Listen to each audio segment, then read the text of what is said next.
See if I'm on.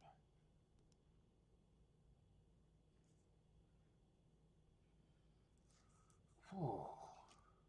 Am I on? What's up, everybody? Welcome to the Shake Up. We got Gulfstream and Keeneland today. And Gulfstream's gonna be in about 9 minutes first race, but that race is shite. I am not interested in that race. What's up, Boulder? How's it going, man? Hopefully the sounds and everything is okay today.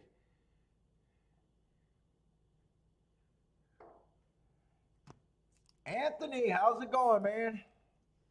Let me pop this out and grab my ADW. Yeah, that first race is shite over there. Not for me. What's up, man?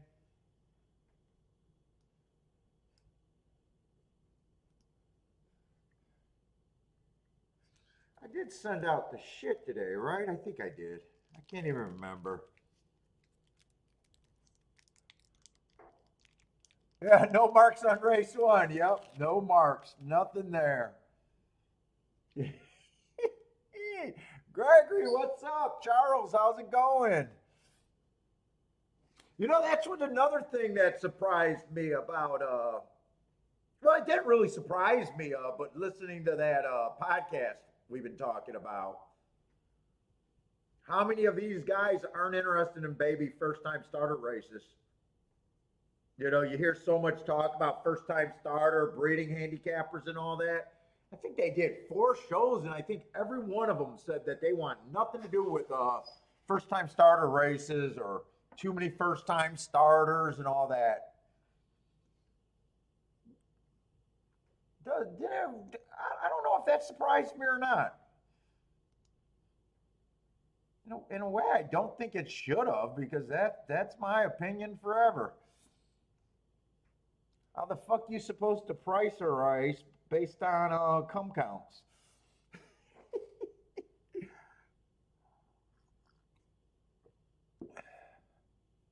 And I think Keelan's first race might be.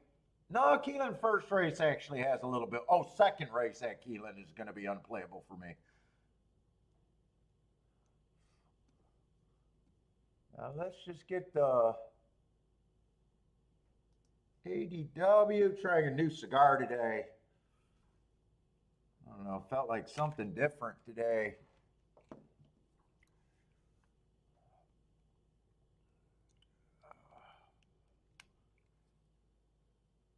And I'll be honest, so far at Keelan, I am not really feeling the Keelan meat. I got very little action so far going with through Keelan.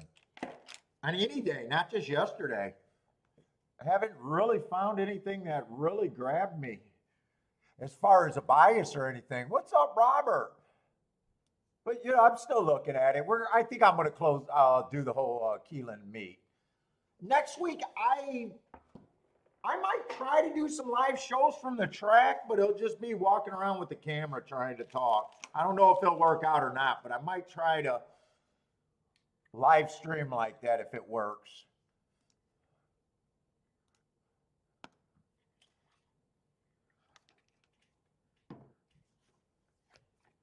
I'm not sure. Doesn't sound like I got any sitting arrangements or anything like that to really set up anything.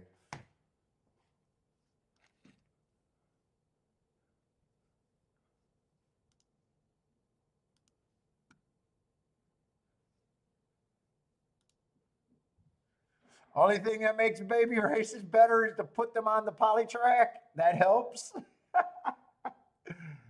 That helps. Yesterday's baby race, I know I was like, yeah, well, I know one thing for sure. I wouldn't be on the 2 favorites. Why would I take the 2 favorites? And of course that was the what one? Motherfucker. Did I not put the right password in there?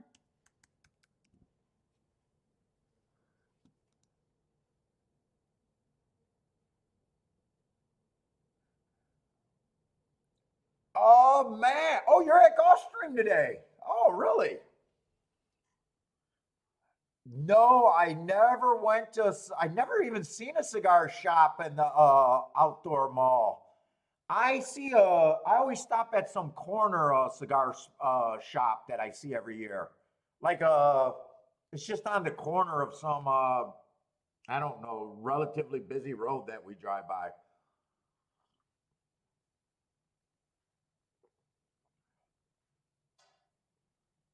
Oh, you're right by where we stayed. I've never stayed at the Hard Rock. I stay at that Marriott about a mile or two down from that Hard Rock. I know exactly where you are. I don't know that cigar shop's near you, but I have no idea how near you because that's right where we stay. I just keep my eye out on the road and I see it every. It's a fairly big cigar shop right there on the corner of some street. Yeah, I'm right. I'd be right down the street. There's a Outback and a Marriott. The Marriott's kind of set back. You actually might not be able to see it from the street. There's a Burger King.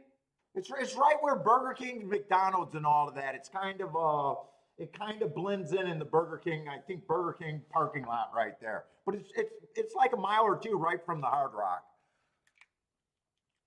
I'm pretty sure it's a Marriott. It could be Fairfield or something like that. I'm just saying Marriott for whatever reason.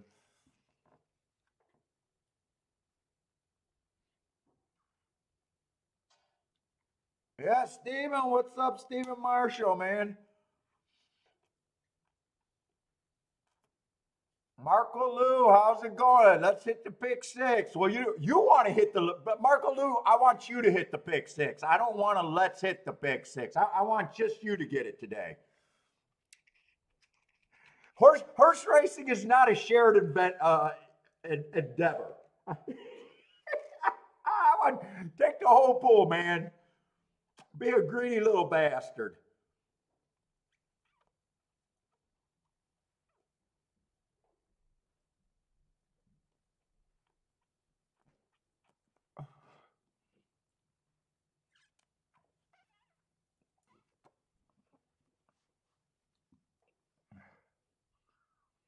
And in fact, I don't even know how.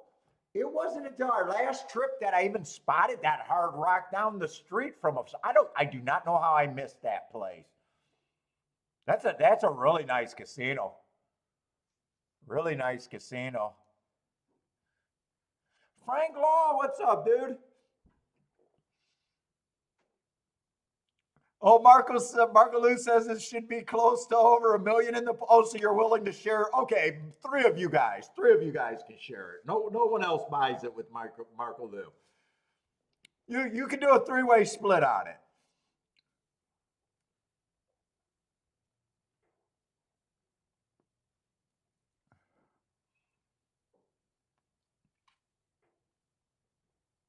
Oh, nice. Not too bad. I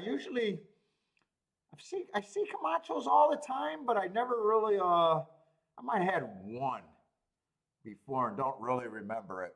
What's up? Rent is due. How's it going today, man? Let's get that rent. Blair, what's up, Blair? Blair got the 125 started at Gulfstream. This is just a hard ass sit out for me. I got nothing here. By the way, if you guys are new to the show, welcome to the show. But I bet, and that's how I make my money. Therefore, I know how valuable sitting out a race is where I got no upside or no reason to bet is such a fucking skill, and I'm exhibiting that skill right now.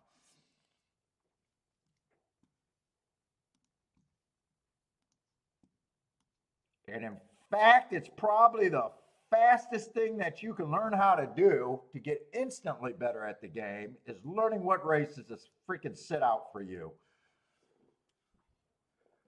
By the way, your sit out races might not be the same as another player's.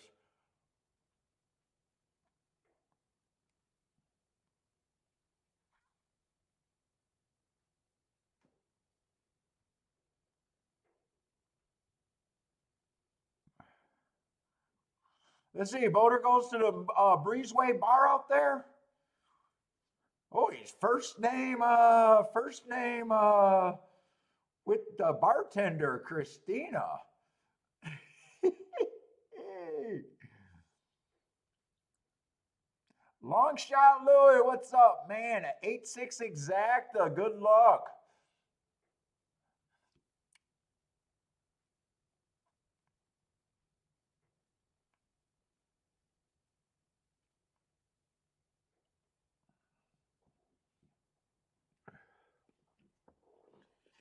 Dude, man, I don't know. Well, we might be in Hollywood because I know we went to Hollywood Beach, and I don't like Hollywood Beach. Dude, just look at the yellow pages. I imagine they got a lot, just as many bar or cigar bars over there in Florida. Yeah, I don't know if I ever seen one in that strip mall though.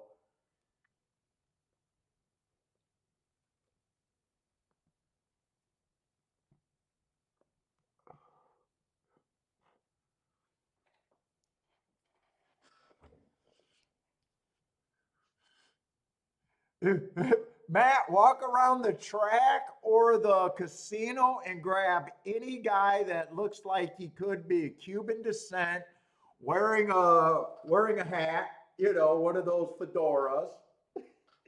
Say, dude, I'm just gonna jump out on a limb. Do you at least know where a nice cigar store is around here?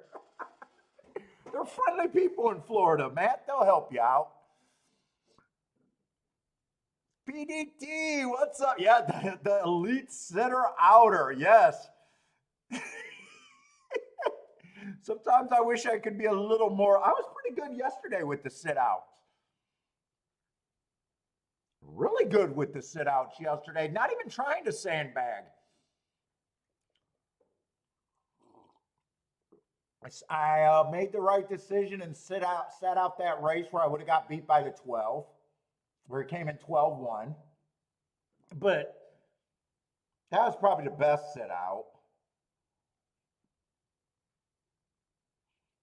But there was just a lot of races, especially Keeneland card. I really had no opinion at Keeneland yesterday.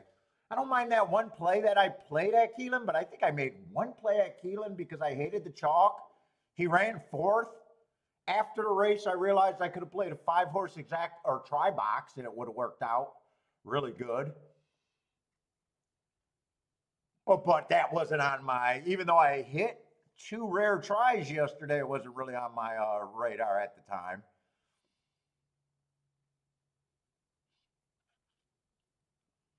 Let's see, 6-1 are out there on the front end dueling. Let's see, that is Gulfstream. I could have said how the inside's usually where I want to be on the dirt. But with this being 2-year-old first time starter, I have no idea if that's even if I'm going to learn much from this race. Although 3's coming. 3's coming, and 3 looks like he has it. 6 is all over the track. 6 is tired. 5's coming late, but 3, 6, 5, 1. 3, 6, 5, 1.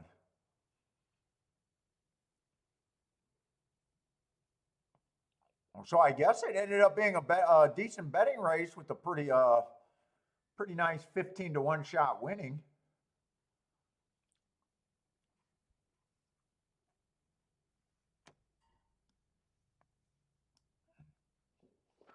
And it might actually, the cigar store that I go to might actually be on the way to Fort Lauderdale Beach. I don't remember. I do remember that the hotel from the airport is a super quick drive. It's probably not between there.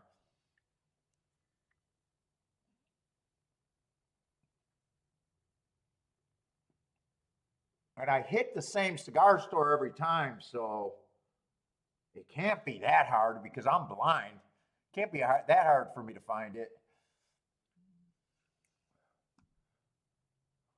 Let's see, Charles. Let's go, Charles, with the nice post. I'll take the 3 at Gulfstream, win places, show, and exact the 3 all at Gulfstream. Nice start to the day, Charles.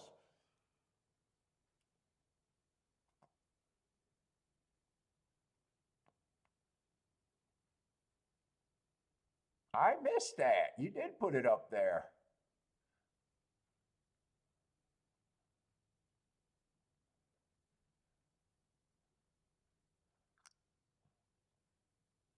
Charles, you're welcome. Matt Gray got the exact on a nice big win bet. He said, nice, nicely done. Off to a great start.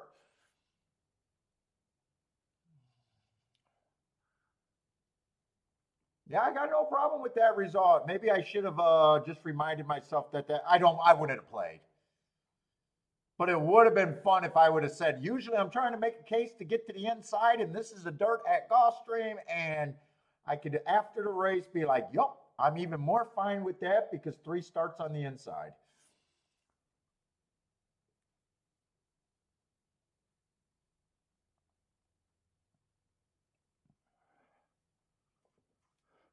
Matt, why are you over there in Florida? Just on just a vacation and visiting Gulfstream? Is that all you're doing, or?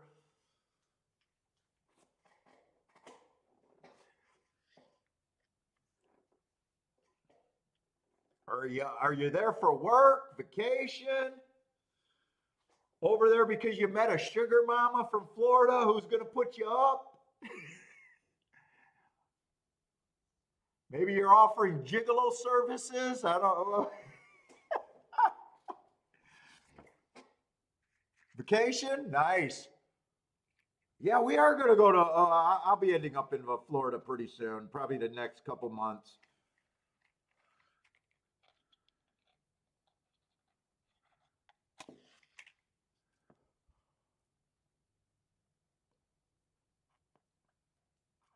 In fact, the girl that we go to Vegas with every year was asking about our Vegas trips, and none of us were really thrilled. This was at dinner. Our Thanksgiving dinner, she went with us. And none of us were like really feeling like going back to Vegas. And I was like, dude, I think I'm overall done with Vegas, but I'm like super motivated to get to Florida at least once a year, if not more.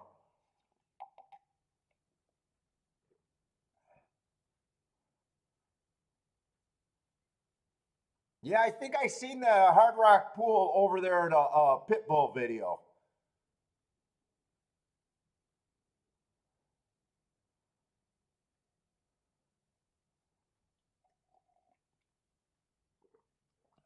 We were telling her that because she's more of a Vegas person than she's not a horse racing person at all. But she loves Vegas, and even she's getting bored with Vegas. And we were telling her how that Hard Rock was as legit as any property strip over there in Vegas. And that it matched up, and she would not be disappointed.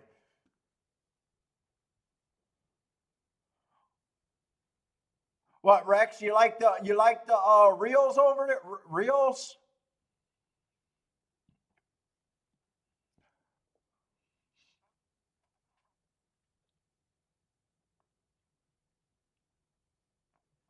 Or is that the jockey? Wait a minute. That's the jockey. I thought you were talking about Vegas hotels.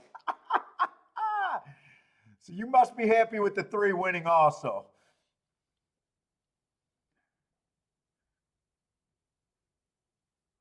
Oh, Rock and Ray, they got a Vegas route to St. Louis to Arizona to Vegas via bus tours. Man, that sounds like dude. Is that right? That doesn't sound like a quick drive at all. Sounds like that could be a few days, huh?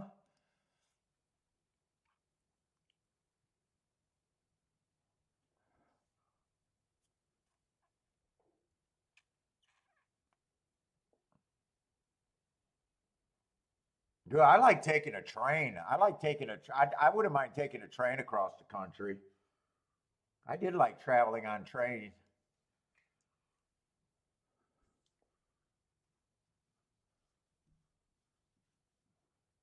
And that's probably those big luxury buses. Those aren't bad.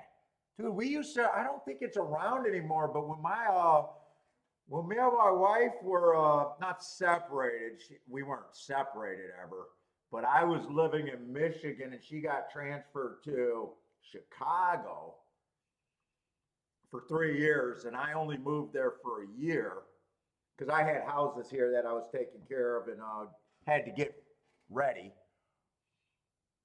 We didn't separate like divorce or anything, but we were taking that. We were picking up those mega buses or something from Ann Arbor to Chicago, and those were lifesavers. But I don't even think those are around anymore.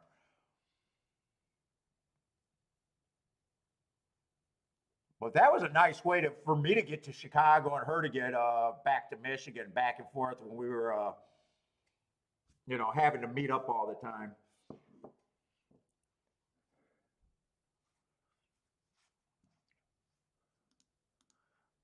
All right, Keelan's first race. I did not realize they were coming up so fast. I thought there was quite a bit more time. But all right, we'll start handicapping that. Doesn't look. Got to be the 1 to 2.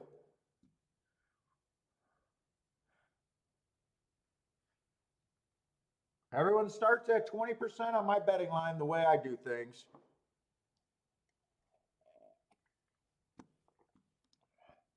Hey, what's up, John Johnson? Yeah, it has been a while, man.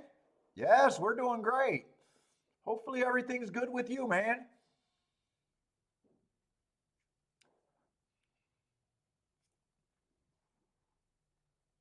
Same old, loving life, can't complain. Going to Lexington, Keeneland next week. I'm excited for that. Might try to stream while we're there, or maybe get some content. Maybe try to stream live while I'm at the track. See how that works out. It'll definitely be a. I'm gonna act like I'm not doing a show next week. I might try to stream from the track, but that might be a hit or miss experiment.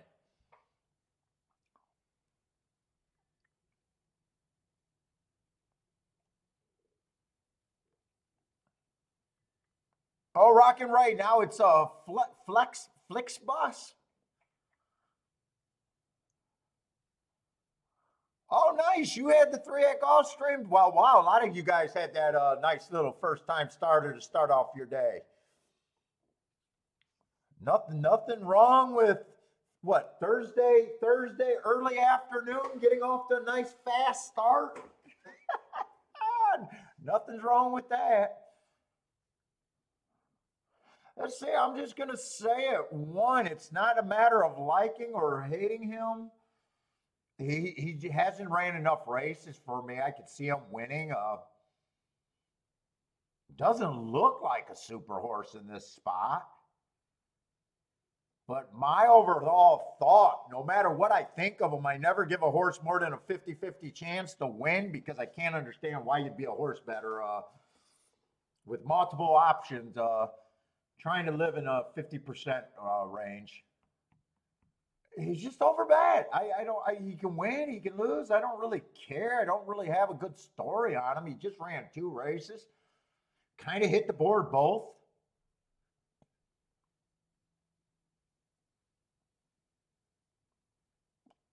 Just over bet to me. If I'm poking a hole at him, maybe he's a closer, and maybe horses can get first run over him without even looking at other horses.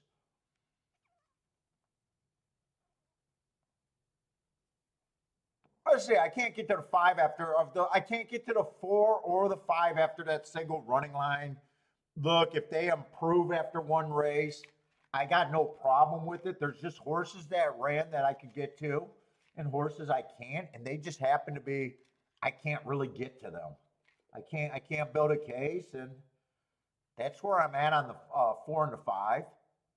6 horse, I don't mind. I actually really like his last race. 8 to 1 on that price might just be I'm priced in probably. I probably at the worst think he's has a 15% chance to win 5 to 1. If I get 8 to 1, I probably am kind of a little committed at least for some sort of a bet on him. Oh, I don't like how this thing burnt. I'm canoeing.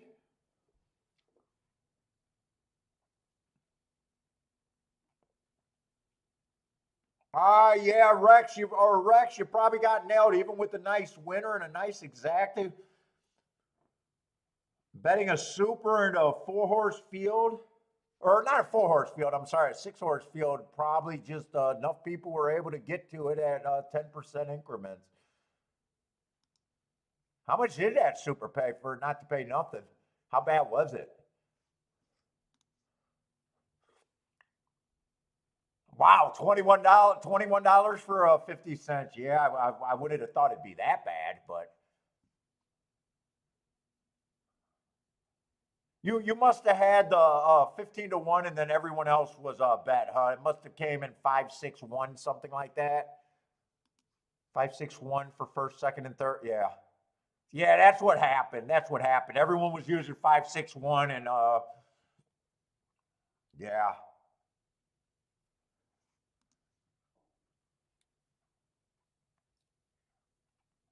Yeah, it makes sense how that happened, though. That kind of makes sense how that happened.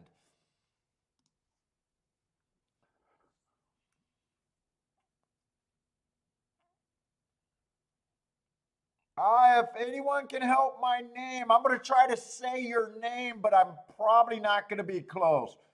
Abjeet? Could that be Abjeet? Oh, hopefully I didn't butcher it, man. I'm not able to look up results all over the place, but if anyone out there is looking at Laurel Park and can help Jeet, he will appreciate it.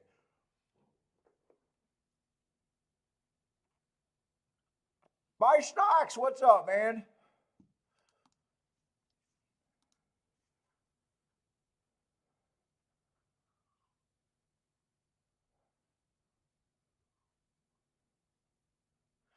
By the way, three doesn't look honestly all that different from the horse that they're betting, and neither does two.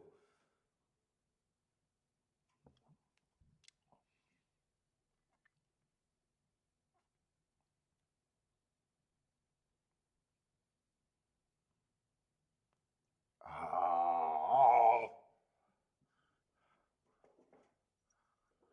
I think I feel like a drink today. What to go with this? This is actually kind of nice. Probably just sip a little bit. Feel like that back into the cigar can earn a little bit. Let's see, six still at 7-1.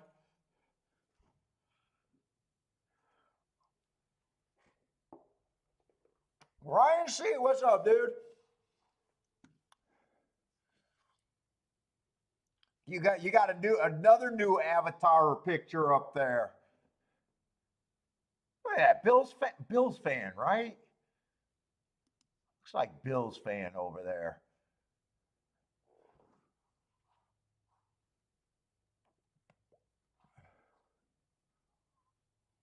Let's see. Two's not tempting because trying to beat a 3-5 to get to 3-1 is not really tempting for me here. I'm leaning towards I'm not touching this race.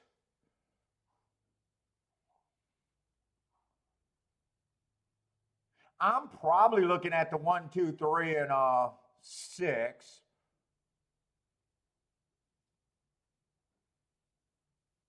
You know what? 6 at 8-1, I make at least a bit of a bet to win. I will do that. Slide these up. Look, I did 6 to win here. These are the horses I'd be looking at myself. The only ones that I could try to make a case for.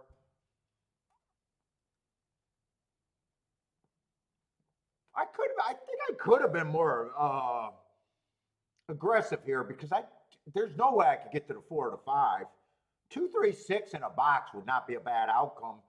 And if you beat the 1, especially on first and second, with those 4 horses, I think the try could even be something, and maybe the exacta could be something if you beat the 1 first and second. But all I did was the win bet on the 6. That's all I did.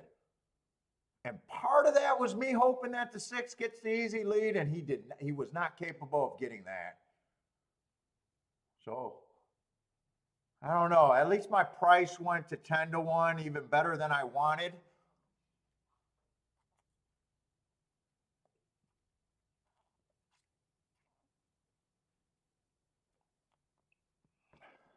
Oh, this cigar is burning like dog.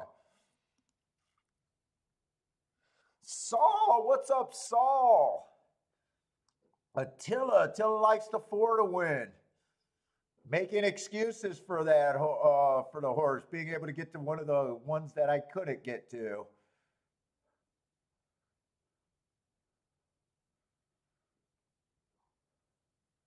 Right here. I mean, this just looks like what it looks like. All the horses that I could have made a case for are up there. Right now, I don't know. Right now, one might win and might not. Kind of hard to tell here. 6 is running the worst. 6 can't keep up anymore. So I know my bet with the 6 is dead.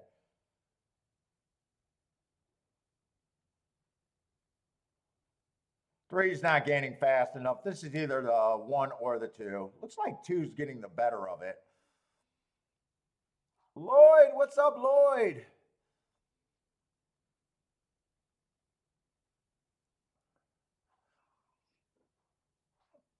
Saul, Rock, and Ray, and me all are living in the same disappointment world right now.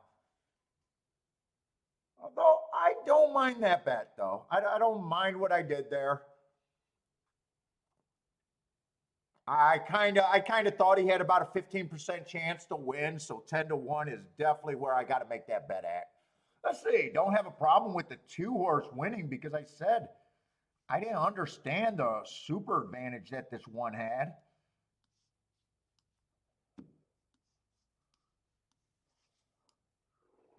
I was pretty sure the try was going to be those 4 horses. I don't know. I don't think this try, even with the 20-1 getting third, I don't think that's enough to beef up that exacta. We'll see. That might be the case of that exacta that I hit yesterday, or not exacta, trifecta that I hit yesterday that I was excited for and was disappointed because I didn't check the exacta probables before betting.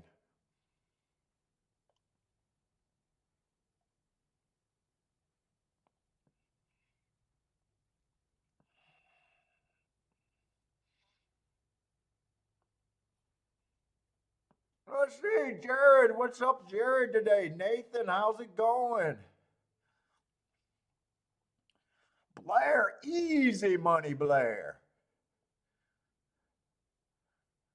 Here, Ajit, I try to get you the result. What result do you need? Race 2?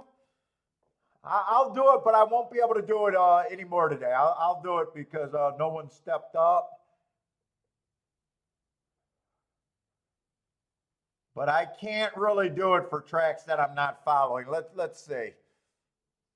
It just slows down what I'm doing. It looks like the 2-horse won that race. This is a second race results. The 2-horse won.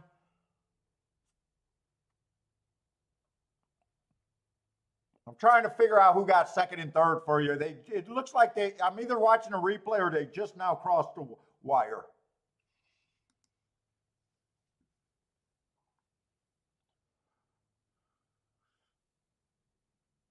Looks like it might be 2. 2 definitely won. Looks like it's going to be 2-4, I'm going to guess. 2-4. 2-4-5 probably.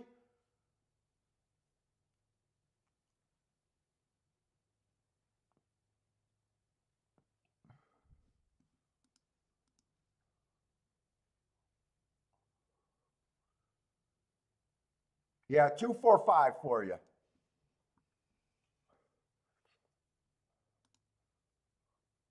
Oh, shit. At Gulfstream, we got 4 minutes. Okay. Yeah, I don't have time to be looking all over the place.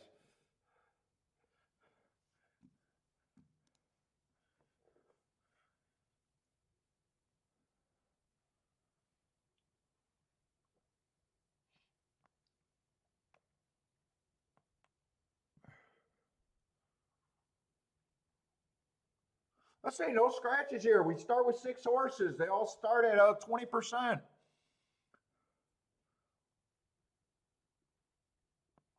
Five's the favorite. Pay raise after him.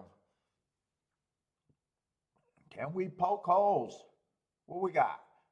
Got 12.5 mile on the dirt. Usually I want to be on the inside post positions.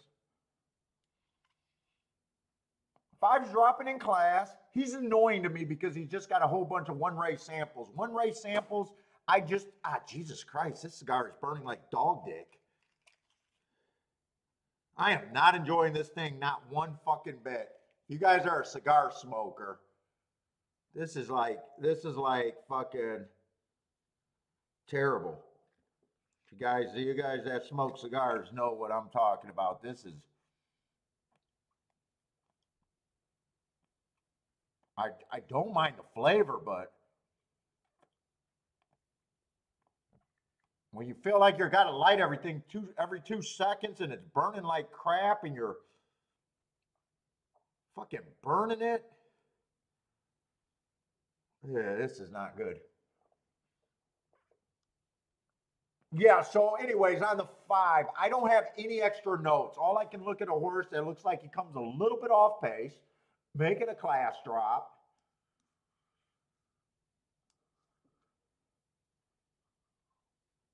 Probably don't have a problem if he wins or loses. Probably does look pretty close to the horse to, well, 2's making a bigger drop. 1's making a bigger drop, and I want to be on the inside of the track.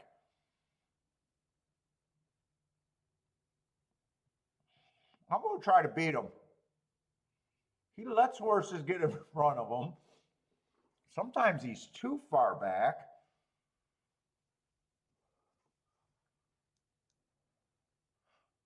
Let's see, I definitely am interested in the 1. 1's making a nice drop, decent running style here.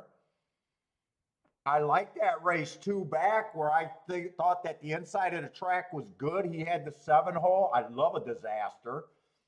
He comes back and wins off of that.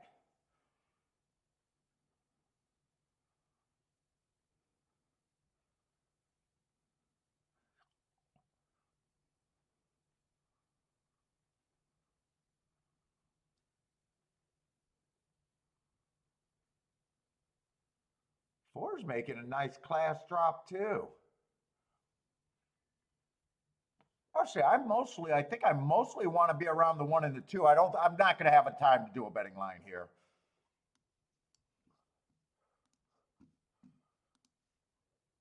But I want to do a little bit more than that.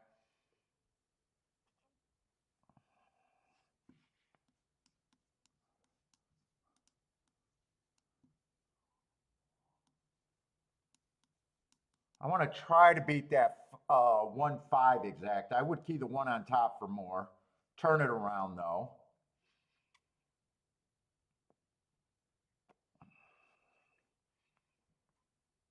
I might even want to press a 1, 2, 3. I think I do. I want to press a 1, 2, 3 box and key the 1 first and second. 1, I might not do a win ticket though. But 1 at 5 to 2, I don't think I do a win ticket. 2, I do the win ticket, but not the 1. I think that's all I'm changing there.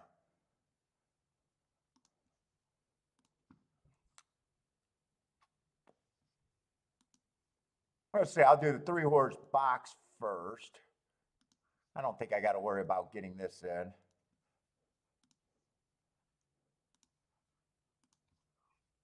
Then I want to come back, play a 1 on top of the 2, 3, 4 straight because I want that more times.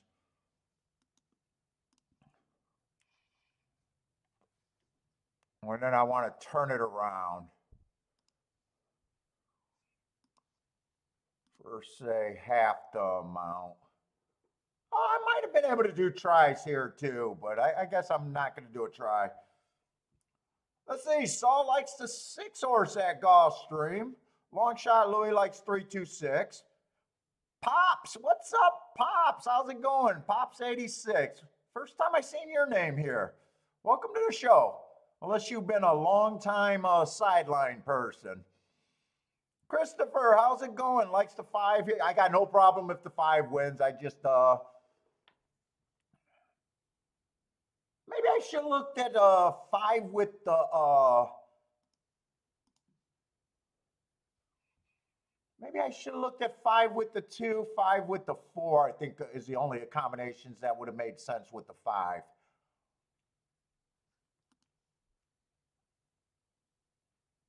Oh, it's been a while. Okay.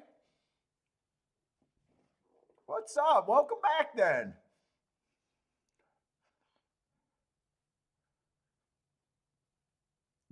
Oh, thank you, man. Thank you.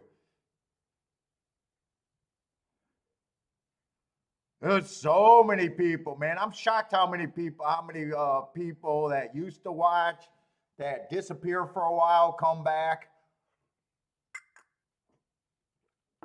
So many names that used to be on the show every day, and now I every once in a while just hear from them on a email just because life changed. They get busy, work or whatever gets in the way. I always like hearing from people that I haven't seen for a long time. Oh, 1. I thought 1 would get the lead here on the inside. Oh, I need 2 to win this race now because 1's struggling. 1 is absolutely struggling. Now I'm wishing I keyed off the 1 and the 2. I thought 1 was way safer. If this comes in 4-2, I'm going to regret not keying off the 1 and the 2. Instead, I tried to hit combinations more. Come on, I think 4's gone. Come on, 2, one more time at this. Nah.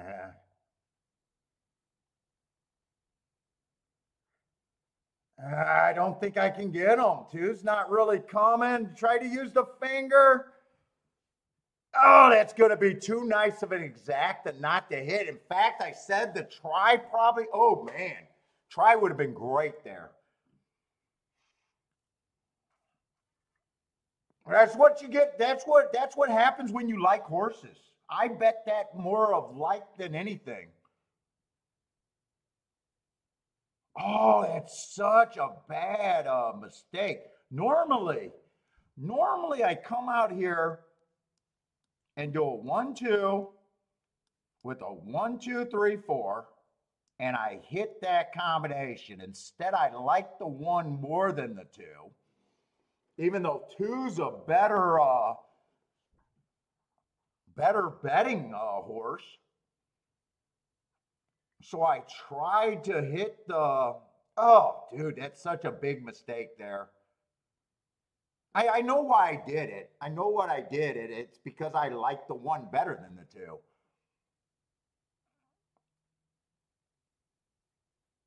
In fact, if I come into this scenario, 80% of the time I'm playing the ticket the way that I hit this ticket. And today I just decided to probably get greedy and try to hit it more times. Oh, I did not do the win ticket on the 1. Oh, that would have been such a nice backdoor exacta. All right. I did it. I know why I did it. Dude, that's why betting horses, it's not good to like horses. It's just not good. Once you get to your group, it's like, why are you picking between those 2 horses?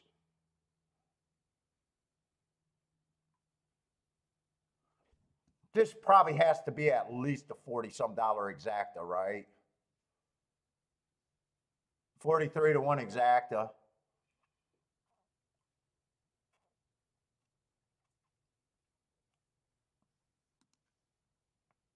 Yeah, I don't think the rail's dead. I think the 1 just didn't run for whatever reason. The 2 was on the inside. He ran pretty well. 4 was on the inside. We beat the 5. I never thought about using the 6. I even said that I think the try could be those 4 horses. Ah, man, I wish I would have did the try. I think the try is going to be nice and fat here.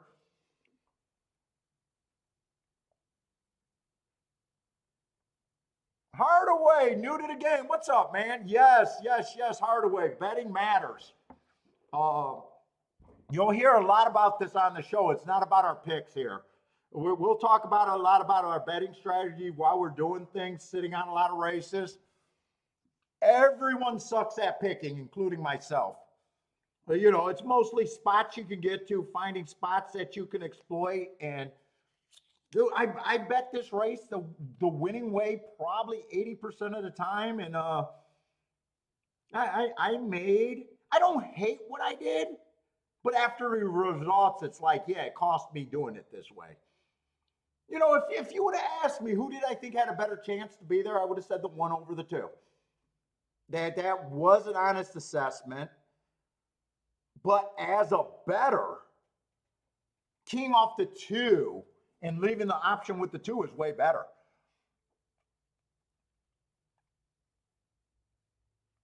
But dude, welcome to the show, man. Welcome to the show. Welcome to being new at the game.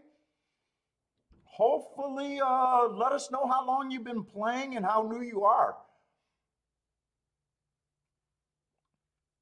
All I'm trying to do, I'm not a tout. I'm just trying to promote handicapping and being able to get to big tickets by handicapping with no inside information, just understanding betting and doing a little bit of work on your own. That's all I'm promoting here, trying to make handicapping fun with a bunch of like-minded players.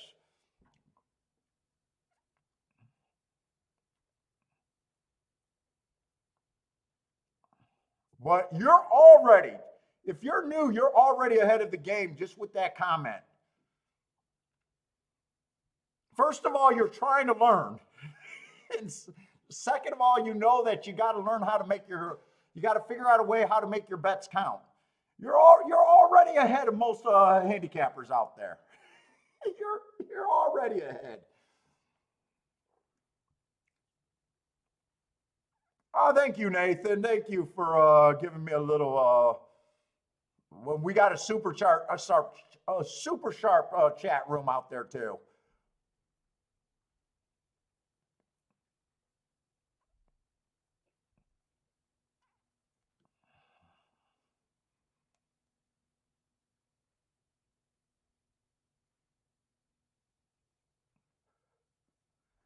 All right, I can't say that I didn't have it.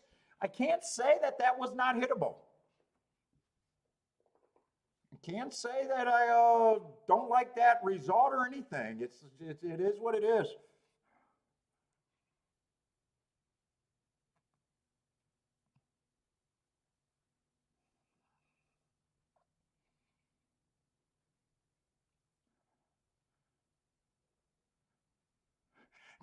The game is more than names and colors. What's up? I know how to say Miller. Rose? Could that be Rose? Please forgive me for my poor education. I try to say everybody's name, but please, I'm not trolling anybody. I just fucking I went to Detroit Public Schools, then we moved over to Redford.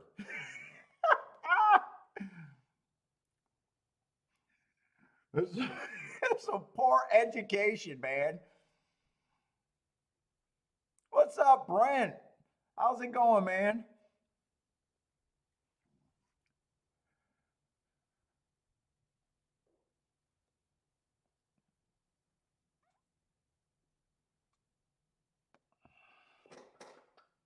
Let's say I think I could have hit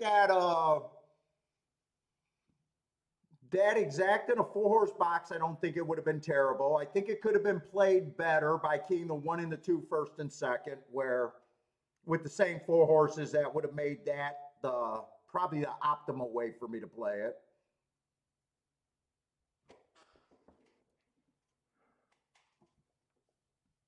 Meaning, this is how that ticket would have looked. That I would say would be the optimal way that I could have hit it. 1, 2, kind of with the 1, 2, 3, 4, with the 1, 2, 3, 4, and then come back 1, 2 with the 1, 2, 3, 4 with the 1, 2, 3, 4, and then go 1, 2, 3, 4 with the 1, 2, 1, 2, 3, 4. let's see, that'd be 4 by 1 by 2, I think, if I'm doing the math right, for $1. 4 by 1 by 2. 4. That'd be 1, 2, 3, 4. 1, 2. I'm just making sure I'm pricing it right to see how good I think that ticket. I think the ticket's good, but 4 times 1.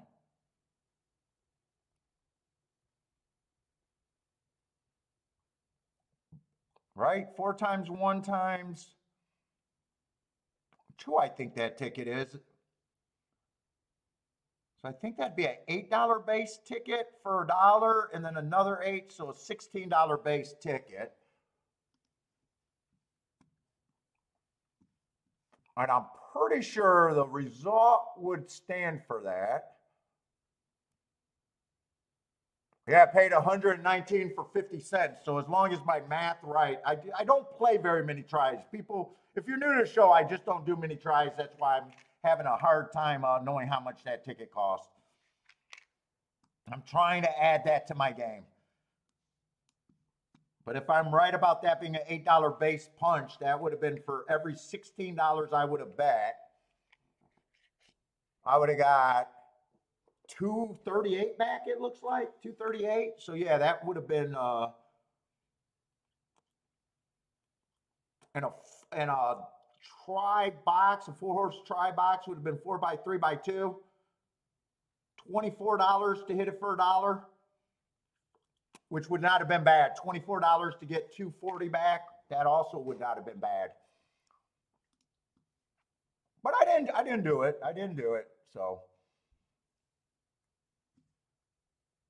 Oh, Rose, I said it correct. Oh, thank you. Welcome to the show, man. Let's see. Keeneland's second race is not a race for me.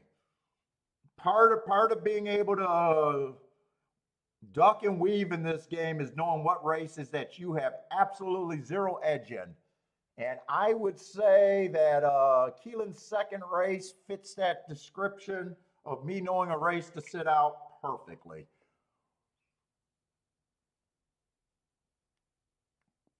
Boderick, what's up, Boderick? Back again after a nice hit yesterday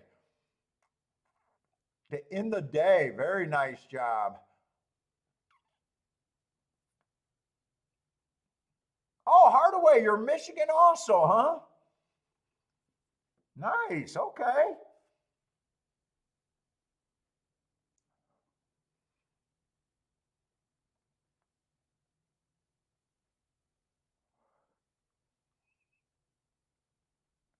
Good with horses, not good with reservations and ex-wives.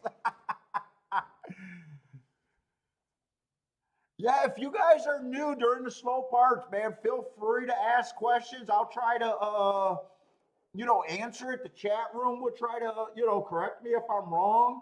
I won't blow smoke up your ass. I'll give my honest opinion.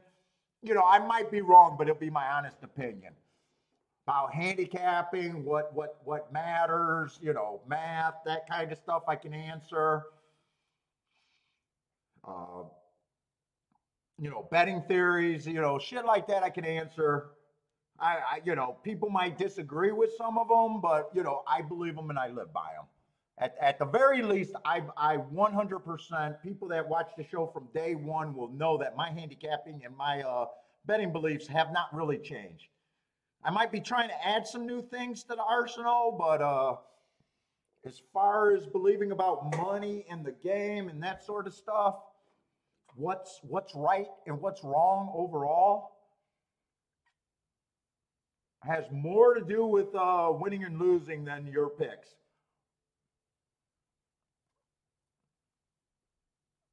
Jeremy, what's up, Jeremy?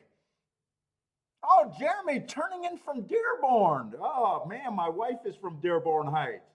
All right, you know where I grew up in. You know Redford. You were a neighbor.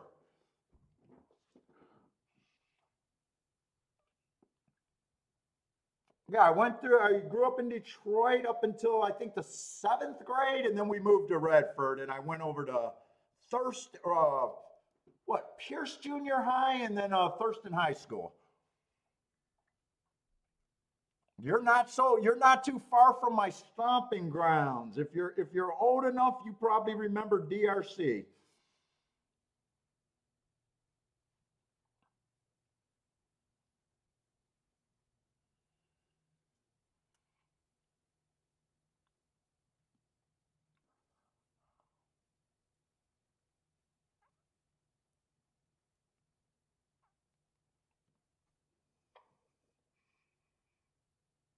We're over here in West Bloomfield now.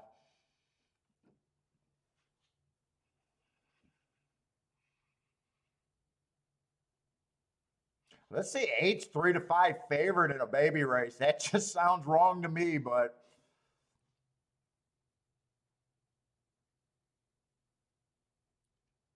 oh, Kenneth, is Kenneth the only one bitching about the sound? Let's see. Yesterday we had sound issues.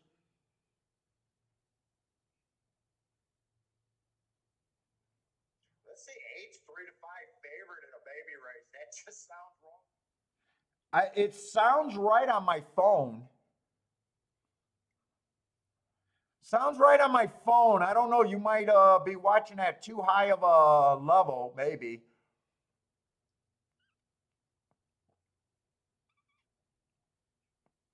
I'm gonna. Kiki used my computer to do her the taxes on and change some. I don't know why that affected my microphone and stuff yesterday and today. Okay, Brent says I sound okay. I just did it on the phone and it sounded okay to me. So you might have to go in and go out or adjust your. You might have to watch at a lower resolution. Dude, I don't look great, man. Trust me, you can turn it down to 720 if you have to. I'm not. I barely have a camera on. You only got to watch the naked girls at the highest resolutions. Me, you can tune me down all you want.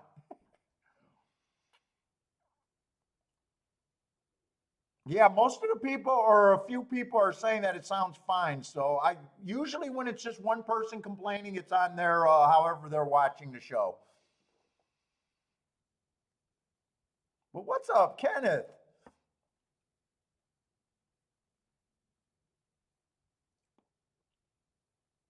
By the way, we got a lot of new people here, so I'll tell you a little bit more about my game. I only expect to hit 2 out of every 10 races. If I do that by the end of the year, I will be profitable at the prices that I pay and the tickets that I hit. It's just a math game. There's nothing special about it. I may hit those 2 races today. I might hit over 20% today. And shit, I might not hit anything this week. Who knows? It's all fine. Horse racing is such a grind game. It's nothing but math. Everybody thinks we're betting on horses. We're just betting on math. Oh, I'm smoking a Camacho today, and I'm not enjoying it. Usually, I smoke Undercrown and La Roma de Cubas, El Jefes. Marco Lou says, based on his experience, it's best to watch with the sound off. He just comes here for sexy time. So I won't blow smoke up your ass saying, hey, you know what? I'm gonna burn it up, burn up the day. I'm gonna hit 20 horses. I'm just gonna be honest with you. I'm more likely to hit something in the 10 to 1, 20 to 1, even 50 to 1 range than I am to hit chalk chalk. I am willing to lose every time the results aren't anything if I'm into it. You'll hear me say, if I'm in this race, I'm supposed to lose and I'm okay with it. Because I'm trying to play tickets that give me a long-term advantage. Marco Lou is just here for the, oh, not even for sexy time with Paul. You're just here for the chat.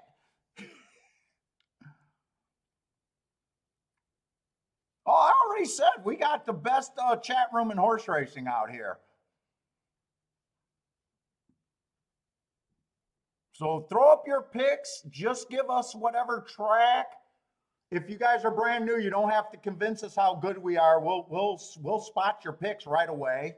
And at the same time, no one's over judgy here because we understand that horse racing, that most good players lose way more. Everybody loses way more bets than they win. But we can quickly see bets that have upside and bets that don't. There's winning bets that are terrible, and there's losing bets that are great. That's a concept that I kind of live by.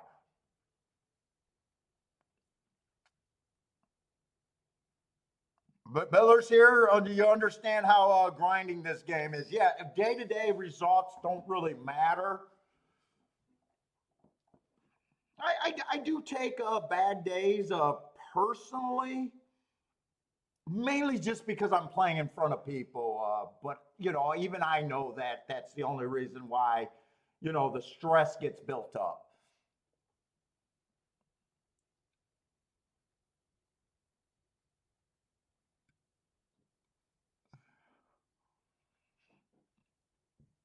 All right, they're loading in the gate. Hopefully, I'm going to have to go over to Gulfstream. I don't want to waste too much time, but I want to watch every result that I can, every race that I can, because I'm a track profile player and a biased believer. Even though I can't prove them, I know it's good for me in long-term game because it gets me outside of the box of what most people are doing.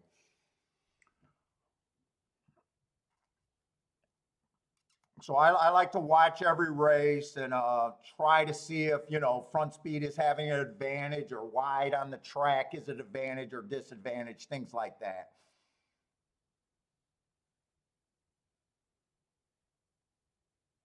Oh, yeah. Well, hard away. I always say, people ask me why I don't believe in jockeys.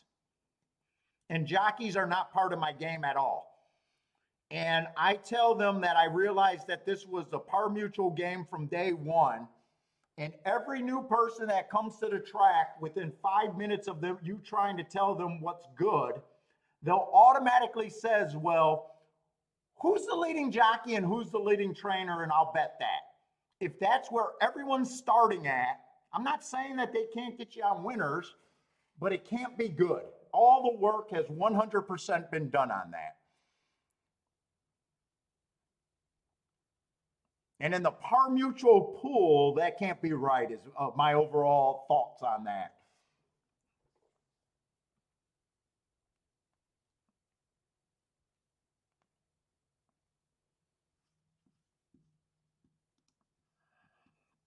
Let's see, I think the 8 horse did win. And he was a 1-2, so there's nothing there. Well, I can't say there's nothing because if the 2 closes out the exacta, if you got to play a 1-2, that means you got to be XYZ for the exacta. So if 2 holds up, oh, I don't think he held up. I was going to say if the 2 held up, that might be an okay exacta.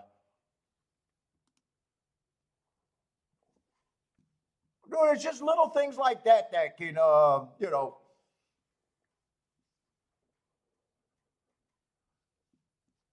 is more important than your picks, in my opinion.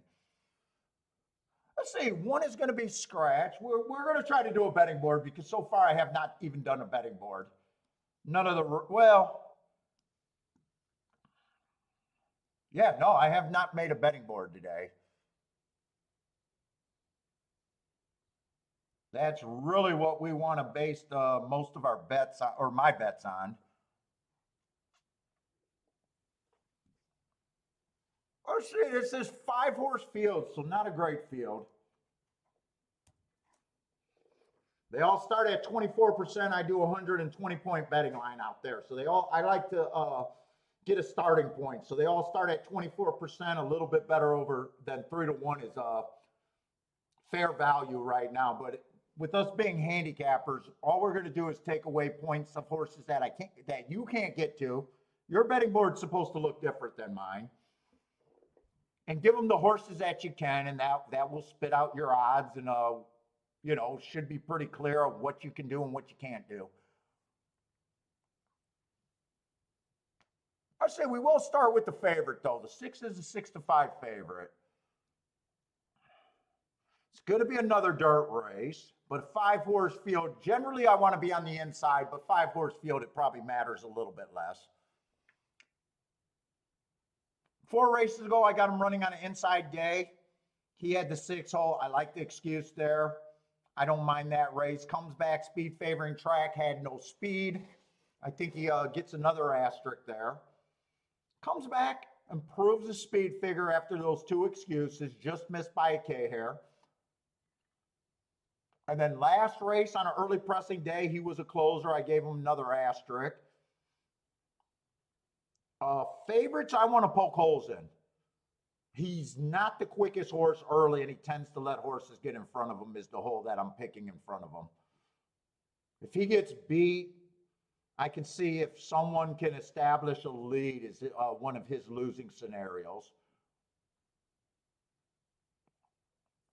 But overall, he does look like he should be taking money to me. Let's see, 7 only ran 2 races. First race, bad rail, but I can excuse anything that runs first race out. Second race was a much better race. It was an early pressing day. He was average at the first call, matching strides while dueling at the second call. That's at least a sign of life right there. Average at the finish. He did run with the 6 horse and had the lead. And I tend to think that horses that run on the front end, to me, are better betting opportunities than horses that come from behind. I don't hate him at 9-1. He feels like I could get there at 9-1, I think. 4 is a first-time starter. I can't price a come shot or workouts. So I have no opinion on the 4 and the 2. If they beat me, they beat me. But if they beat me and I choose to play this race, I got no right to complain. Because I'm betting into a race where there's a couple contenders that I don't even understand what they are. Let's see, 3's running out of the same race as the 6 and the 7. Ran pretty much the same race as the 6. 6 made a little bit better of a move, but at the finish, they were pretty much at the same spot. And horses turn around and beat each other every day. 2 races ago, they ran together again. And again, they were basically at the same spot at the finish. There's not much difference between the 6 and the 2, other than, or the 3, other than right now 3 is offering a little bit more value.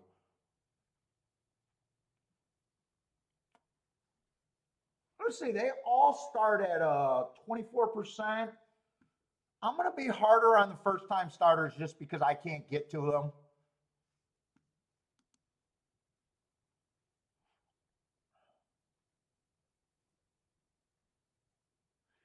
And I'm not being crazy hard. They start at 24%. I'm just going to knock that down to about 14% on both of them. So I need 6-1 on them to be interested, and both of them are just over bet. The other 3 horses, they're all kind of the same horse. I got them. I'm just going to use that 31%. So that makes 6 over bet to me. That makes 7 a very interesting opportunity. 2-1 is the price, and I would be getting overpaid on him at 9-1. I think I'm priced in on the 7, win, lose, or draw. Well, not draw, win, or lose. And 3's an overlay where I could bet him to win. But you got to worry about the last flick of the board of him taking money. I'm probably not as interested. 7, I'm probably priced in.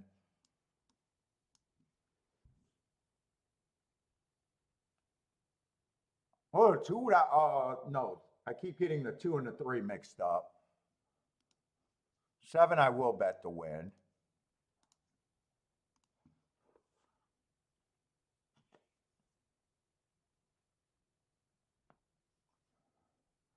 Let me look at these exactas. I might want to do some exactas.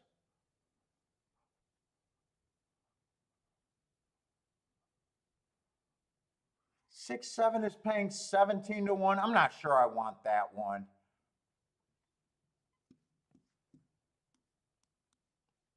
Did I do that win bet on this? I don't think I did that win bet on the 7 yet. I don't think I did it. If I did it, I got it twice as much then. I'll check that in a minute. Let's see, 7 with the first time starters and the 3. I'm going to play the first time starters, first and second, and the 3 with the 7. 7's the reason I'm in the bet.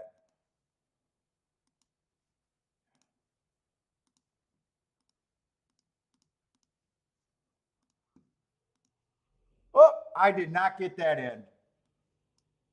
They got off just before I clicked, so all I got is 7 to win.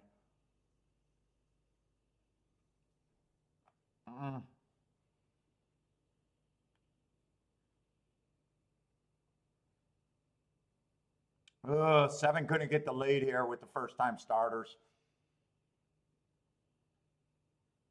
And I don't like 7 being about 5 wide in a 5-horse field. We'll see. He might still be fast enough. Hopefully he's big brothering him, but it doesn't really look like it. And 6 looks pretty lively. 7's going to have to go now if he's going to go at all.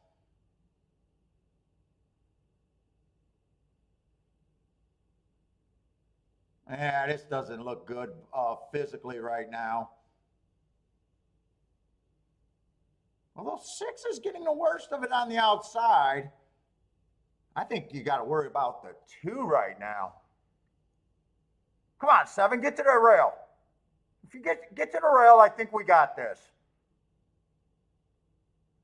All right, stay outside. Just keep running straight. I can't watch the finish.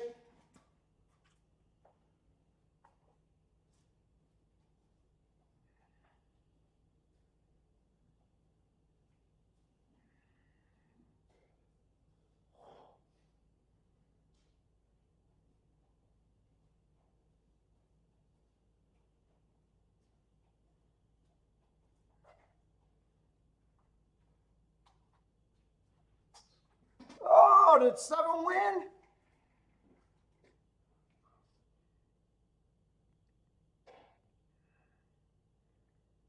All right, I'm glad I didn't get the exact in. I would have lost the exacta, but we'll get the win ticket. Or I'll get the win ticket.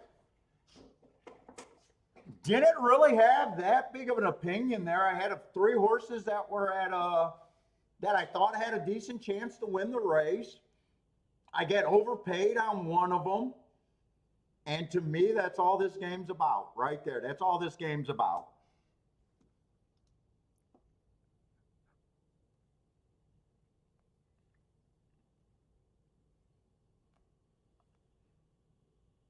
If 6 would have beat me, it would have been the same. I would have just said, hey, I made a good bet based on that opinion. I got beat.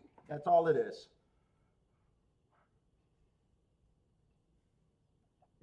Decent start to my day. Decent start. Other than my cigar burning like shit today. The pace was slow. 23 and 4, they ran that extremely slow.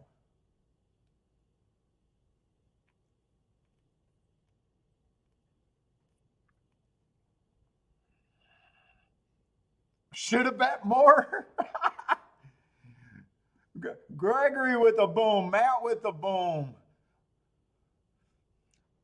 Matt with this famous should have bet more. Yeah, on every winner, right?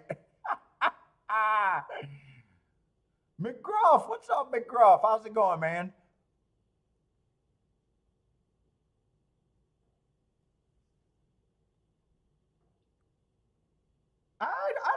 this might have been a try opportunity too. I don't know if this might be a decent try. I don't know.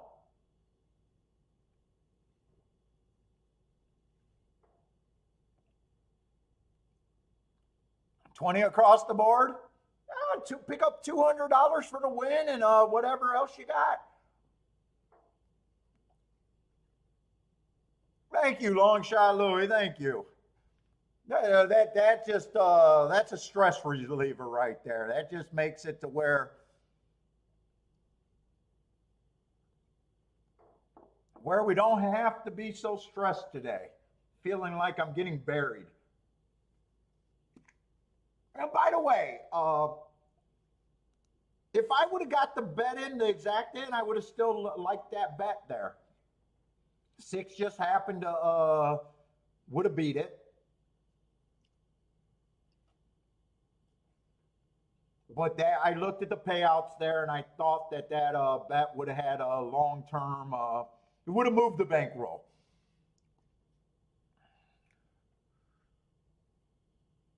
If it came in 6-7, I said that was borderline. 7-6 is going to be could have been played too. Yeah, you know what? That should have also been there, because I think 7-6 was paying $28. That almost sounds too good to have let go. But 6-7, I'm not sure that was worth turning around.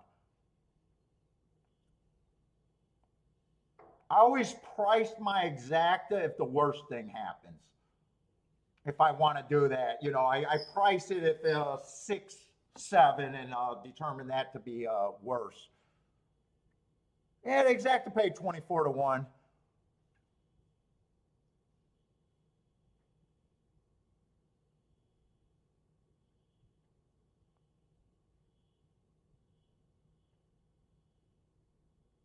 Oh, that's what you do? You put a little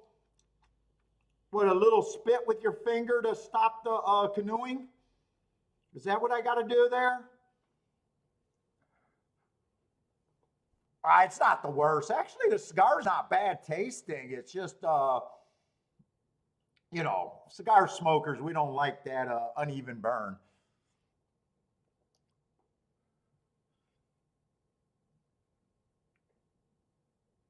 Oh, Matt, you think that's a horrible? I don't think 24-1 with the most likely horse being there is all that bad. I guess you could say it's bad when 2180. You could you can make the case. Just put more on the 7. Yeah, I could make that. You could make that case. Why even play the 7-6 when $2 just to win gets you as much as $1 exact? I could see that case being made.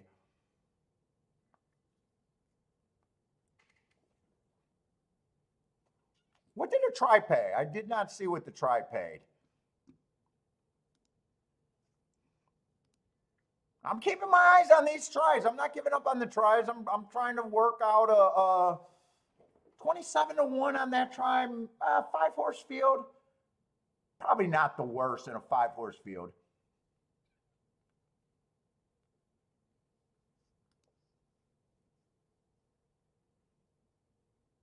It is a 5-horse field, and that's right. The exact is also based in a 5-horse field too. All right. We'll keep playing if there's stuff out there. Now I don't mind closing it down and taking less chances when I have a nice hit. Although I don't stand behind what I used to do is just stop playing. If the math is good, the math is good, whether you're up or down. I still don't like turning winning days into losing days. That is a recipe for me to go on tilt. But I don't, for the last maybe 8 or 9 months, I've been pushing more than I ever have before after nice hits. And it has been making a big difference. If the math's good, the math's good. It doesn't matter if you got a fucking $20 in your pocket or a couple thousand. If the math's good, the math's good, I guess.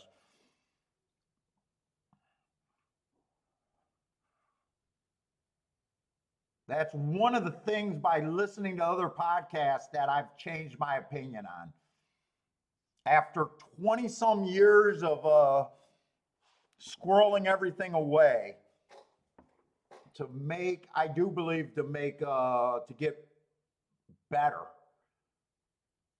profits at the end of the year, that probably wasn't the best way, of my opinion.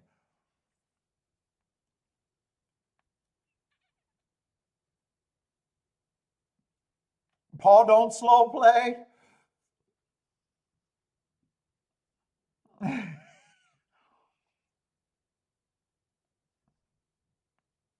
I said we got a turf route, and I will admit at Keeneland on the turf route, I came into the meet thinking that they were going to be coming off the pace. Speed's been doing way better than it has in the previous last 3 years. I prefer tracks where I think I got an edge on the profile, and right now, it seems like the profile is they're either going wire to wire or they're closing, which is completely weird. Usually it's like speed and stalkers and closers, that kind of combination. But this right now, from the small sample this year, it's telling me they're going wire to wire or they're closing, which is two extremes. And I don't consider that a great profile.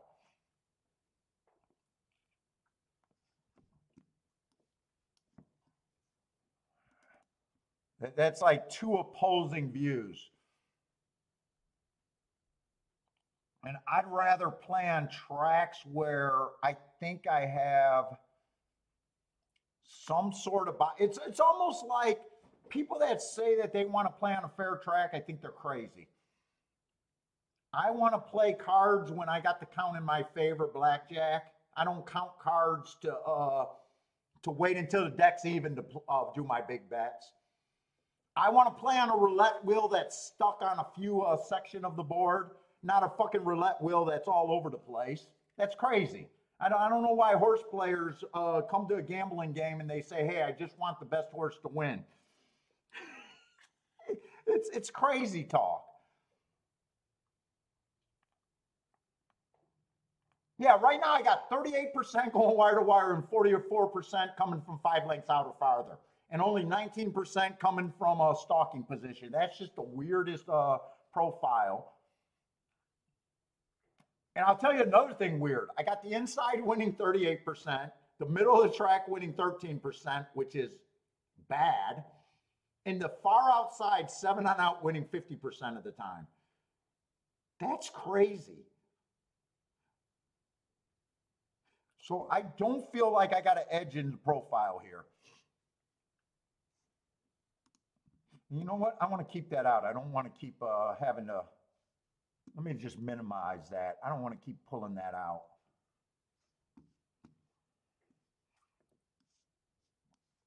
All right, let's look at this race if we can, and let's try to do another betting board because betting boards are good.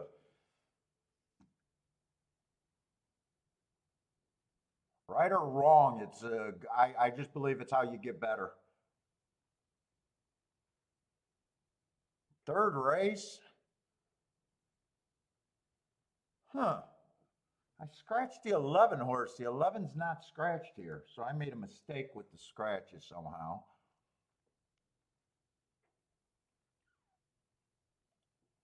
Let's see, we'll start with the favorite because there is a single favorite here. I got him coming from Gulfstream, not a bad first time out. I got him 1 tick slower than the fastest winner at the half in the 6 furlong mark, so a solid pace he ran on. He wasn't good enough that day. No problem with that first race out. That's a very useful first race out.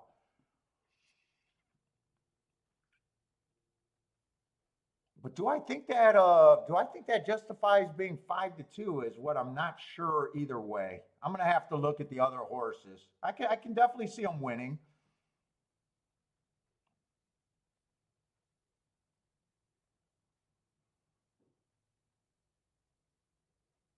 Let's see, 1 horse. Early pressing day, first time out.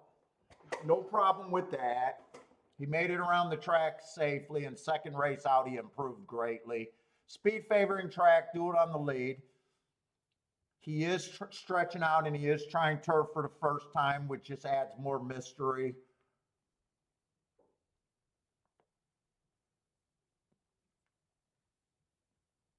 I don't know. All I can say is his last race was pretty nice, but he might have got a good part of the track with right running style. Wow, he was 94 to 1. That's a nice race at 94 to 1. Choose trying turf for the first time. I got him on an early pressing track. He came out slow. Dangerous to say he's going to be a closer here after one race. I just can't get to him after one running line. If he wins, I got no problem with it. I don't feel like they got to cheat, but he's just a horse that I just can't get to at this time.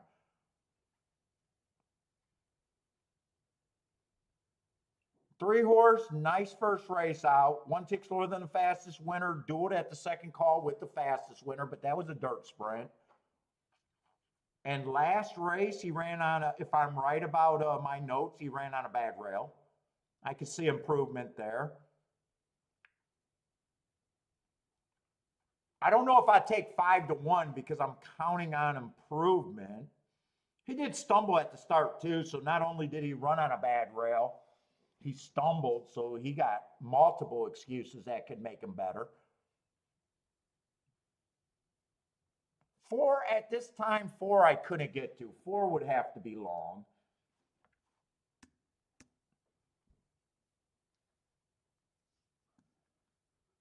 5, I don't have a problem with the 5. First race out, fine. Second race out, stalking closing day, that was what he was. He went too fast to win at the heart, which is same as an excuse. Actually, hearts are my best marks. You guys know that. I expect, if they get a bump from that heart, I expect big speed figure improvement, which he did run a new top very next race, or win within 3 races if he gets a bump from that. But I got to ask myself, am I willing to play him in a 7-horse field where I already, quite a few of the horses I'm just not going to have good insight on? Probably just sounds low for me to take 7 to 2. And I'd probably say 7 to 2 is probably the lowest that I would have him priced, meaning I wouldn't think that I would be getting overpaid at 7 to 2. 6 only ran one race, made a middle move there, but he falls into that group of horses that I can get to and horses I can't. He just looks like he'd have to be a giant price, which he is. 7's a first-time starter. I got no story on him. 8 we looked at.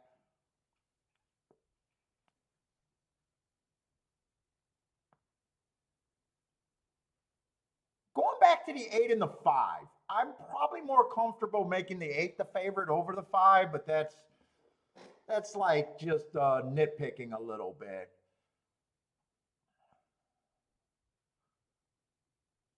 Nine horse, my best mark 2 races ago, and the next race he ran on a bad rail. I don't think he should be 20 to 1. I think I can safely put him at 10 to 1, representing that he's value at 20 to 1.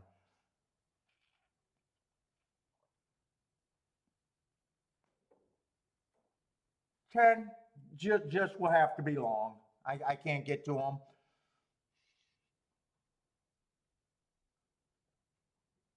11, probably a nice race, stretching out, right at Kentucky Downs. Kentucky Downs is super tough competition. I got that him running on a bad rail.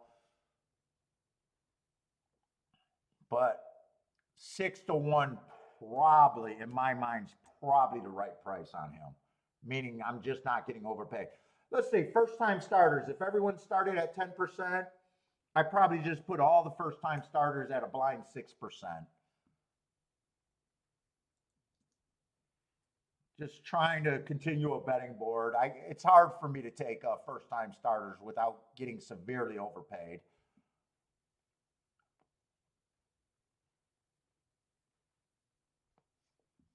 Let's see.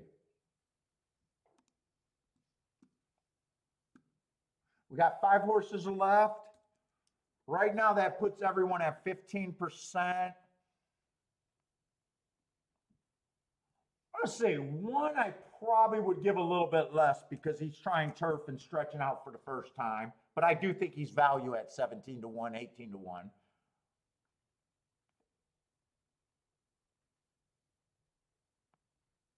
Two, I'm just not into the two. I would need a bigger price on the two.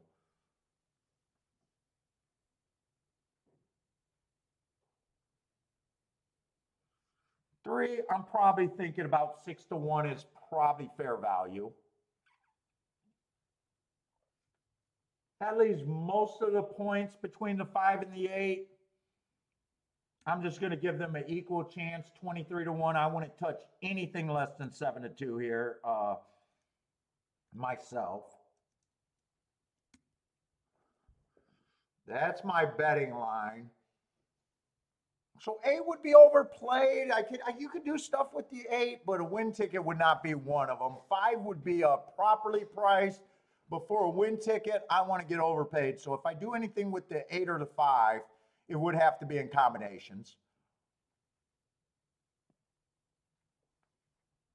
9, I still think is value.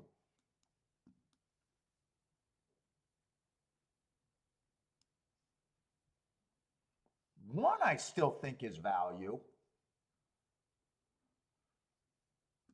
3's value. 3 would be a contender, but not a big enough overlay for me to do a win bet right now.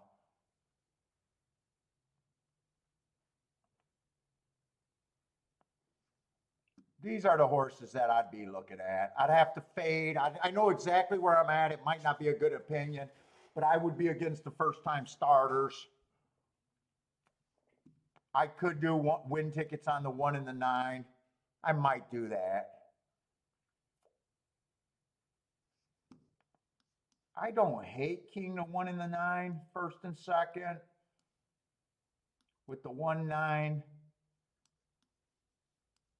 3 and 8. I don't hate that.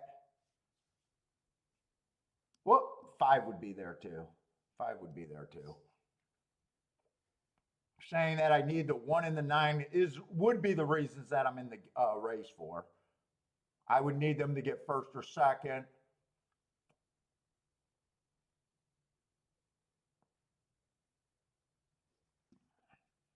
Tries, if I'm thinking of tries,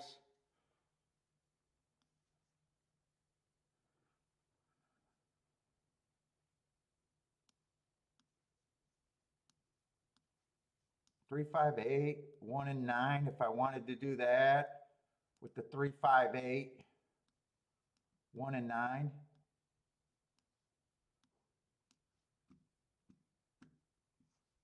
That looks like a 10. I could do that. I don't know if I'm going to do that, but I could do that. I can also do 3, 5, 8, 3, 5, 8 with the 1 and 9. Or 1 and 9 on first and second.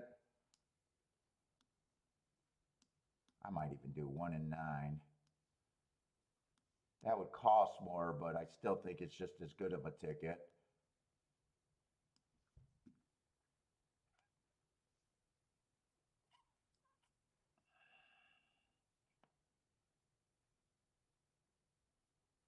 I'm going to try to bet this a little bit if I can get it all in.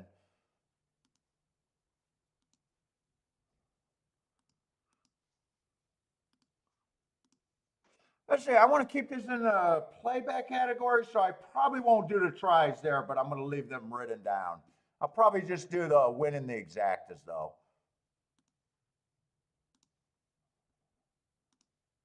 But at least I thought about the tries that I could do here.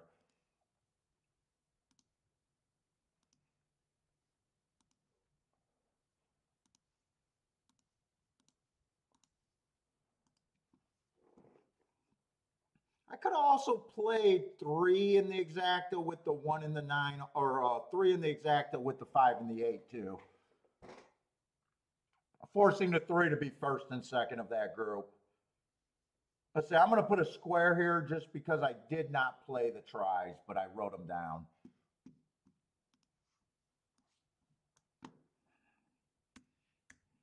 There are all kinds of balls. One of his Are you betting on this? He's also a degenerate horseplay. Didn't play.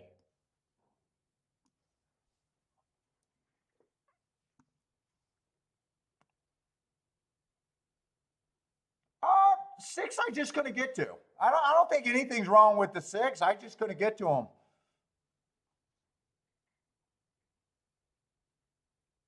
This would be a dangerous race for me.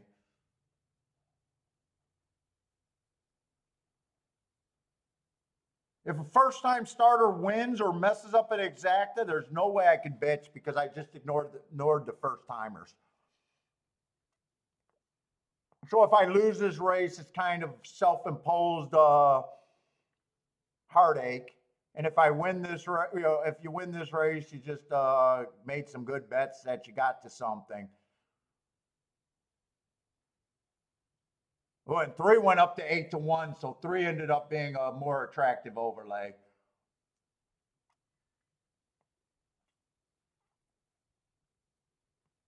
Come on, I need a 1 and a 9 because I think this 3's gone. It's going to be 3-8-9 or 3-8-5, 3-8-1.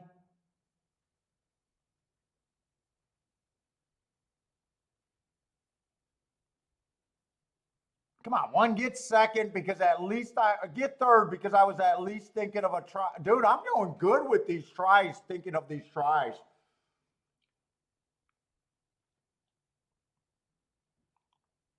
Fuck, I am doing good with these tries. That would have been a nice winning try right there.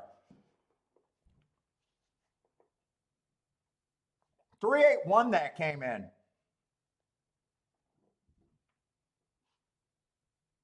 Oh, I might be taking tries seriously. I am liking what I've been thinking about tries the last couple days.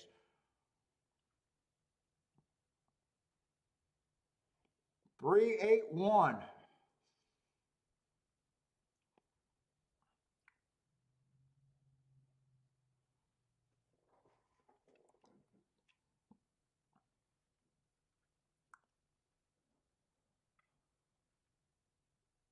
That's like 2 good tries that made a lot of sense today.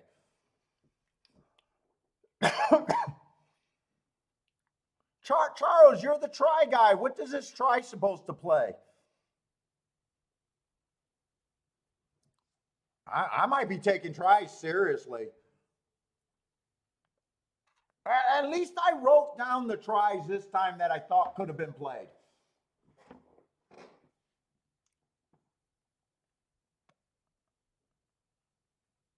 Could this try pay $140 for 50 cents?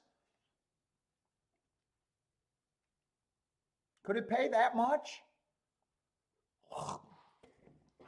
Click on Brian, got the trifecta. Nice. I think you're going to be happy with this try.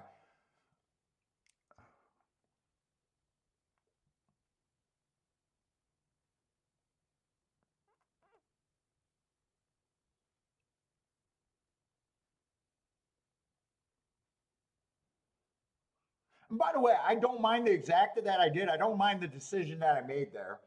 But also could have put that try in, just didn't do it.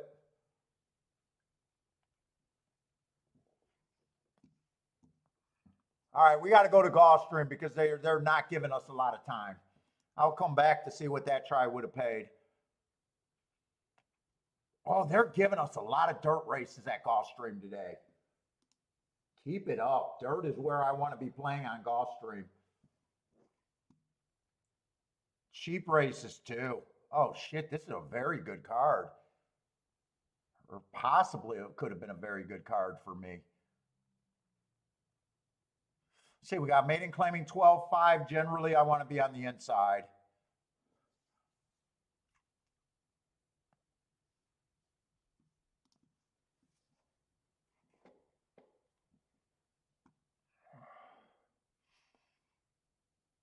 Nothing's jumping out instantly. 3's the favorite. Gonna have the inside. A couple 1-race samples. I do like that hard 4 races back. Looks like he could be kind of the speed on the inside. 2's at 7-2, so there's a bunch of short prices on the inside. I think I'm going to let this race get away from me, though. If the inside's good, how it generally is, I think it's going to be hard to beat the 1 and the 3.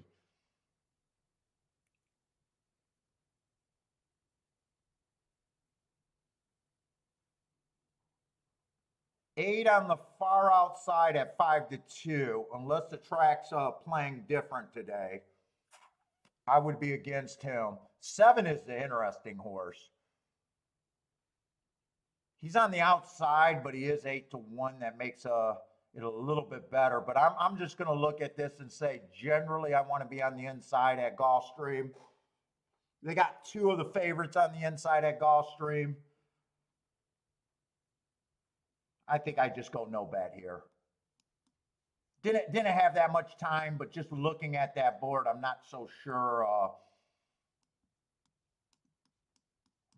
It doesn't look that appealing if the inside wins.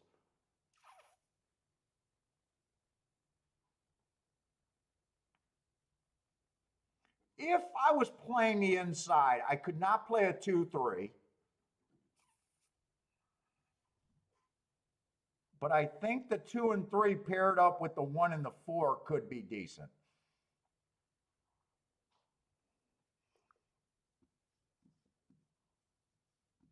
Oh shit. You're saying I'm way wrong? Well, what did that try pay over there at Keeneland?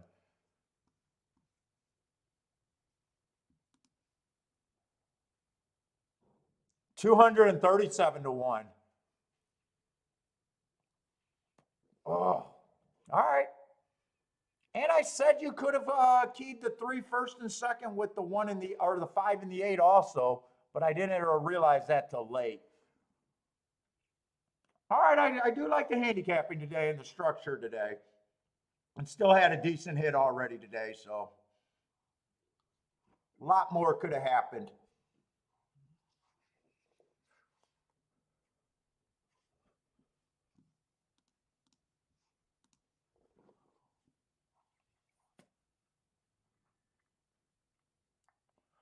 Ooh, the inside didn't really break over there at Gulfstream. 8 was able to get the lead from the far outside. We'll see if he blows his load getting to the lead, though.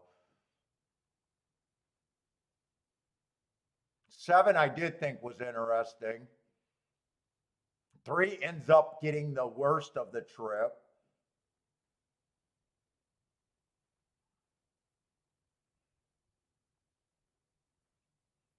But looks like he should be able to win this race. It looks like he's passing the 8. 8 might have blown his load.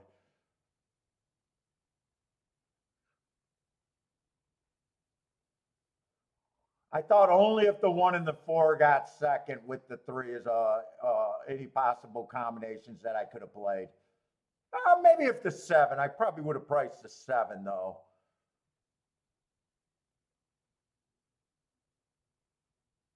Three's gone. That looks like a Gulfstream race right there. I know I couldn't have played 3-8. 3-7 might have been able to be played. 3-5 if I would have looked at everything, but 5 got the rail trip.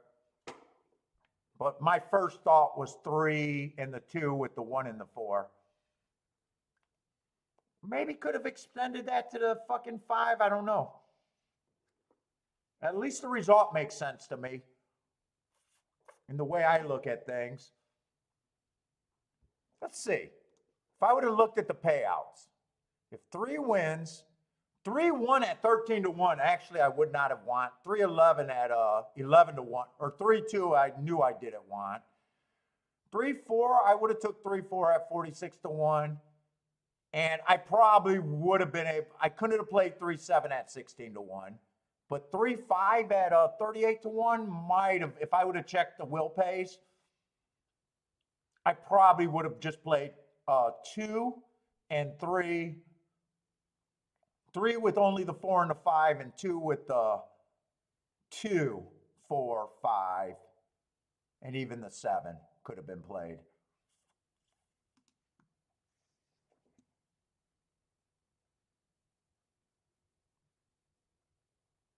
Oh, the guy next to you had the dude. Was he watching the shakeup?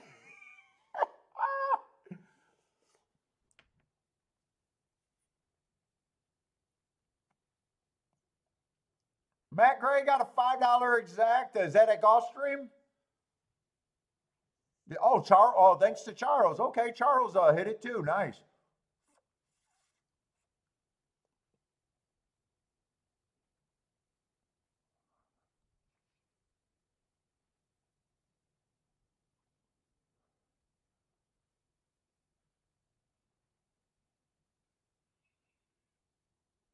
Yeah, Charles is a good handicapper. We know that from the chat room.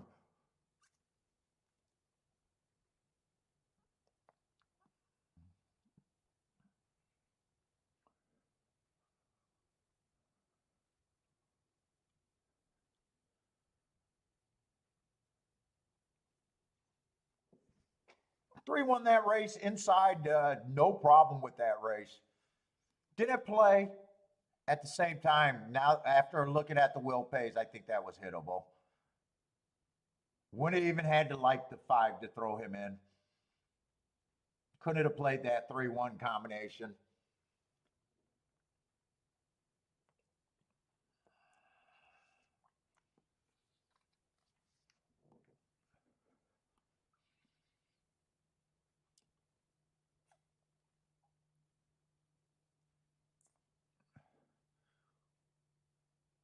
Let's see, Longshot Louis had a place bet on the 5 at Gulfstream.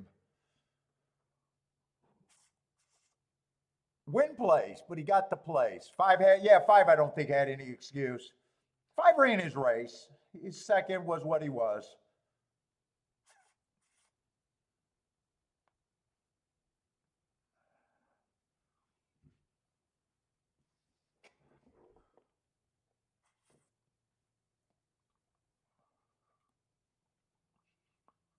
Dude, it's so easy. I keep got to put out these betting videos. You key off the 3, you know where you got to be. I always say, look at your keys. Your keys tell you exactly what you're doing. If you're keying off an A, meaning first choice, you got to be XYZ. You got to be XYZ. So that eliminates so many combinations that you can't do. It might not be right for the race, but in betting theory, it's a good spot to be in. Just look at your key.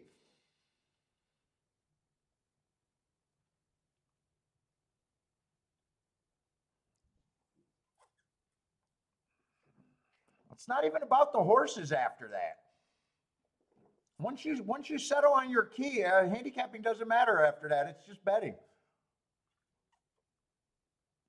If I'm playing the exactas and I got a 2-1, what do I need to make this pay to be worth the play? You got very few combinations with the 3 that were worth it. Only the 4 and the 5. That's it. But you got to look at the will pays though. Just make sure. I thought you could have played the 1, but you couldn't play the 1.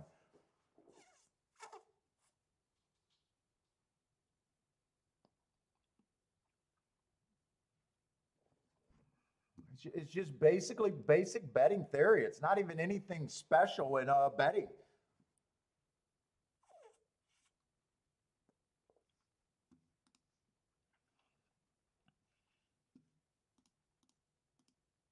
Oh, do I got my sound on? I want my sound on in case we get some new alerts.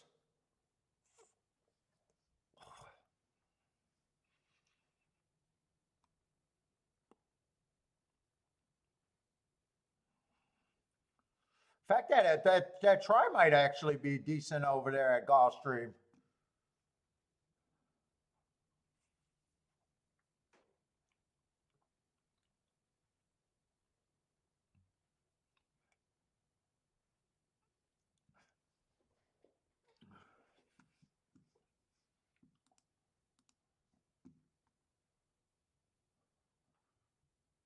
Let's see, the 6 is out here. We got 8 horses.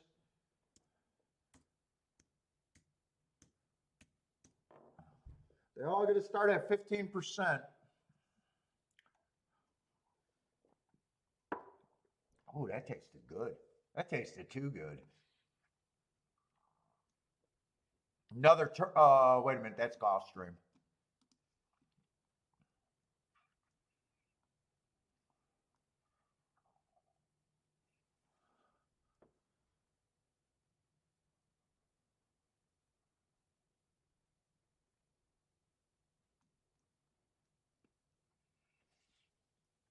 Let's see, fourth race over there at Keeneland.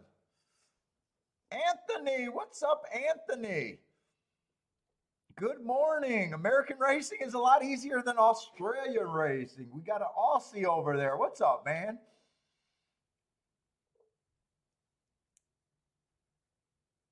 I got a little bit of Jack over here. I'm not a big drinkers, but man, that tasted good.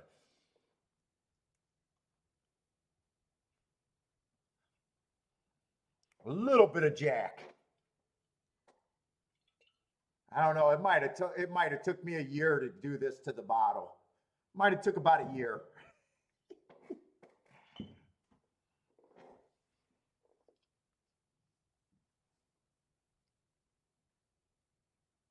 I've never played Australia racing though. Never looked at it.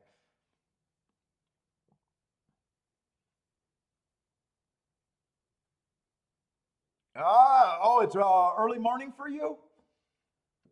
That's why I like.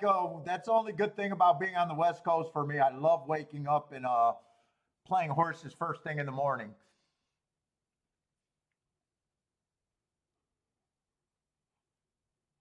Let's see, Keeneland on the dirt. I want to remind myself about the dirt sprints over there.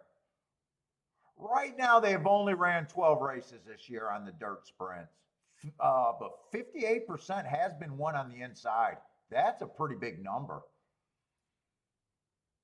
17% going wire to wire, that's weak. 75% stalking and 8% closing, that's very weak. I wonder if that matches up to last year. I'm curious. I want to pull out last year's because so far at Keeneland, I've had a couple hits, but haven't been super comfortable at Keeneland, mostly because the turf racing was not what I expected. Let me see if that paired up to last year. 41% on the inside. The 7 on out was a little bit weaker, but still 23%. 56% were stalking, so that kind of paired up. Speed was a little bit weaker last year, and closers were winning at 20%. So horses coming off the 1 to 4 lengths is probably where. Why do I keep? Oh no, I closed both of them. I didn't want to close them. But small sample sizes this year.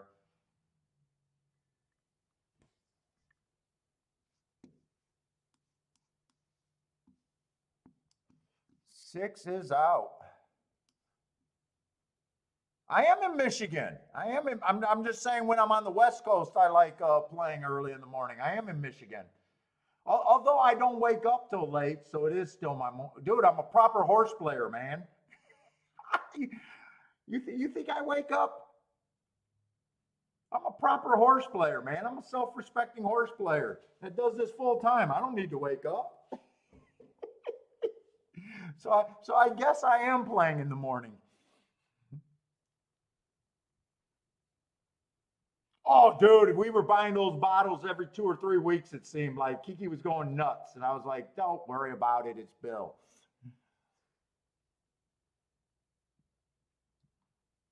Bill's not stingy when I go over his house. That's what I kept telling Kiki. He's like, he's drinking an $80 bottle or whatever it is every freaking 2 weeks.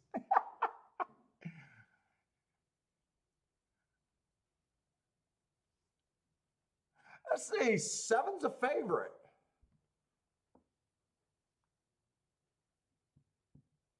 Should he be the favorite? I'm not sure. He dropped to the basement, or not the basement, but pretty close to the basement last race at Tampa Bay. I'm not sure if this horse should be the favorite. I'm just positive that I don't think 2 to 1 is getting overpaid on him. That's what I'm positive about. He can win, but 2-1 feels a little. Let's see if there's some spots I can get to. One just broke his maiden. 3 races ago, went too fast to win. 2 races ago, went too fast to win, and then he popped last race. No real problem with that, stepping up against winners for the first time. 2, I would say, feels cheap to me.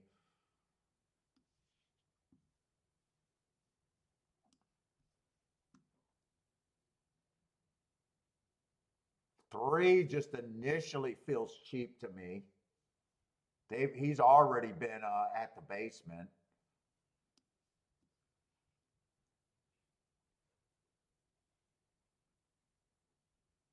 4, my first thought should not be 11-1. 4 races ago, average while closing. At allowance 1x, that should be tougher than this field. 3 races ago, went too fast to win on an inside day and had the 7-hole. I love that race.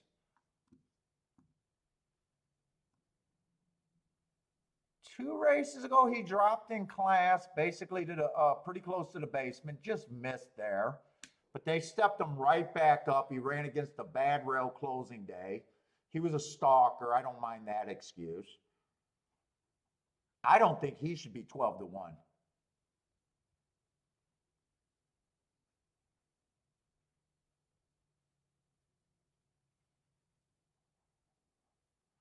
Five-horse stalking day, 3 races ago, went too fast to win while running against the bias. I love that race.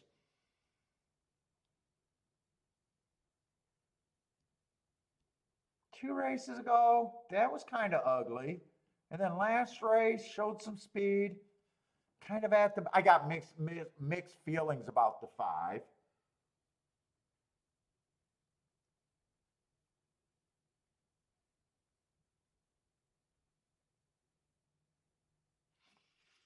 Maybe 8 does deserve to be the favorite.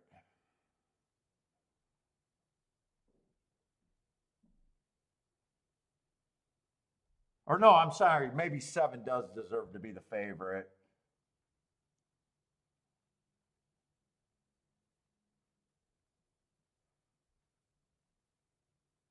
Eight, I don't have a problem with him.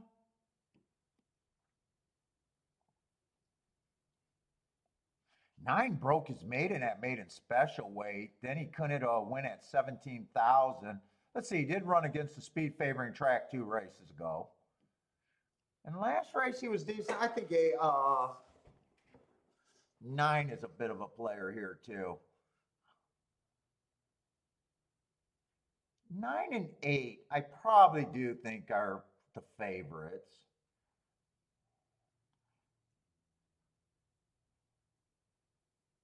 Let's see, they all start at 15%. Let's see, I think 1's going to be that a 15%er.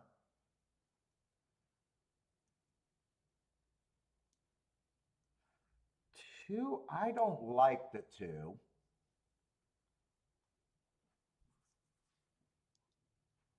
3, I think the 3 should be long. 4, I definitely feel like he's over under bet.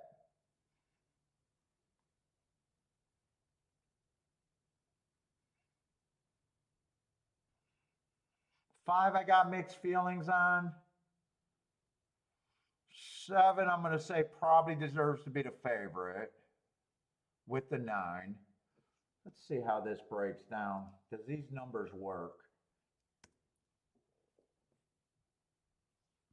If I come back, he's 15%.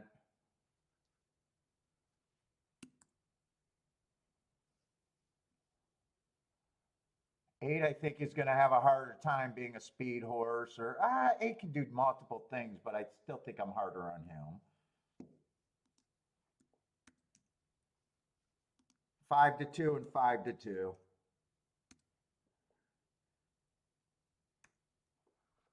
That's my betting line at the very least. It's a little over, but not by much. Let's see. 4 is definitely right now the best thing I could get to. 1 is still interesting. 5, I think it can still be used in combinations.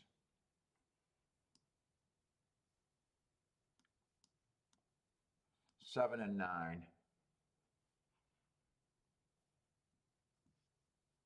The only 2 horses I'd be willing to bet to win are those 2. That's fairly easy.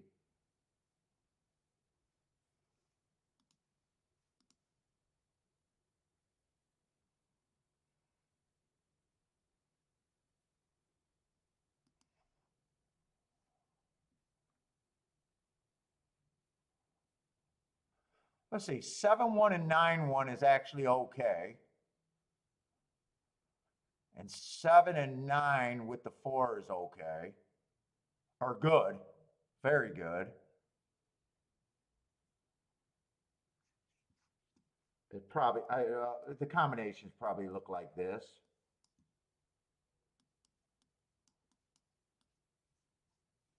Reason I'm in the race is for the 1 and the 4.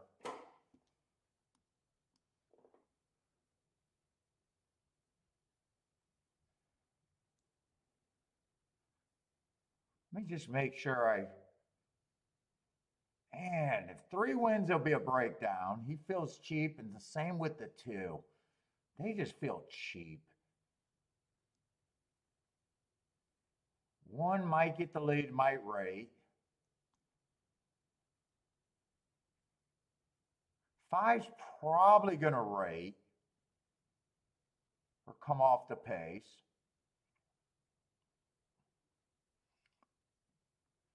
5 can go to lead. I think 5 and 1 might be the 2 most likely to go to lead, and the 7. And possibly the 9 goes to lead.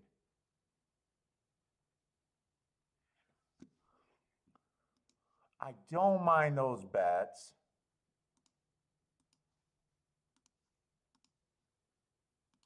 I don't mind those bets.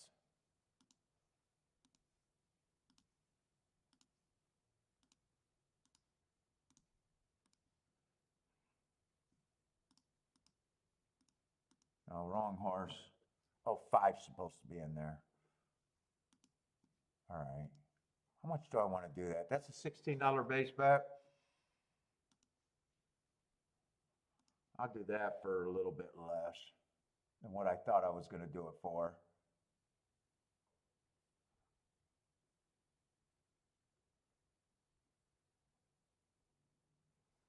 Let's see, do I want to do some tries here?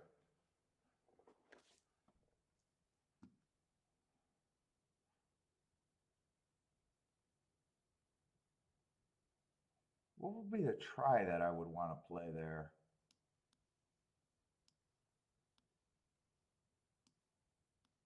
Nine, eight, 5. 9, 8, 5. Probably just with the 4. I don't know if the 1 boofs that try up enough.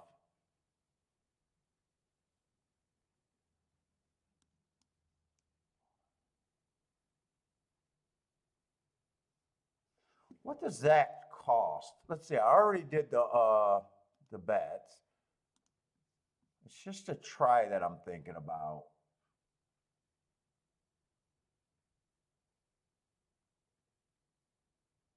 Do I want to do that?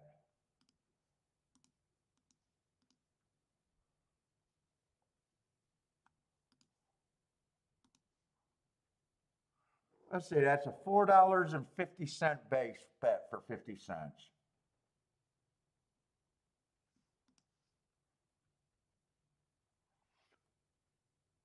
What would it be if I still had the 1 in first? No, I put that in the wrong, I put that in the wrong spot. Goes to a $6 base bet if I put the 1 in first. Also,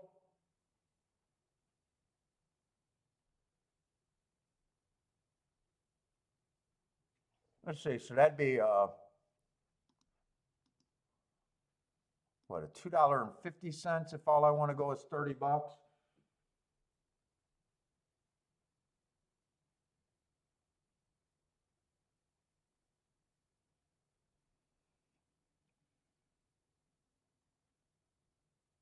So 4 runs second with that group of horses, or first, I'll have the exacta.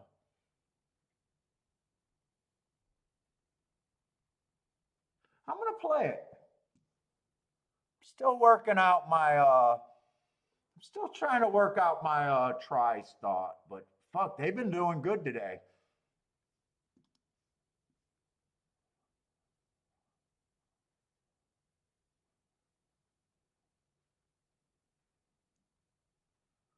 I think 2 and 3, so I'm fading. I need 2 and 3 not to run. 2, 3, and 8 not to run is what I need. And 4 to be on the board.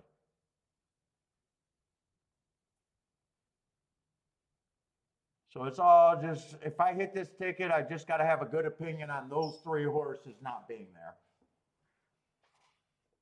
Oh, right now, 2's getting the lead. I did not see this 2 having front speed.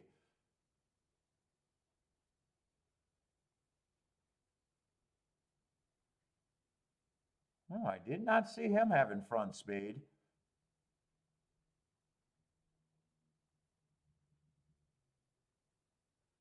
Four's farther back than I would have liked. I don't think 4's running. I think I need this one just to run, power through.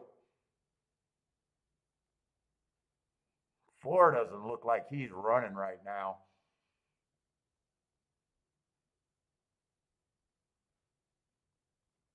Two's running way better than I expected.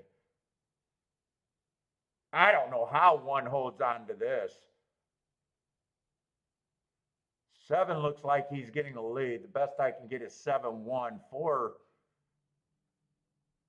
Is 4 running or not running? Do I got a shot at this or no? I need 4 to get rocket fuel in his butt, and I think I could hit this. No, he doesn't have rocket fuel.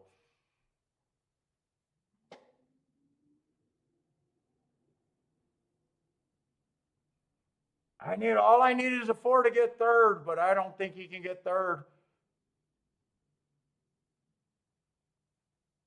5-9. 5-9-7. 5-9-7.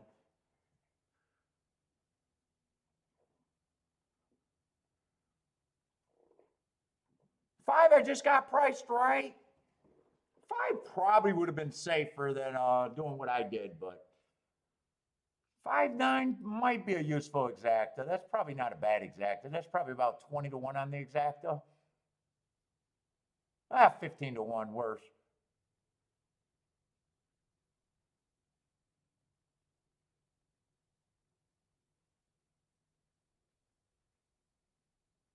How much would I saved if I didn't include the 1 first and third? That was my first thought, not to include him in either spot. 3 times 2, that would be a $6 base bet. I probably would have just spent the same amount. I probably would have just, instead of doing a $2.50 try, I would have did a $5 try. Probably would have been, I probably would have bet the same amount.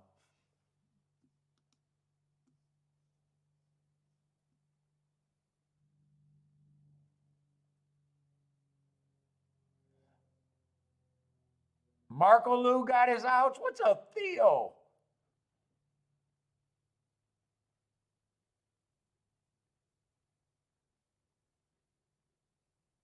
My betting board was better than my betting there.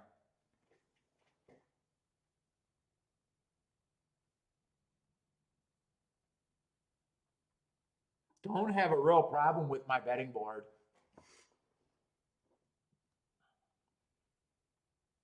Thought 7 and 9 should have been the favorites.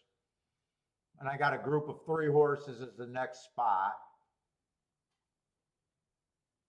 2 was the only horse that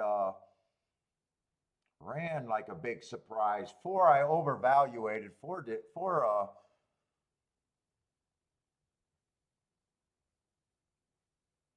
I would have liked to get better effort out of the 4, but I don't think I can get outside of liking him at that price. I still like him at that price. They can run that race again, and I still like the 4.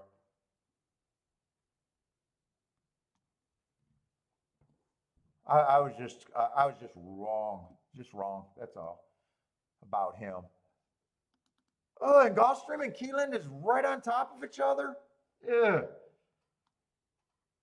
Why? Why do we got to be on top of each other?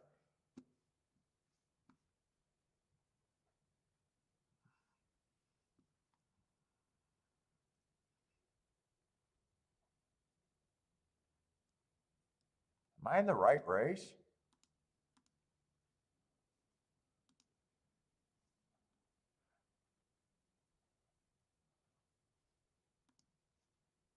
Yeah, French Fax is the favorite. I don't even have marks on him.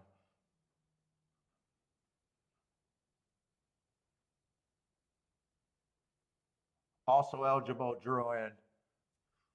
Let's see, the 8 got scratched. Oh, 11. No, 11 did not pull in. Yeah, I don't have time. I probably can't even look at this race.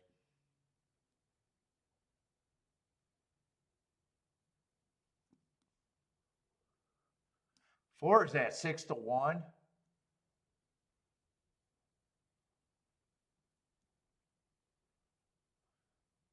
Dude, I'm so tempted to jump in there and bet the 4.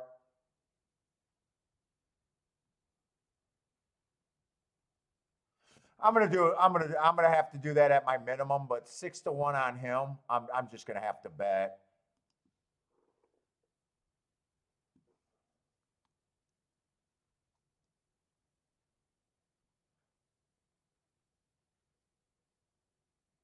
Oh, 7 got speed too, but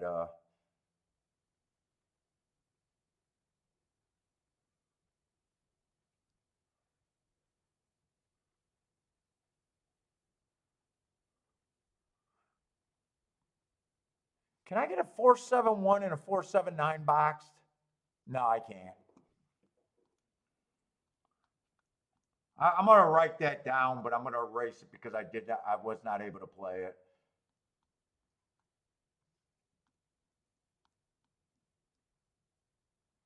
Four I did a bet on.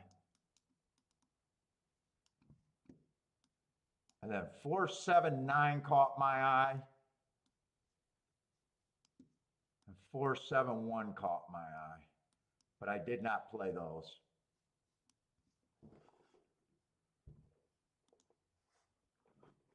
Four just had too good of marks, and when I seen him at 6-1, I was like, I got to at least bet him.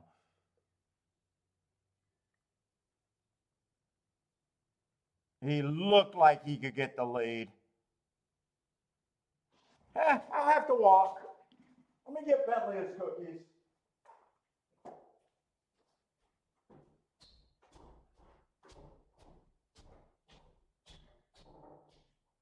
Really? You want some cookies? Where's my cookie monster?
looks like he didn't. Maybe the 3-horse won. Looks like he's concentrating on the 3.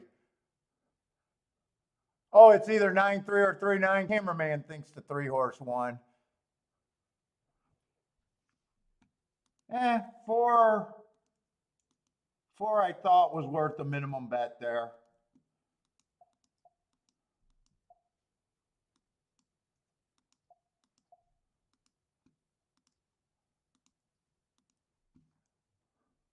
Who's the 3?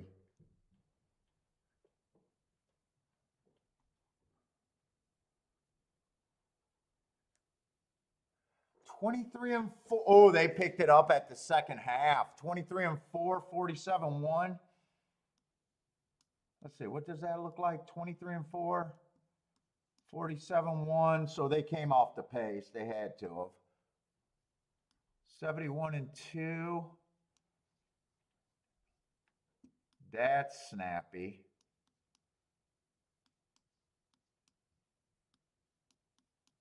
I'd say that's pretty snappy. Pretty snappy pace.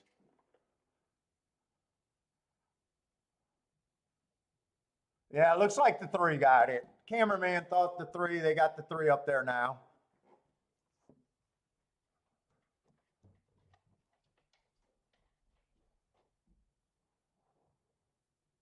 I'm just looking to see if let's see, 9 was the horse that drew in. I'm not gonna go get his marks. He looks like he fits though, coming off the pace.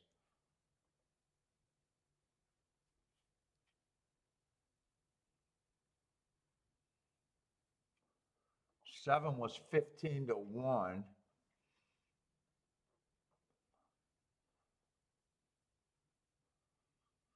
I don't like the 6. 5 would have came off the pace if he would have came.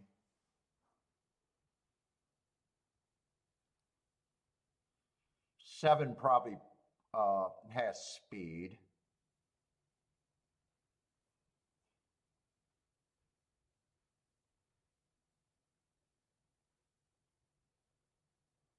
Yeah, 4 does look like, unless the 7 got the lead, which he didn't. 3 looks like a stalker or a closer at a route.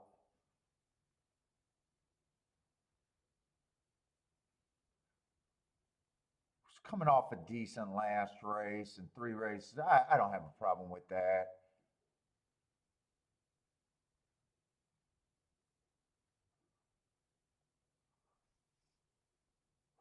Who is this French horse?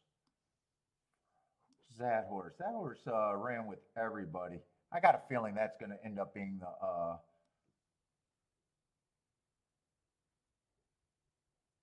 I got a feeling that's the 9, isn't it? Yeah, that is the 9. Okay, so all of these horses ran with each other. I wanted the lead in that race, and I'm not sure if I wanted the lead. Well, I wanted the lead, but I'm not sure speed's doing real good on the turf there.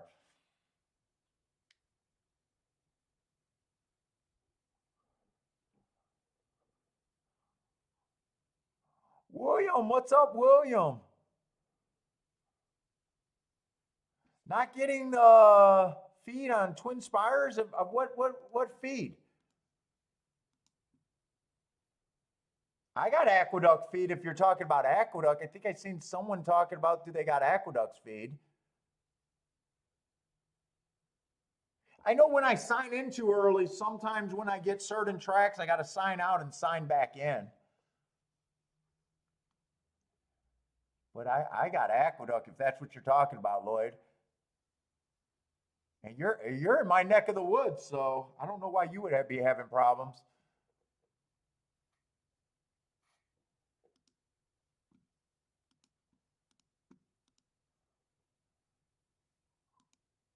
Let's see. Are they going to show me that replay pretty? Oh, that's a pretty, oh, 3 won that photo pretty easily.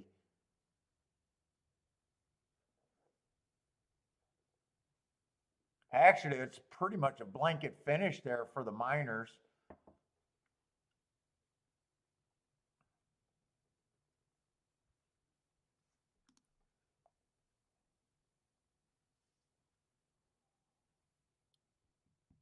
Let's see, what's the next race at Keeneland, though? Oh, 5 furlong sprint. I don't see many of them at Keeneland. Another turf race.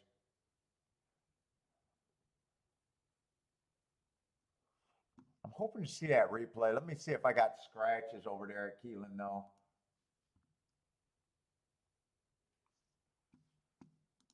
I gotta make sure that's the right race and I got the right scratches, though. 8 looks like he's out.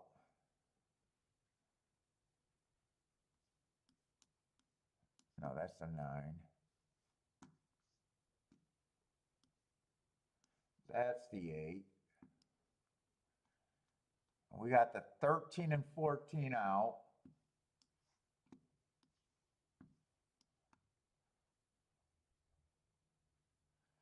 $15 did draw in.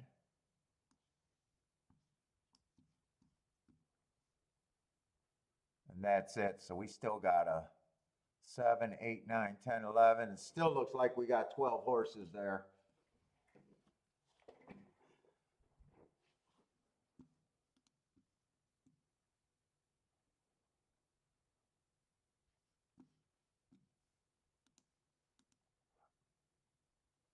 Let me see. Do I got to watch Gulfstream? 4 got the lead, but that does feel like a snappy fractions. 3 is going to end up closing. Okay. 9's going to even be coming from farther off. I thought 4 could be the only speed in the race, so I actually got what I wanted out of him other than the finish.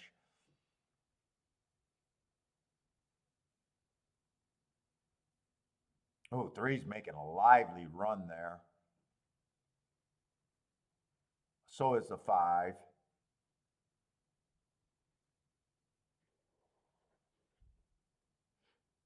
I'll see. That fractions might have been too fast today. I think that's the first turf race we've seen today.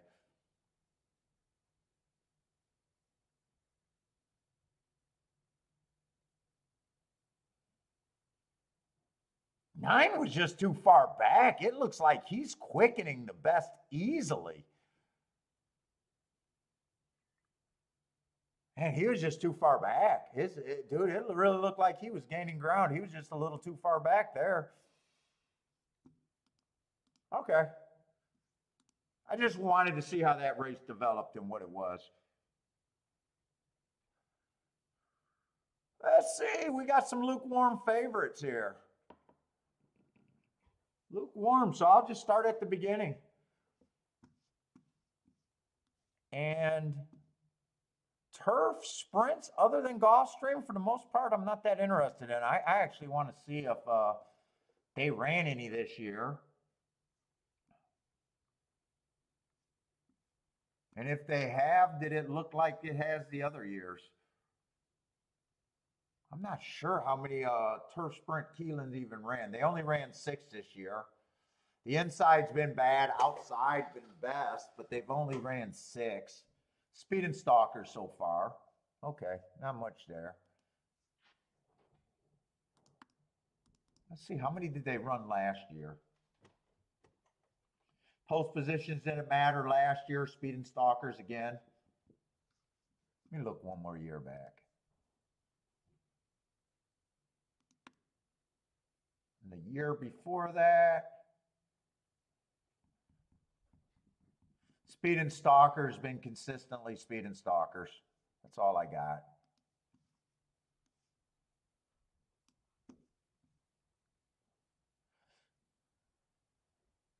Allowance 1X. Let's say 1, stocky closing day, average, slow, got in position, but other than that, tired out, grade 3. I guess no shame in that. This allowance 1X. And then last race, inside was good, ran against the bias. Every once in a while, he looks like a closer. I'm not sure if I like him one way or another.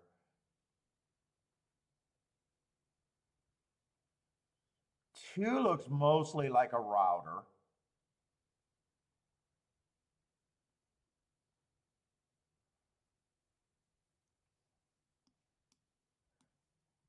Three, I really like his last race. Bad rail going too fast to win, but man, I don't trust him. He still feels like he got a lot to improve. Yeah, 5% he's an overlay, but he looks like he has a lot to improve.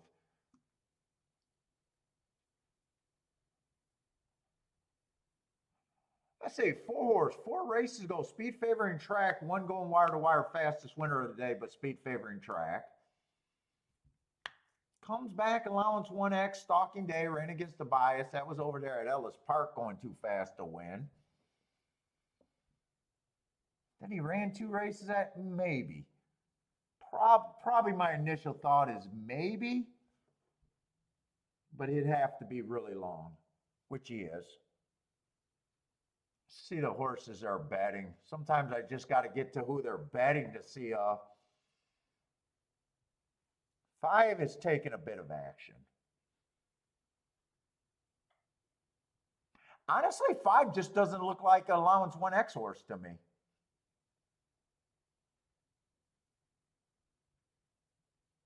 Four races ago, went too fast to win at 30,000. Then he comes right back and wins after that heart.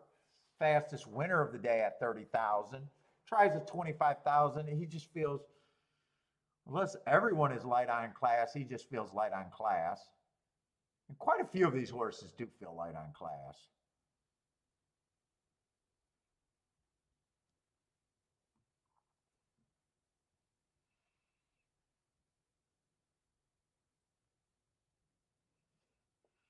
Six isn't taking really any action. Let's see, I don't like route to sprint. Last 4 races, last 5 races were routes.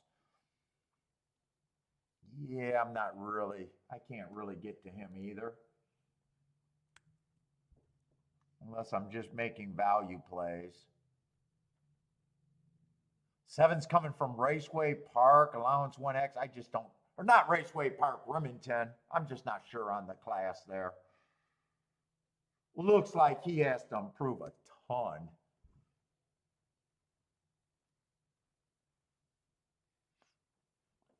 Let's see, 9's actually 9-1. Oh, another horse that doesn't really look like allowance 1X horse. Maybe this field is looking like it could be on the cheaper side.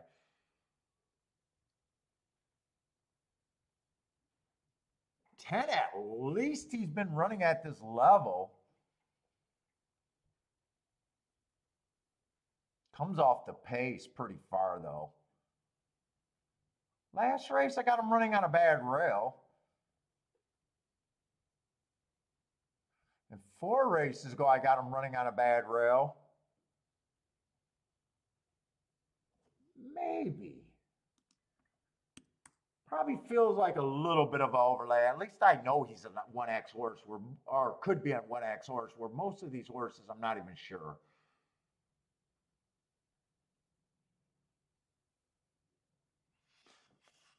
Let's see, I'm not going to know what the 12 is. Except I do like the marks on him last race. Bad rail stalking closing day. Tried to go wire to wire, going too fast to win in his only race in the States.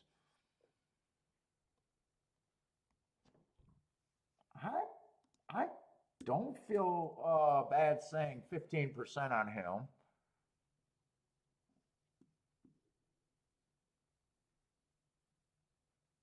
Eleven got really nice marks. Went too fast to win.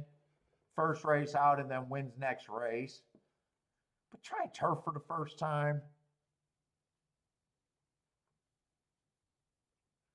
I don't have a problem with him being like a lukewarm favorite. Who's the 15? 15 at least been running in allowance 1X's. I'm going to have to look up the 15. He's taking a bit of action.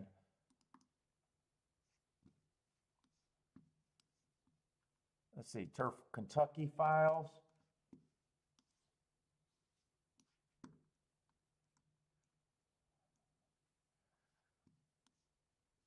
I got Early Pressing Day.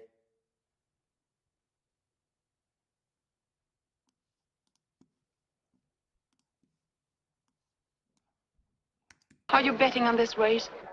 No. Why don't I just do this for average, average, average?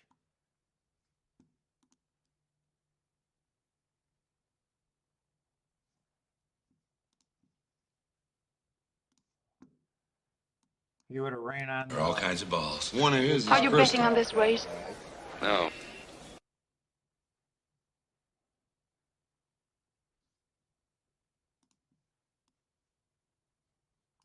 Average, average second.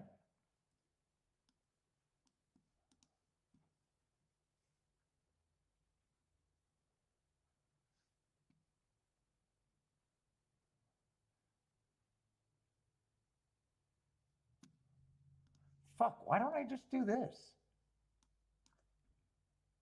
Average, average second. Boy, that's the same thing. Wow, that's so much easier. Why don't I type it in like that? I don't know if I want to bet this race, though.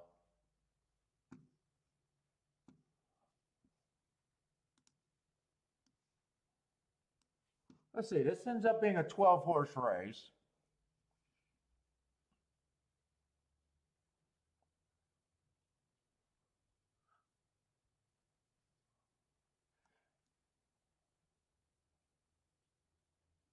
I got to look at the one more time.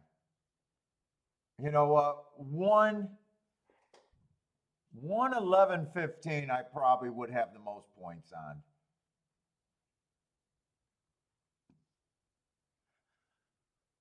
2, I don't like route to sprint.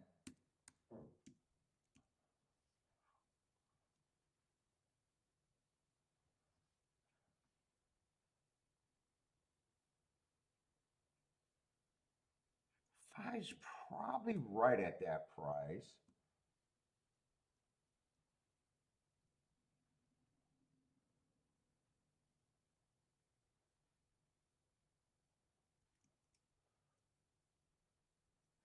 Nine's probably about priced right there. That would be 3 horses left. My math's not quite working out.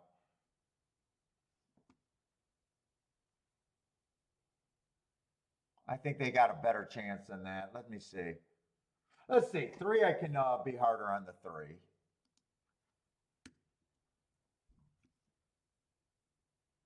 I could be a little bit harder on the 2.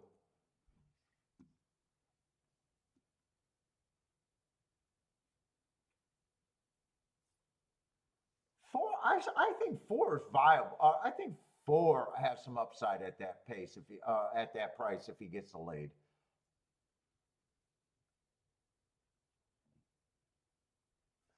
5, I can be a little bit harder on him.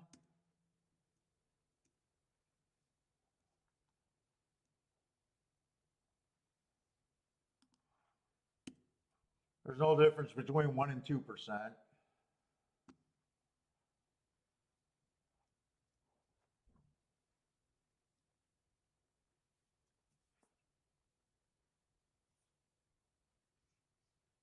And I can be harder on him, and he's still an overlay. I'm just trying to get the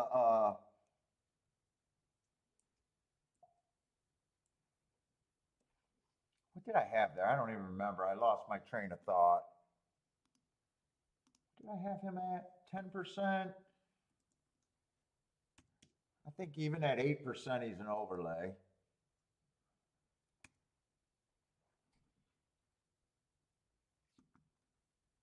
I like that better.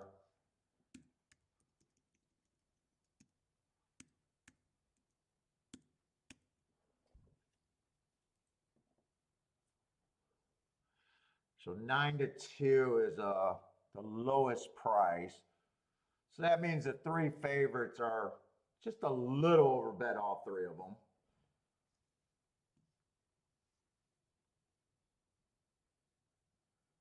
5's just a little overbet. 4 and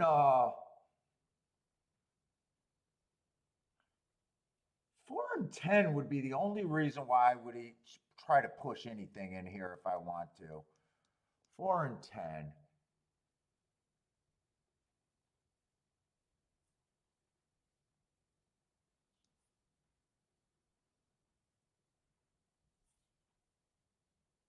In fact, I would keep that cheap. I might not even turn that around. I might play that. Let's see, I'm just writing down some ideas that I can get to.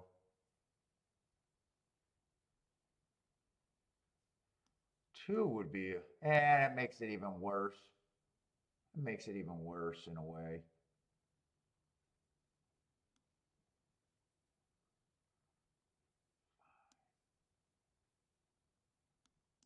11 and 15.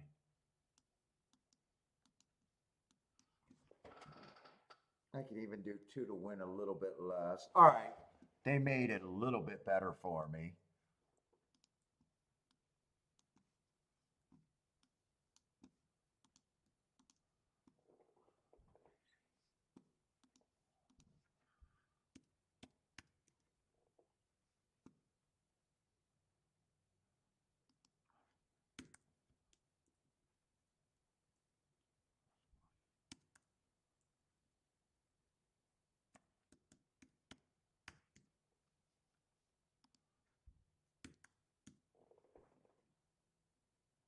They made it a little bit easier to do.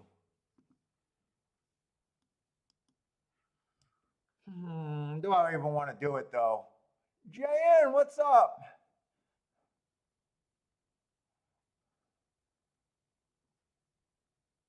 Gizmo, how's it going?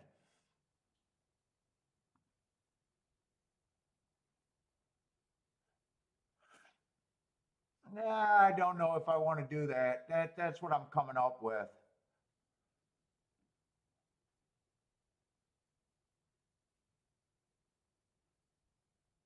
Eleven becomes low speed.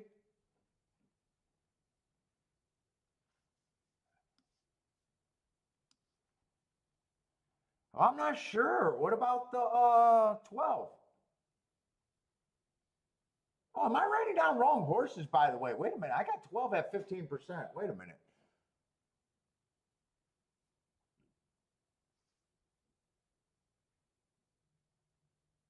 I forgot about the 12 in there. That's making it worse. Everything that I'm coming up with is just getting worse. And I can see this group just being the exact and the try. I think I just got too many horses here.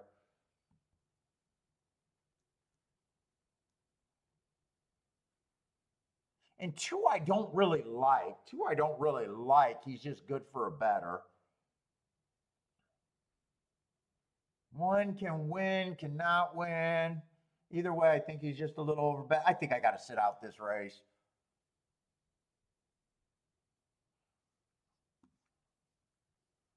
Three got some speed, but I think he just has to improve too much. Yeah, I think I sit out this race. My chicken scratch is trying to get me to some spots. I'm not even sure how much I like that. Maybe I could drop the 2, and now the race would become a lot more playable. King the 10, but I think I'm just going to sit out here. No bet. I just got a lot of chicken scratch there.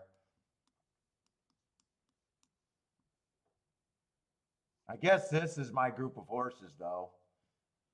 Too big of a group also, it feels like.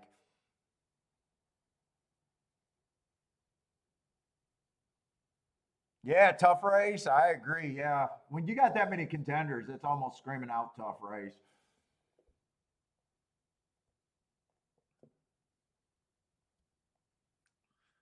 Twelve's an interesting long shot, though. Well, I don't know. 8 to 1, the decent price.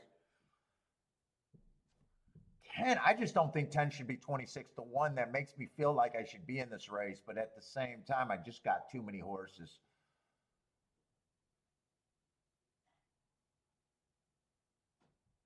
Yeah, I think it's best I just sit out that race. I don't have that good of an opinion there. In Gulfstream, 1 minute, I fuck it, you know, whatever. They want to keep doing this. Let's try to look over there.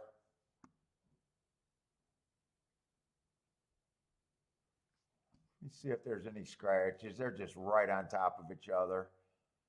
Let's see, one's going to be the favorite over there at Gulfstream. Or no, two's going to be the favorite at even money.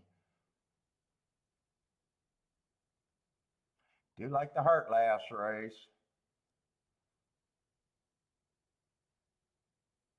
Five's going to be the second choice. I probably agree with that.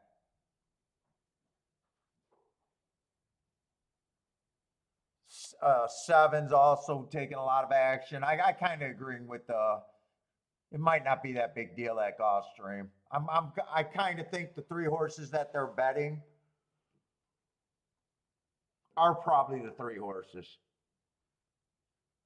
That doesn't look like a bet there for me.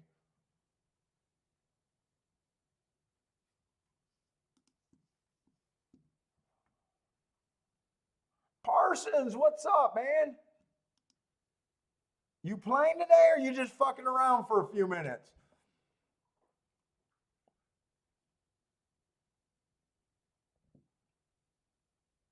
One 5-15.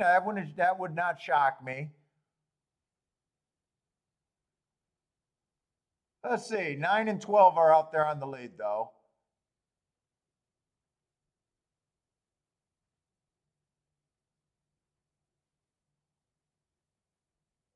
Nine's 11-1. I don't quite remember who the 9 is.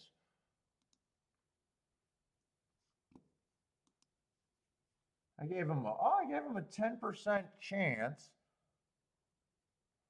But the favorites are coming. 11's getting the lead. 15's there. 5's coming late. It looks like I said, it could just be the top 3 betting choices there. 5's going to help you out. I think Parsons ends up with that ticket, right? No, 11-5.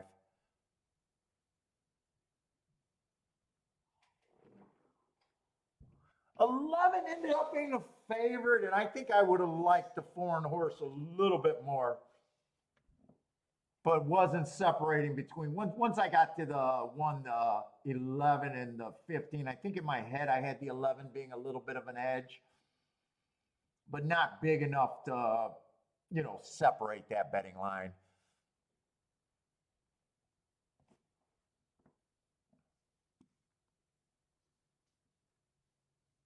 Even doing this, I would have had to narrow that. I would have had to figure out how to bet that. I kept saying I wouldn't be shocked if that's the try, but I would have. There's no way I do a 5-horse box there. I would have had to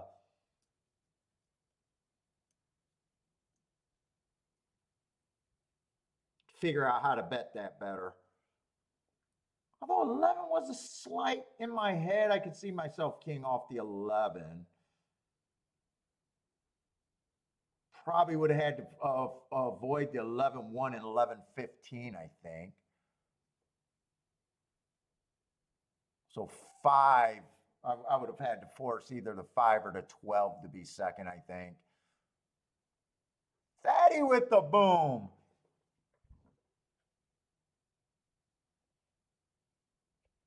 What does it almost pay?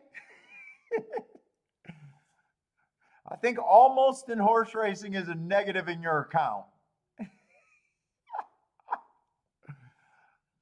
Fatty, what's up, Fatty, today?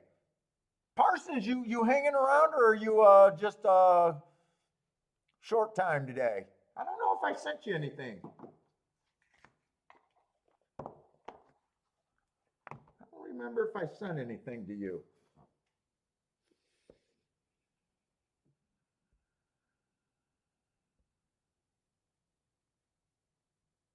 I might have.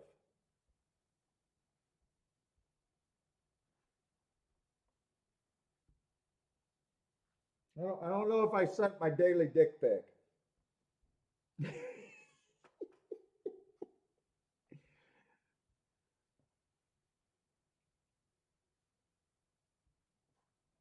I got to keep sending out daily dick pics. They're highly appreciated.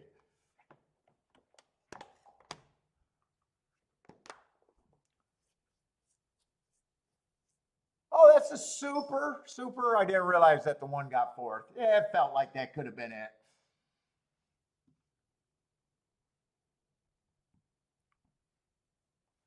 Let's see, Gulfstream. I thought the three favorites looked pretty tough there.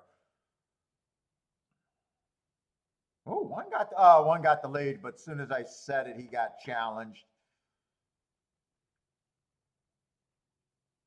Let's see, two now got the lead. One's still trying to hang around. Seven's I think seven was one of the other favorites too. I think the favorites were 257 if I remember right. Let's the one squirms out and gets second. It doesn't look like much. Although 5775 might have been worth checking.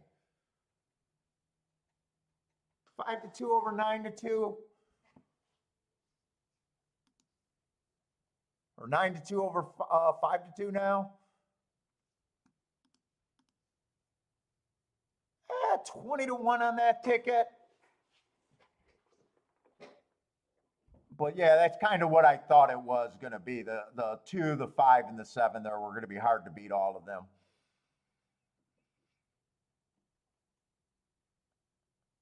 I think that was the try. Exact, the 20-1. Might have been able to negotiate a bet out of there. Might have been able to. But on such short time, it's like, fuck, I just didn't want to.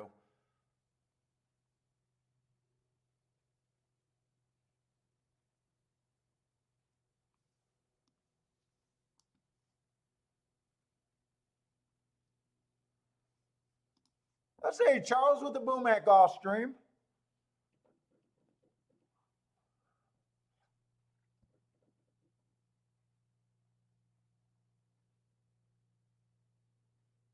Lots of speed. 7 kind of got the gravy trip out of there too. I noticed watching that race. 1, 2, and 5 were all dueling a bit.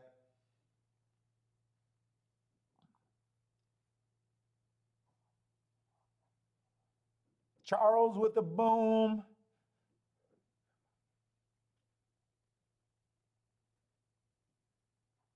Ah, you're working today. On break. What's up on break?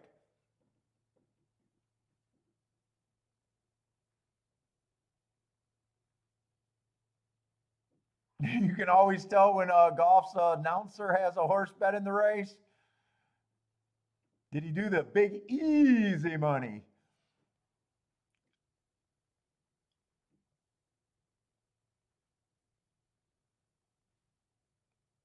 In is in the house. How's it going, In?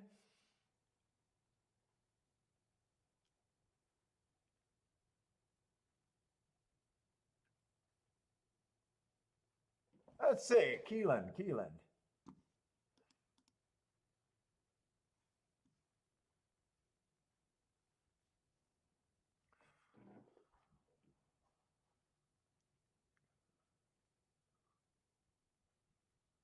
Dude, that try at Keeneland. Holy shit. Am I crazy or did that try pay really fucking good?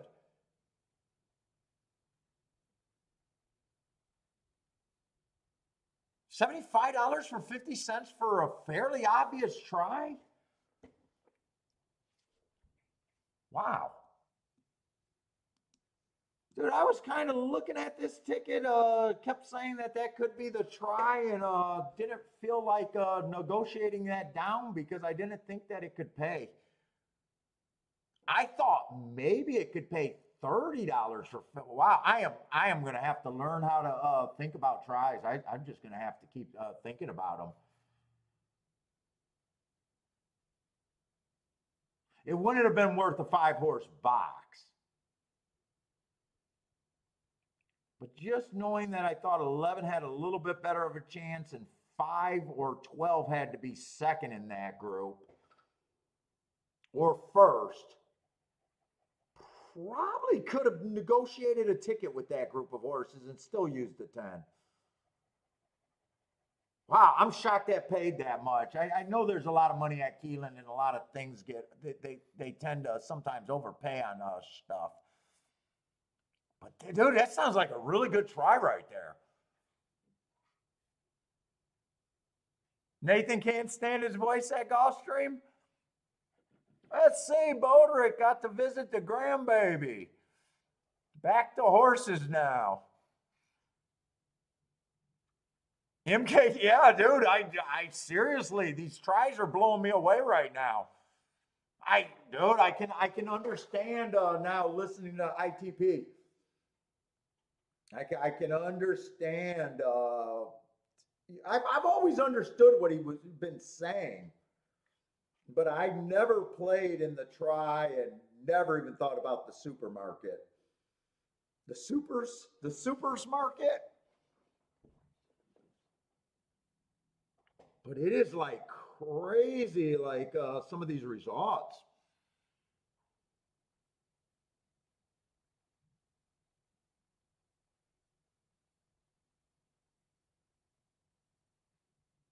Oh, Thaddy had the try. What try did you have for 20 times? Is that at Gulfstream or Keeneland? Nice hit. Let's see, Gas. Gas likes the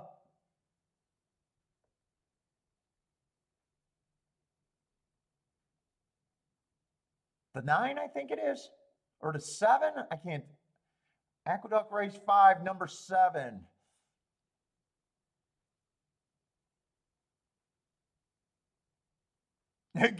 Boulder got reminded that he needs to get that damn pony back. You need to get that pony. Nathan, ITP is a big player on Twitter that picks apart the ticket, and he's on a bunch of podcasts, and I like listening to him. He doesn't talk about handicapping, but he talks about what's right and wrong in betting. He's very opinionated, and I believe very right about betting.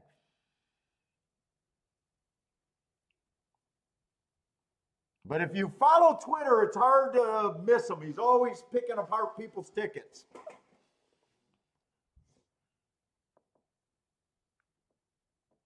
The podcast that I'm listening to is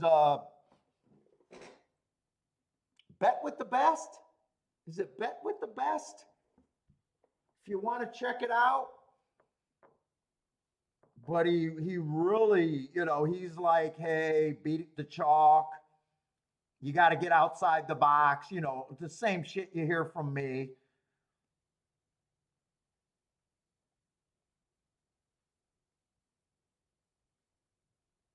He mostly plays tries and supers.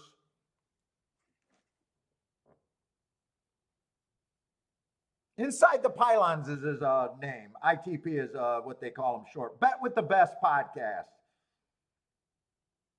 That's a fairly new podcast. Episode 4 and episode 5 are he's on episode 4. I also like the guy on episode 5. Yeah, Paul was on him for episode 5. No, they're two different people. They're two different people, but Paul was on him for episode 5.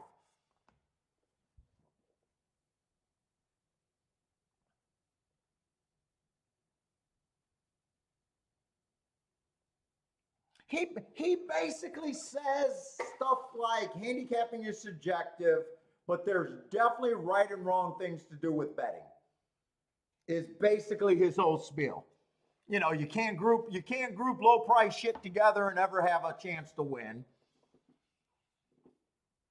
A lot of that kind of shit, Nathan. He's been on that. I think that was almost a 3-hour podcast. And then he's on if you find him on Twitter, right above his handle, or where they have his description, they got a link for him being also interviewed, a 2-day interview with Jason Beam. You can also find him on the Jason Beam podcast, but if you just find him on Twitter, you'll find a link to that podcast too. No show betting, no place betting. You know, that kind of shit. More of the same thing about you know what I say in different ways. You know, what the difference between a winner and losing is understand why you're making the bets, that kind of stuff, knowing you know what you're trying to accomplish, knowing what how to exploit an opinion, not being afraid to lose. Long term, you know, playing it's a grinding game, all that same shit.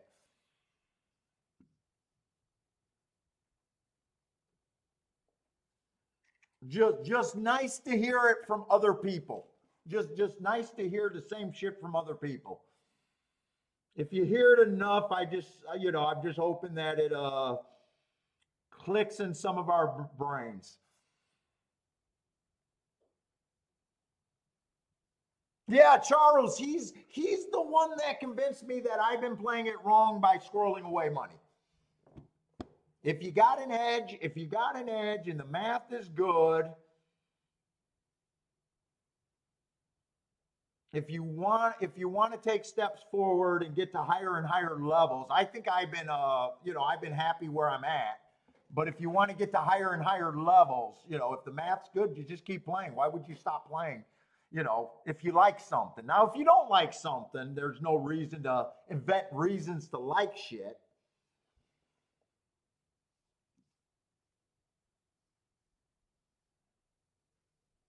But yeah, all the stuff that a lot of us know, you know, don't use chalks defensively. You know that kind of shit. It kills your tickets. You can fuck up a great opinion with terrible betting. You know, a lot of the same shit.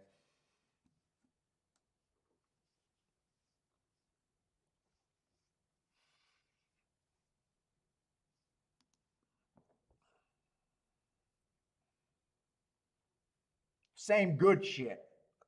When I say same shit, it sounds like bad. Opening my eyes to the tries, though.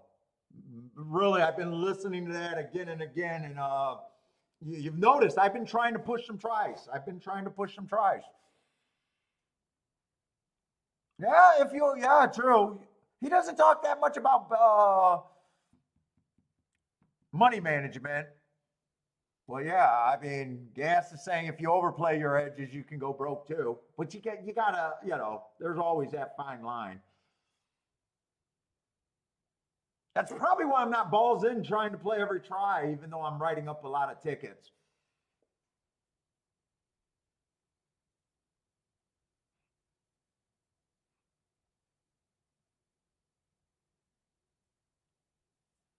Shit, he's out there by gas station sushi. I wonder if a gas station sushi knows some of these guys. Do you meet a lot of high level horse players? Do you know a lot of them where you're at, Gas? Just being a veganite or whatever you say that is.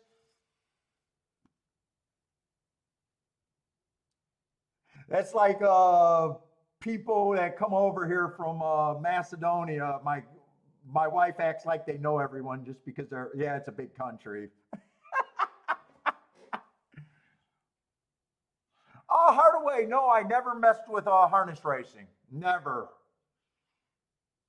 The track that I play at, Northfield Downs, when I was going all the time, had harness racing, but it was a non-event for me.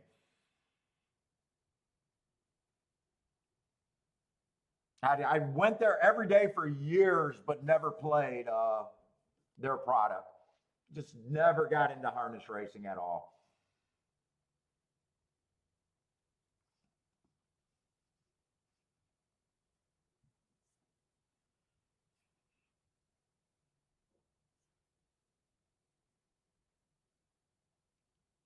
Toro, I like that name. Gas does not socialize. Okay.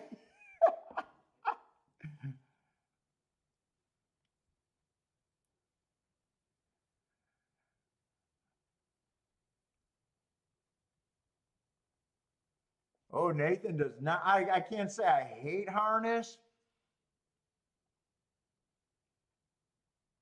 Just never got into it. Before simulcasting, after DRC closed, I remember I went and handicapped it like a, a thoroughbred race. Got lucky and hit a pretty decent long shot, but never tried to get into it. It was just a one day. I might only play 3 or 4 races that day and had no idea what I was doing. I just got lucky and hit a long shot. I do remember that and never pursued it any more than that.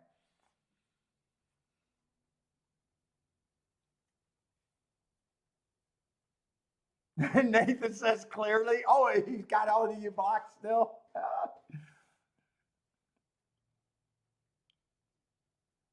So I can take a guess as my personal buddy here. He just doesn't want to hang out.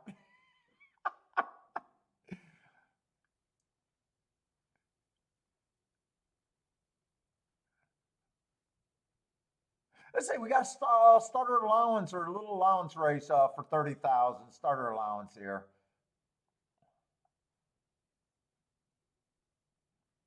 I'm still looking for speed and stalkers, and I don't know. Right now, I've been avoiding more spots at Keeneland than playing.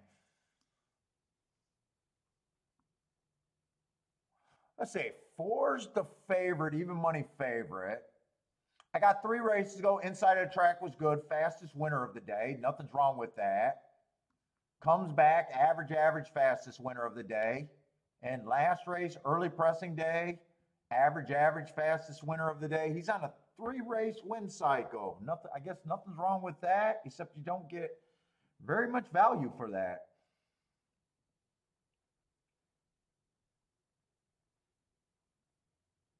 Probably got no, I mean, you can't say he's not in good form.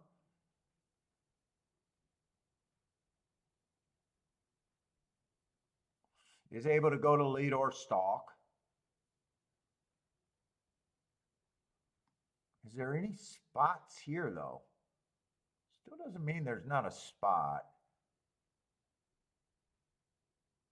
Horses are meant to lose.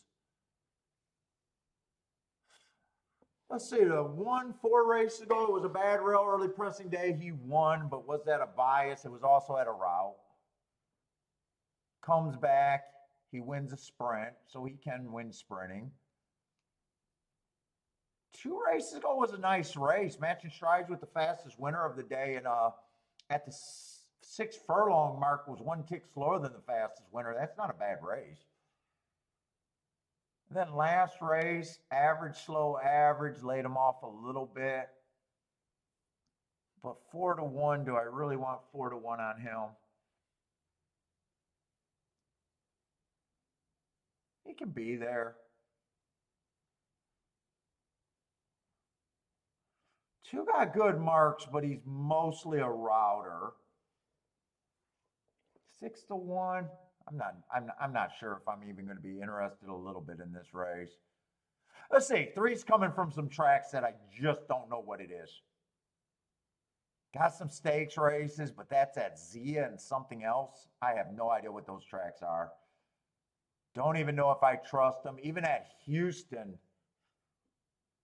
2 nice wins in a row, but I have to me, it just feels like that's lower level racing. I could be completely wrong about that. Boderick, you're Texas. Am I wrong about just dismissing this 3-horse right off the bat? I honestly don't know what to do with him.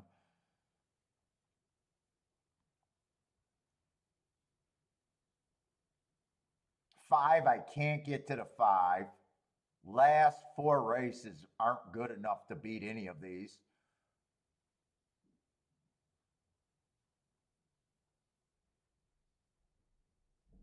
Oh, 3's a nice horse, Nifty. You had a claim on him before? Oh, you lost the shake, thankfully. All right, so you at least liked him enough to claim him. Or try to claim him.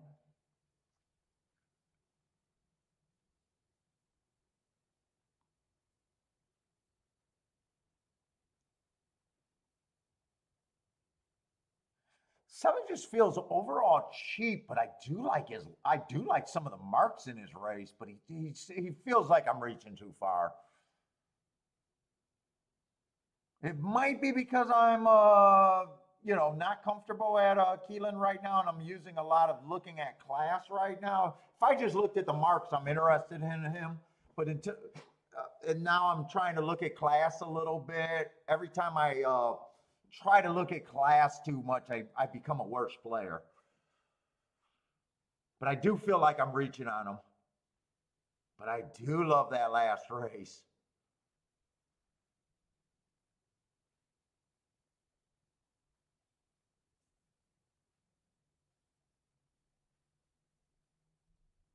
Let's see, Ombrake with a nice hit over there at Hawthorne with a 23-1. Nice.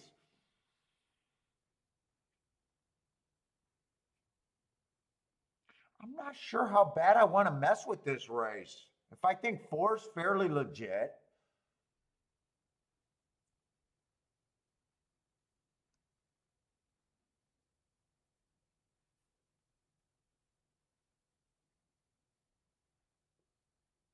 Two, I'm not sure is a spot I could get to. Comes in 1-4-4-1. That's not really good for a gambler. Let's see. 6 is at least I know a throwout. Let's just start with, I think the 4 is 40% and see where I think any of my math could be here.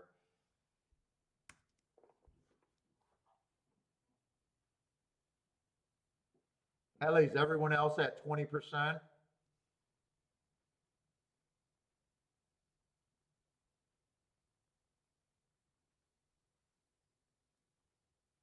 Boy, it feels like you could do something with that half-ass opinion.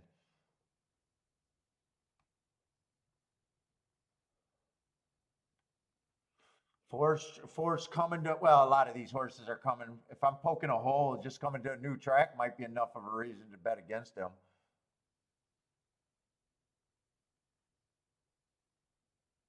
Let's see, if he loses, I wouldn't be shocked to see someone from the front end beating him. What's up, Andre? Haven't seen you for a little while.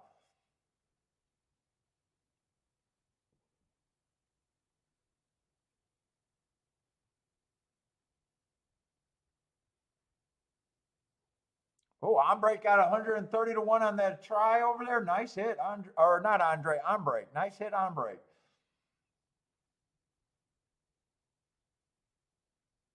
Dude, I think I'm just going to go get off of this race. I don't really see where any of my perceived advantages might be. There's some shots that I'm like squinting, trying to do something with.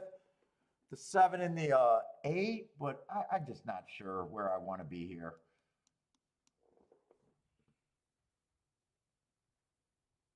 In a way, they feel cheap. In a way, I love the marks and they could. Do I just play here?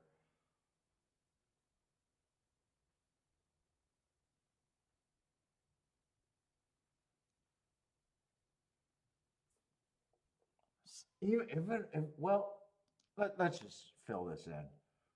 Right now, this is what I'm kind of working with.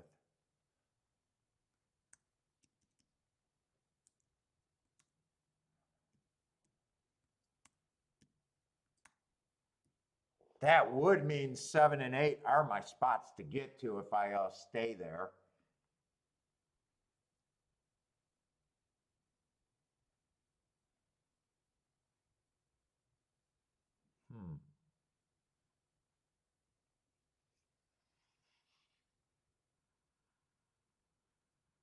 I want to look at Gulfstream. I'm not sure if I want to do anything. 7 and 8 would have to be the key. Let me see what Gulfstream even is.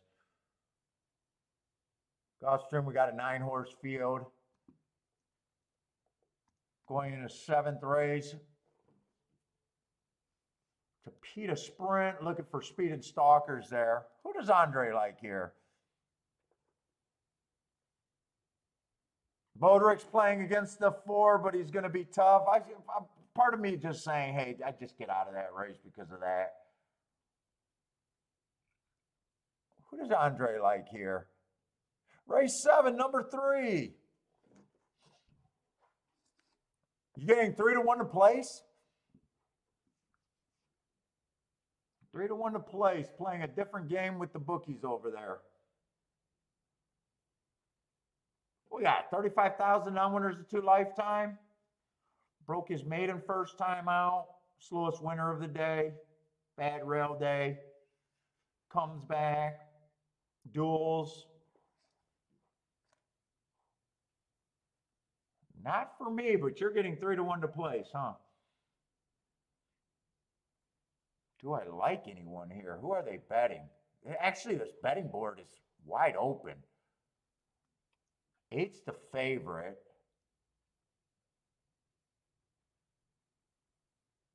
8 doesn't have to win.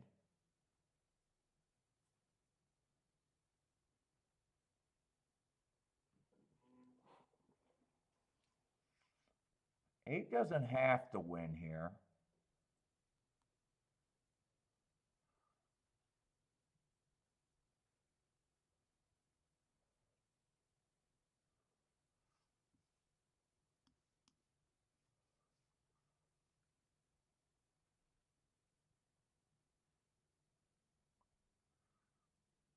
Seven should be long.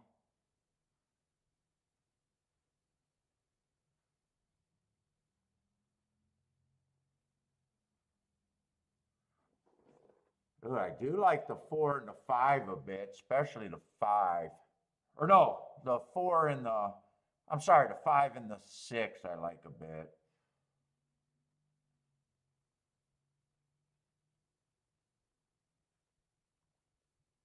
This is a nice little betting race, actually. 2's at 5-1 also. 2 can get a good trip with all the speed in this race.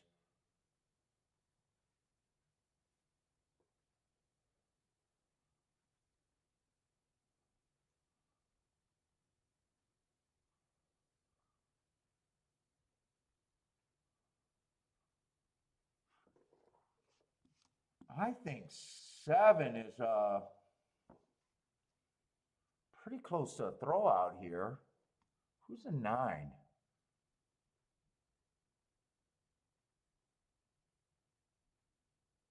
Nine I can go either way on.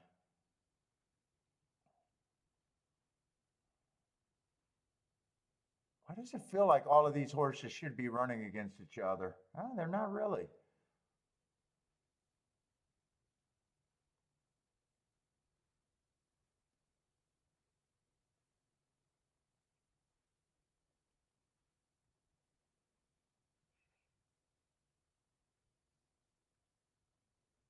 One really ran a bad race last race, and I don't know why, but before, wow, 25-1.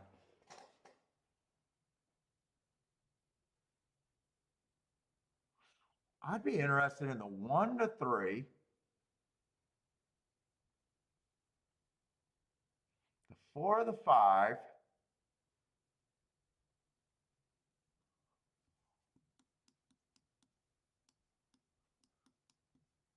I don't think the 8 has any real advantage in this race. I would leave the 8 off. I got enough time to work out. I feel like I'm on really short time here.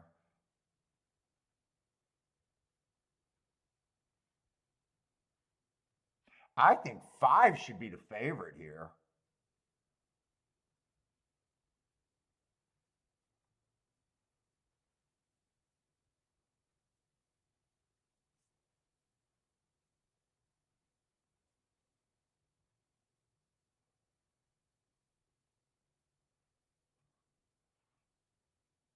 And I think 2 gets a nice trip. Dude, I don't like Dutching at this level. Wait a minute, I got the wrong horse here.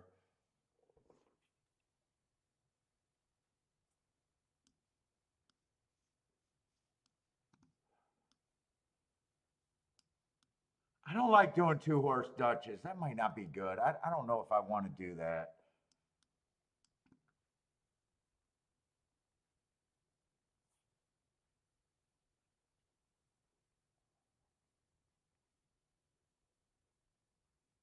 For every, I don't mind that try. They're loading in the gate. I'm going to do that try for small. I wanted to work it out and do it in a key.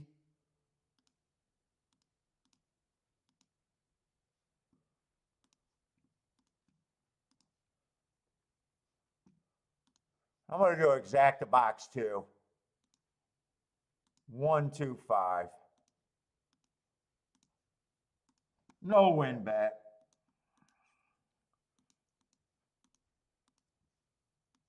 Do a small. I can get away cheap here.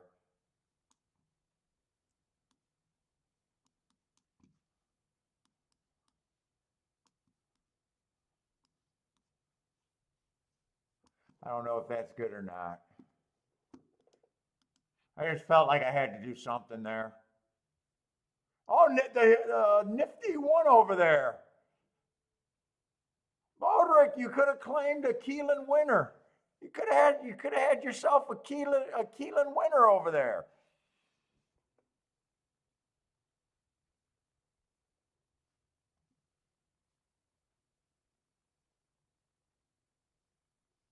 Jan had the 3 at 2 to 1 on his line. Oh, you got 6 to 1. Nice bet then. Really nice bet.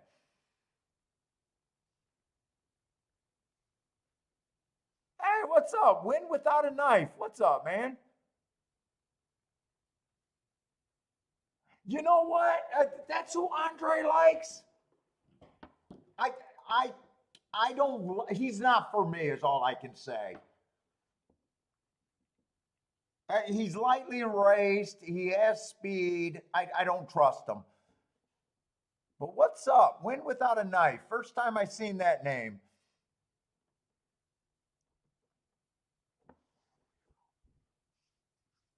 Let's see, they did beat they beat the 4, but the exacta equaled to be 4 at Keeneland. 4 was good enough to keep me out of the race, and I don't think I would not have used the 3, so 7 and 8 is what I would have had to key on there. So I'm glad I didn't do anything there. And I missed the race at Gulfstream, have no idea how that race developed or anything there. Okay, 5 did win. 5 was a horse that I thought should be the favorite. But I did not do the win bet. I probably should have did the win bet when I kept saying he should be the favorite.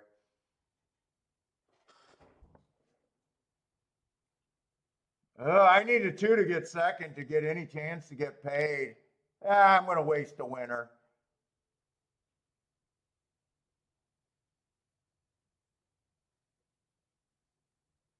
And that's not the one on the inside. Oh, wait a minute. I might have a shot at the... No, 7 got in there, so I don't have a shot at the try. 7 got third. Who got second?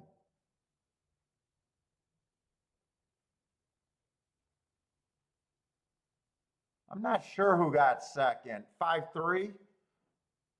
Oh, that's Andre's horse.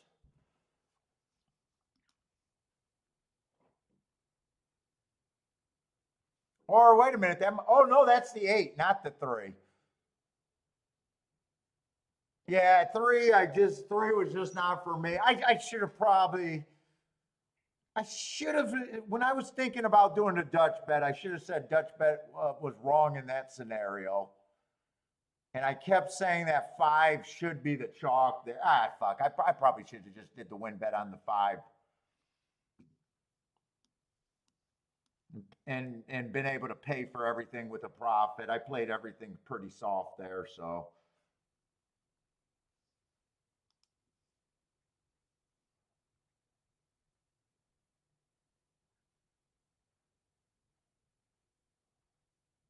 That was 8 on the rail. Who was the 8?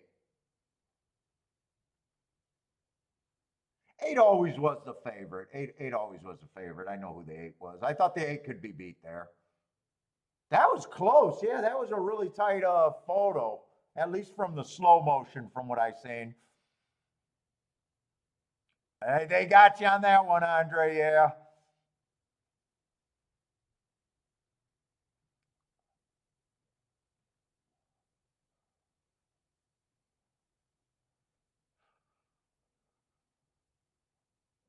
Ram got the 5-8 exacta. Could that exacta pay? That exacta's probably what, about 10 to 15 to 1, I would guess. 10 to 15 to 1, maybe.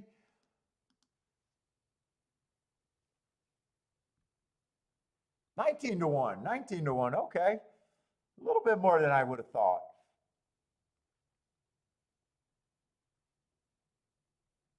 Who had the weight break there? I never look at weight.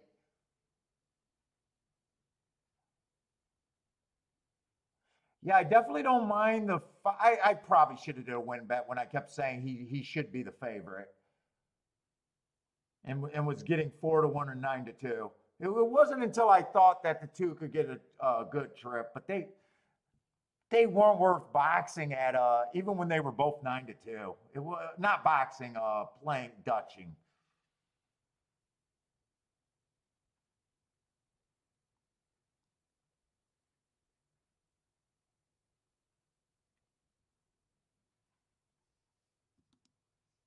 Man, no problem, Andre. I mean, look, you got 3 to 1 on them to place. You guys get to lock that in.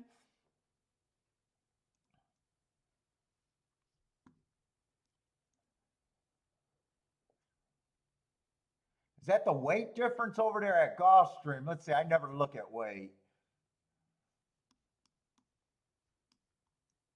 Who got the big weight? Oh, 5 got the. Oh, it probably did make a difference as close as that photo was.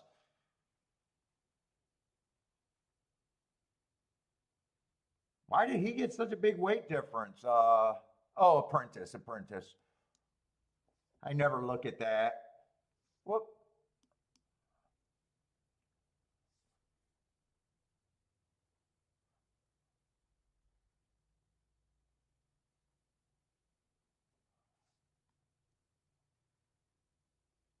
Yeah, as close as it. Usually, I don't think weight makes a difference, but as close as that photo looks like it was, it probably did make a difference.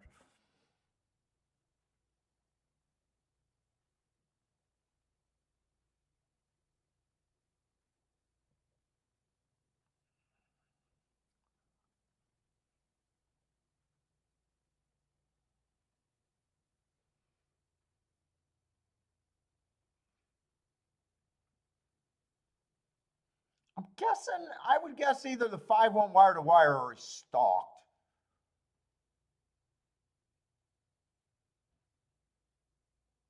7. I did say that 7 I thought was the closest thing to a throw out.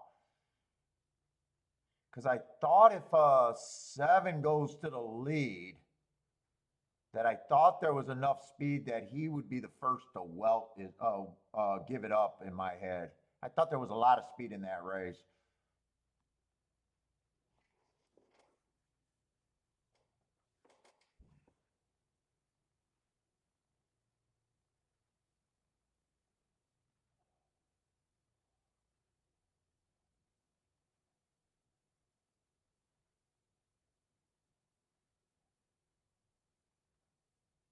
Oh, Blair with the 5-horse boom. Nice play, Blair.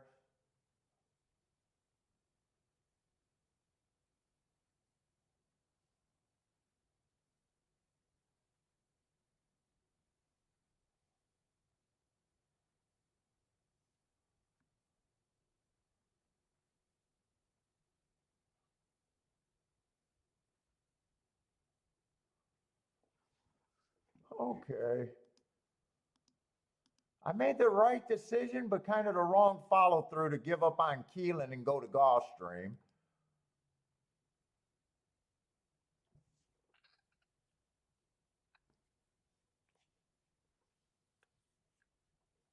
Oh.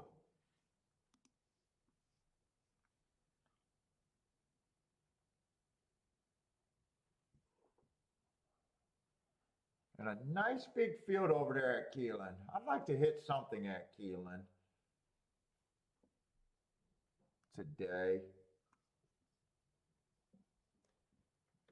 I think I only had, I know I only cashed one ticket. Had a few shots at a couple tries.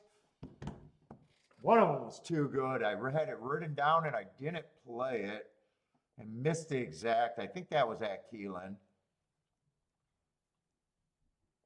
And there was another try that I just thought overpaid, and I had no idea how that one paid 70 to 1. If I knew, or 70 for 50 cents. I might have worked through that one if I thought it was going to pay that much.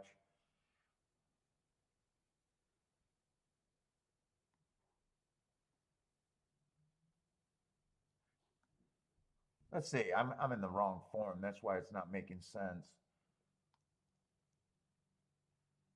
We got a turf route race over there at Keeneland. And I'm just right now I want a profile at Keeneland on the turf, and I just don't have one.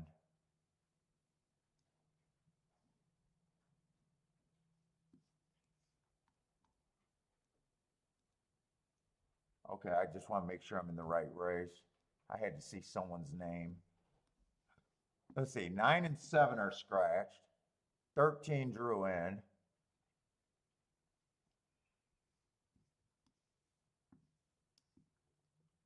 See, I got 14 minutes. That might be enough time just to do a quick Keeneland. If I can just feel comfortable on the turf there, it would make me feel a little bit better.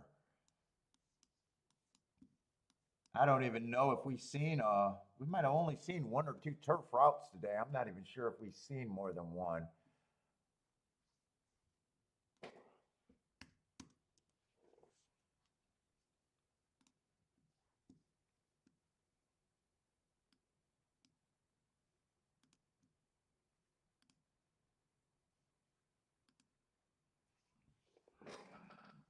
Oh, my back is stiff.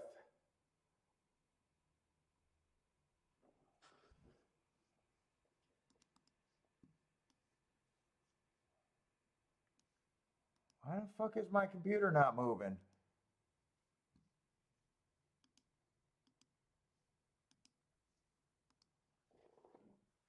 Oh, go fuck yourself. Did I just freeze? No.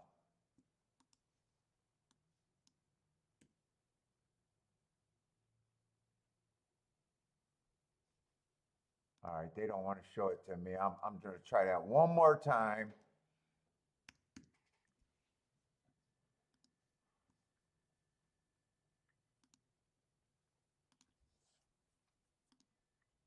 All right, there it is. 2 horse stalked on the inside.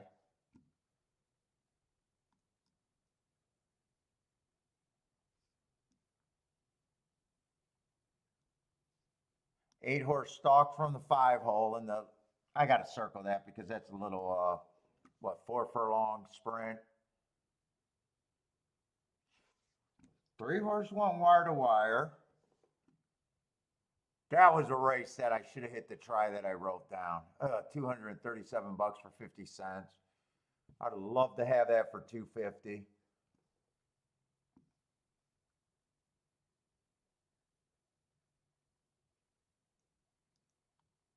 Might have been the only turf race that we've seen. Let's see, 5 went wire to wire on the dirt. You know what? Actually, I'm not handicapping up bad. Even though I lost a few bets looking at these results right now.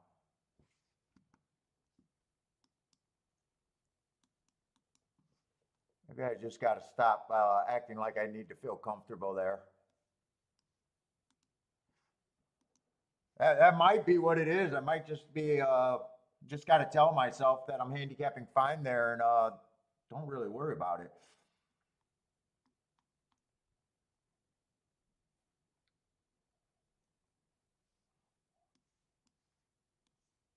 All right, let's see.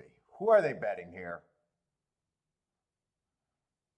Oh, they're betting the 11. 11's the favorite. Get a good starting point.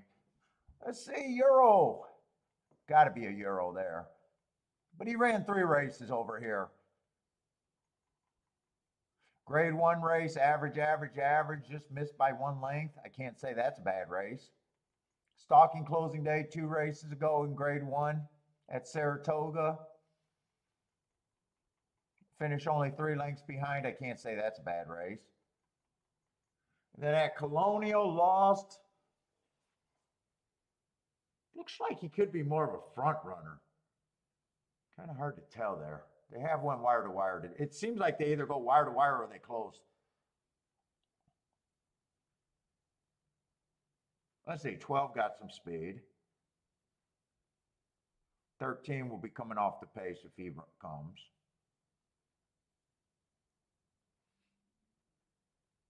What kind of race is this for a grade 1 horse to be in here? What is this? Allowing 3 non-winners of 3X. Should have never won 18. 3 times other maiden claiming starter or restricted. Yeah, these races come up tough. Let's say 1 got speed. 2 got, oh, this race might be loaded with speed just looking at who the contenders are. Let's see, 1's been just cruising through conditions. 1 is made in special weight, 1 is 1X, 1 is 2X in short fashion. 4 races ago went too fast to win. Yeah, I like that race. Comes back, average, average, average at 2 lifetimes, steps up. Wins a 1X, fastest winner of the day. And last race, bad rail stalking closing day. Tried to go wire to wire when the race was, track was running against him and was fast on the pace. Does feel like there's a lot of speed in this race. He has a real speed. 4-1, huh? 2 got some real speed last couple races. 3 races ago, 1 on an inside day. Average, fastest winner of the day average. Nice race. Comes back, wins again. And last race, running against the bias, stalking closing day, going too fast to win. I love that race.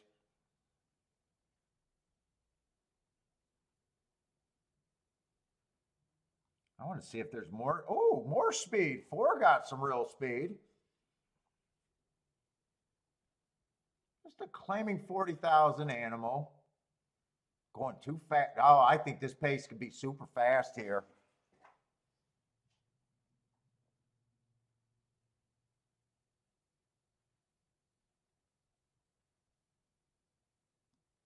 Some of the speed might be cheap, but speed is speed. If they all go to the front and they're all earn those hearts, I could see this pace being a meltdown scenario. Even the 5 horse, 4 races ago, fastest winner of the day, but at least that was in a grade 2 race where I'd say he probably got a bit more foundation. Grade 3 race, stalking closing day, he tried to stalk there. 2 races ago in a grade 3 race, going too fast to win. Oh, while being that far off the pace. This horse could come off the pace too. 5 might get a good trip here.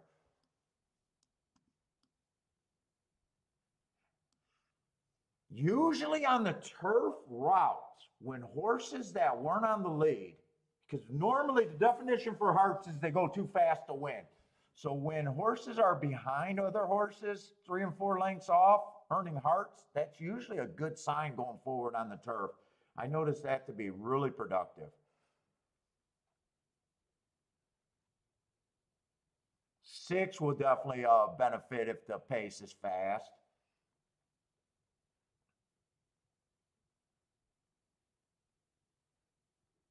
Let's see, 8's trying turf for the first time. Could come off the pace, but he is trying turf for the first time. 21-1. It's not the worst price to try to take on doing something new. 10 will benefit if the pace is really fast.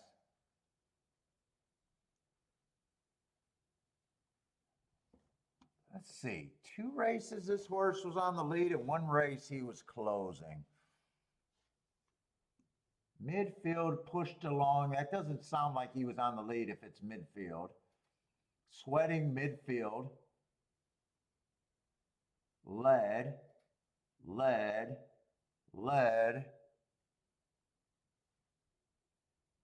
pushed along, don't know, made all, I don't know what the, oh, made all might mean that he went wire to wire. Yeah, I think made all, this horse probably going to be on the lead.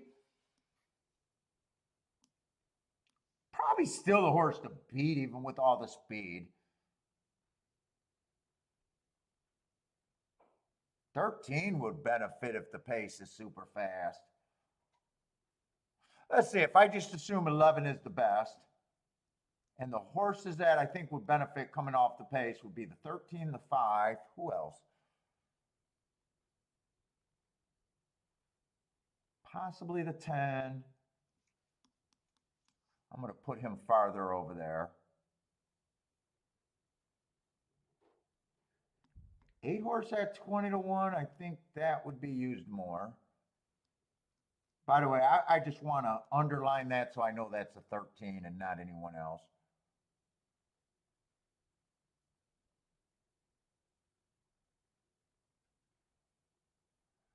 And then 5 and 6 could benefit, depending on how 6 runs. I think 6 would be smart, or 5 would be smart to come off the pace. I'm going to build my betting line like I'm anti-speed here. Well, I already got the 5 there. Yeah, that's the, Attila, that's the only reason why I didn't completely throw the 11 out, because he is a legit, he looks like a legit class advantage. And the other speed is all cheap, so I could see him even overcoming all the other speed is kind of where I went on that.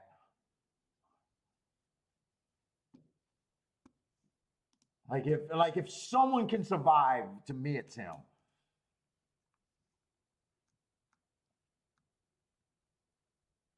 Now we'll all of a sudden see only one horse on the lead, and they go in minuscule fractions. But I am building this betting line like I think this is going to be ridiculous on the pace end.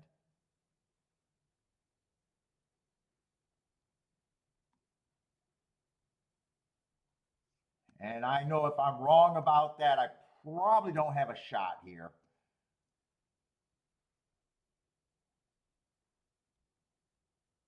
I think that's just how I'm going to do it.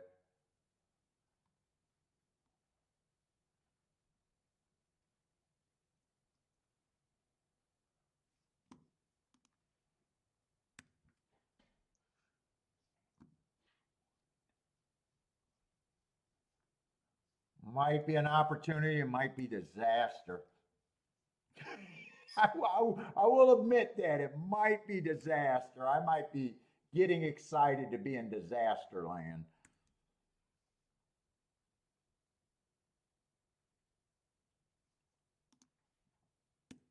I think I could give him 28% of the points. Come back with the other 5 horses.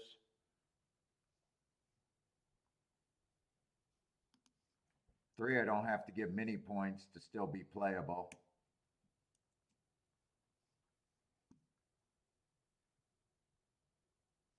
Who's the 10 and who's the 13?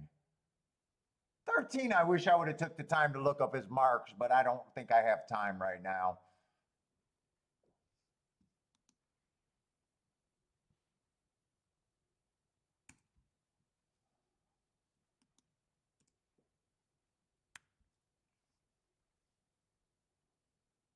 No, I think I only got 3 horses, don't I?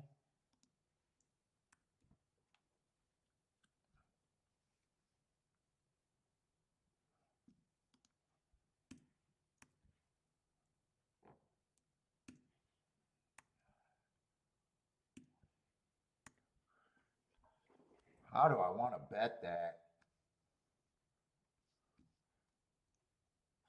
Let me see. Let me check the exactas with the 11, what I could do with him.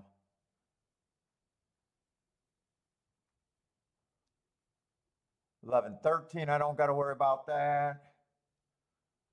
11-10, I don't have to worry about that. 11-8, I don't have to worry about that. 11-6, I don't have to worry about that. 11-5 is the worst one, but that's still 20 to 1.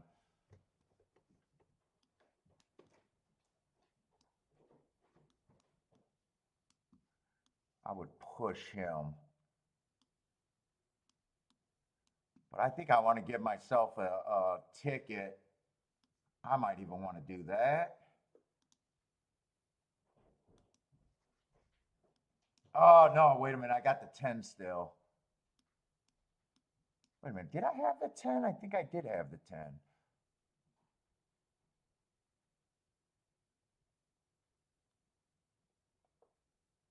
You know what? I get the 10 out of there.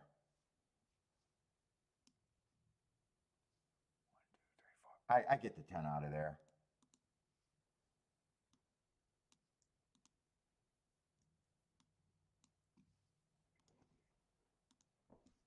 I might not be able to.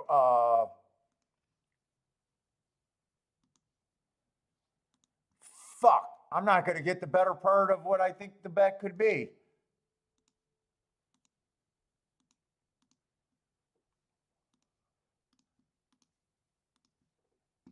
Ah, shit.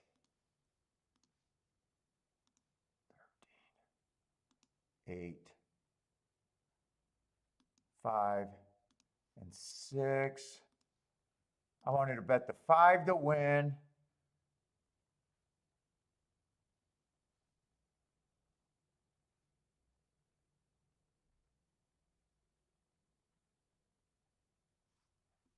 Was it 5 and 10 I wanted to bet? But I left 10 off the exactas.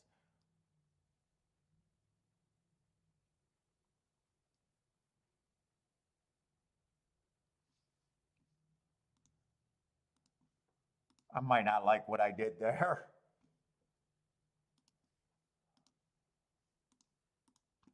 All right.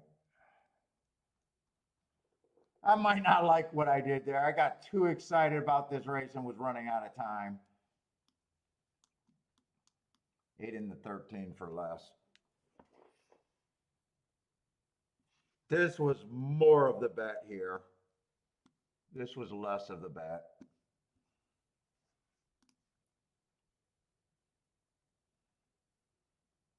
Oh, 6 just got a bad break. 1 gets the lead here. I need a faster than fast pace here. 23 and 1 might be fast enough.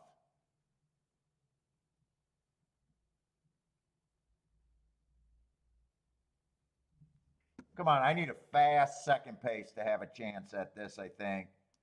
Go faster, go faster, go faster. 47 is fast, but I would have liked it to be a sub 47. I would have liked it to be a bit faster.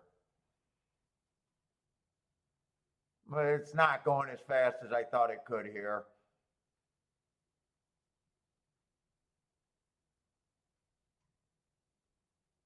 Oh, it's really not going fast enough. Yeah, I'm in disaster. Come on, 8. Is this 8 flying? 8, get outside. Get outside and go. Go fast and win. Go fast and win. Go, go, go, go, go, go. I will get the exacta.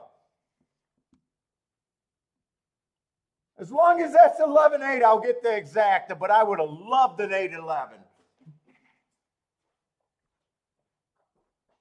Go fast and win.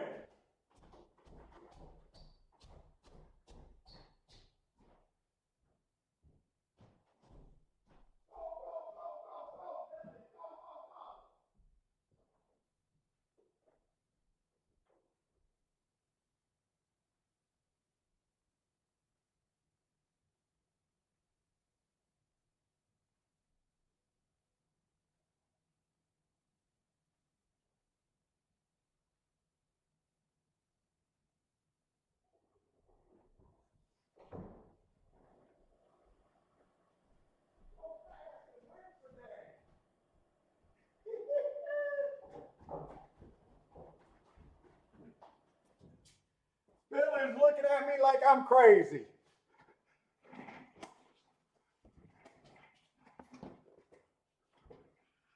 Oh, that's worth a little dancing, guy. That's worth a little dancing, guy. As long as that's 11-8. I thought I seen 11-8.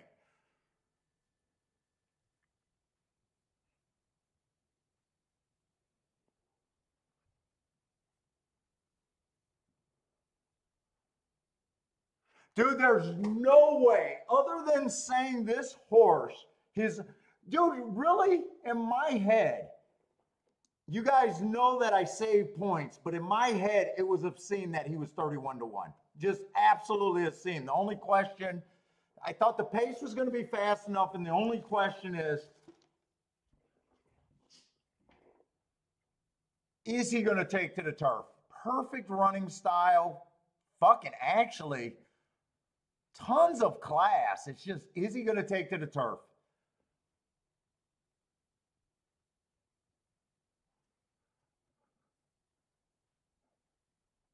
$11 didn't go to the lead. I could have probably played that. Well, no, I was actually trying to play that perfect, but I was not able to. I wanted to play the 11 on top for a lot more.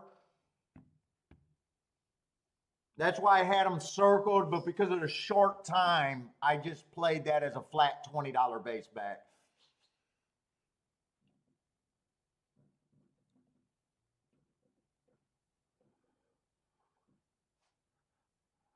Nathan with the boom, thank you. 8 had a bad start, otherwise he wins. Really, it was that, really, it could have been better. Oh, really? Boderick is saying both of you guys are saying, okay. He, bad start and he stumbled at the gate. Oh, that makes me feel even better about that opinion. Yeah, 6 had a terrible, I did see the 6 have a terrible start. Yeah, that's the problem with horse racing. You won't get 31-1 now that people seen that turf race under his belt.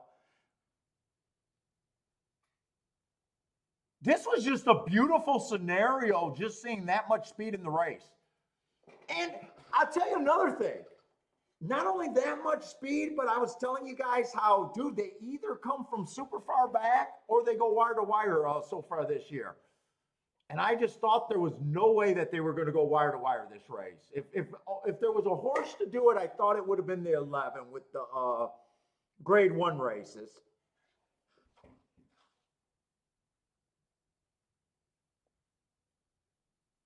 Oh yeah, Hardaway, we've been trying to do 5 days a week. I've been doing this for about 5 years. It started out as Thursdays and Fridays. We've been this year is the first year 100% of my action's been on camera. From January 1st till now, I don't know if I'm going to keep doing 5 days, but we've been on a pretty Wednesday through a Sunday schedule. Now next week I'll be going to Keeneland. So next week, if I'm not going to have a show like this, but I might try to stream live from Keeneland, but I'll be walking around with my phone doing this. So if it's super annoying and no one's interested in it, I may not do next week. But that's only because I'm going to be gone. But yeah, we're going to be on tomorrow, Saturday, and Sunday. Dude, I think today's only Thursday, right? Only Thursday. But thank you for enjoying the show, man. Thank you very much for checking us out. We do appreciate it. New horse players, we actually love them, man. I'm going to be hard on people because I know people can play better. It's just I know people can win at this game. The whole thing about this show is just, hey, I'm not going to hit any more winners than people, but I will hit at a higher neutral that allows me to keep doing what I'm doing.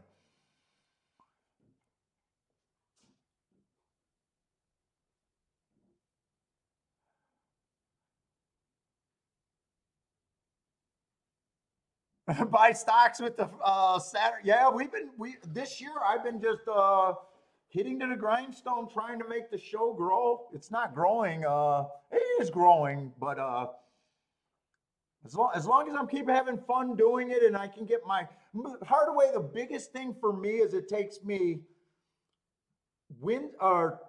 Monday and Tuesdays, all I do is data from the last week for all these tracks. So I can just mark my form. And each form that I mark, I don't do any handicapping before, but it takes me an hour just to transfer my marks on a form.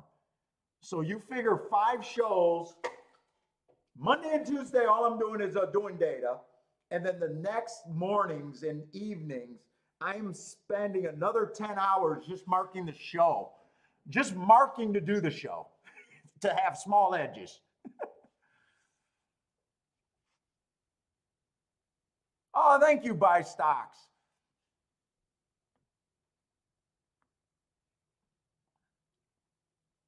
But yeah, as long as I can mark the form, once it comes to playing, it's no extra effort. So it's just I get worn down with so much data and marking the forms.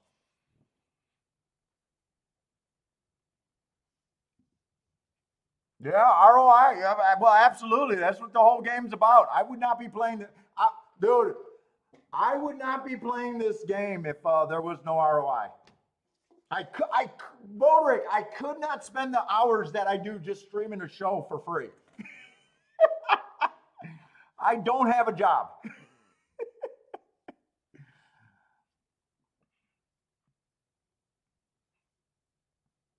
Just think about it. If I'm doing 5 days a week, 6 hours a day, that's 30 hours of me just being on camera. Whose wife would stand for that? No one's wife would stand for that. You're going to do what? For what?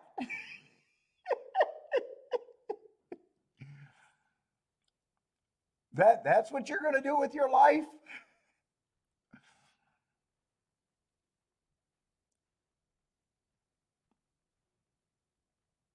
Oh, Parsons had we didn't get to look at Parsons had a nice hit over there at Gulfstream.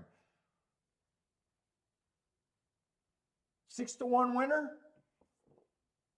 Nice. Let's look at it. Little red boardy, but I know what my marks are. That would have been on the turf. That would have been a little harder for me to look at Gulfstream. Bodrick would be divorced. Yes, yeah. I mean, dude, that's why when people just try to troll on the stream, I get so offended about it. It's like, dude, I literally sit here for 30 hours a fucking week, and you think that I'm just coming on here to lie?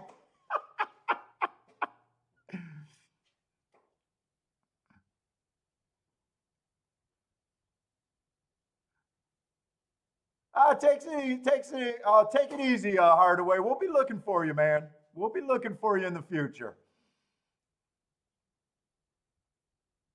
Oh yeah, Bodrick. Bodrick sent me a picture of him and his wife going to Churchill Downs. Yeah, you don't want to get divorced. You don't want to get divorced.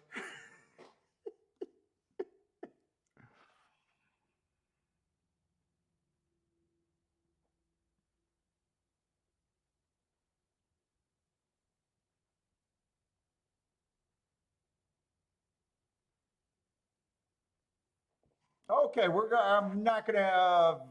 Didn't have a chance to look at Gulfstream, and it's harder for me to know what I would have did on the turf. Like Gulfstream on the dirt or even a Tapeta route, I really know what I'm looking for, and I could be pretty honest with what I could get to. Turf racing is not at Gulfstream routes. I don't have that strong of a bias, and I'm not sure where I would have been there. I don't see any horses with like marks that are saying, and I would have had to look way deeper to be close in that race. Bodrick says she laughed. Nicely done, man. Nicely done.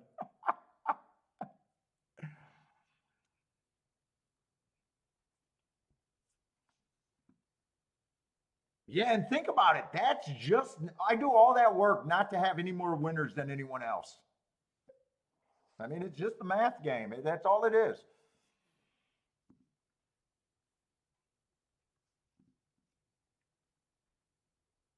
Collie, what's up, man? Hopefully everything's good with you. I think I've seen your name here before, though. I'm pretty sure I've seen your name, and I hope I'm saying it right too, by the way. All right, that I don't think I'm going to be able to be a loser today. Had two nice hits today. Was giving a bit, probably too much back until I had that hit too.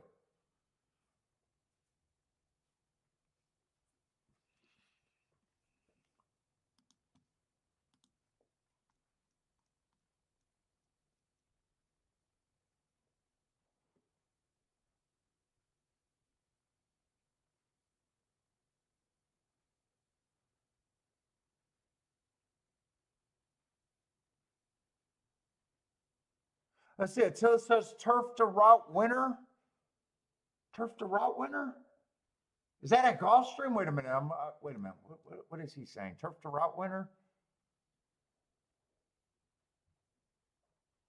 Oh, sprint to route runner. You might be talking about that. Yeah, I do see that he had good class though. I have no idea where I would have been there. I got a feeling that's who you're telling me the two was a route to or sprint to route winner. I don't mind sprint to route. I hate route to sprint though.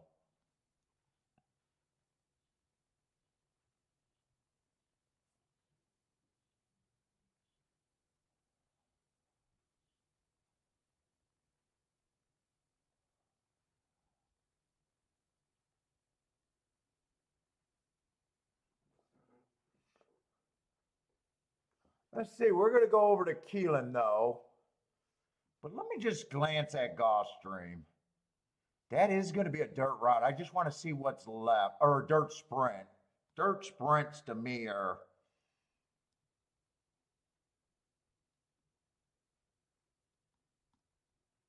Didn't do a tic-tac-toe board though. How are they betting that race? Wait a minute. I just want to glance how they're betting that race. See if I think that's a really good race or not. Let's see. The two's going to be scratched there.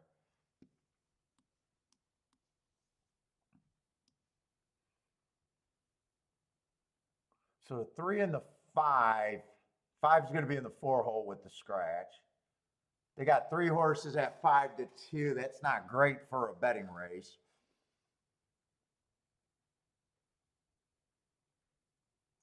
One of the favorites is a 3. Does have the inside, dropping in class. But that's no, dropping in class could give you more speed, early speed. Could. That's normally not a horse that I would like in this race, actually.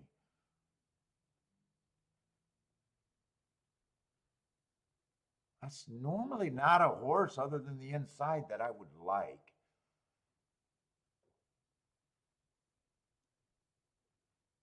Making a giant class drop. One's making a giant class drop.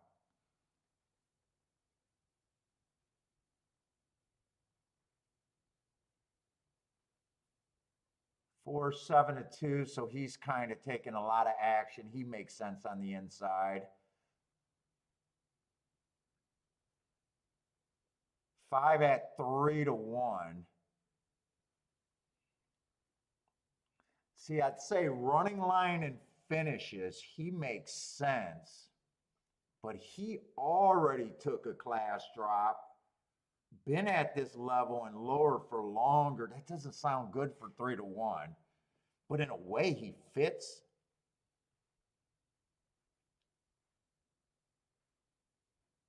Like, he would be the best horse on paper towards the inside unless one of these droppers, which is fairly reasonable to suspect, ends up with the right running style towards the inside. I think this race at Gulfstream, I already spent more time on it, but I don't think it's going to be a good spot for me.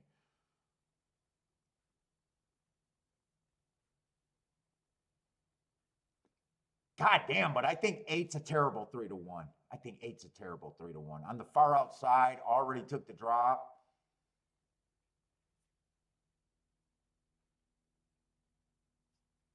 But then just looking at what I could get to on the inside, it almost just screams, hey, if the 1 doesn't get first or second, it's not worth betting. Because if it comes in any combination of 3, 4, and 5, that's not going to be a 50-1 or higher exacta or even a 30-1 exacta. That's going to be, I got a feeling that's probably not going to be a great betting race. Only the 1 getting first and second towards the inside makes that okay. All right, I'm going to go to Tampa or Keeneland. Take it easy, Andre, man. Take it easy, man.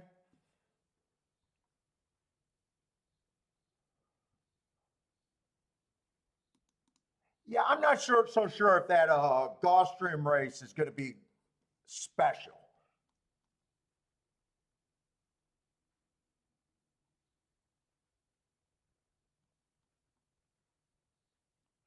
So, just not sure. Let's see, and we got 2 races at, all right, we only got 3 races left.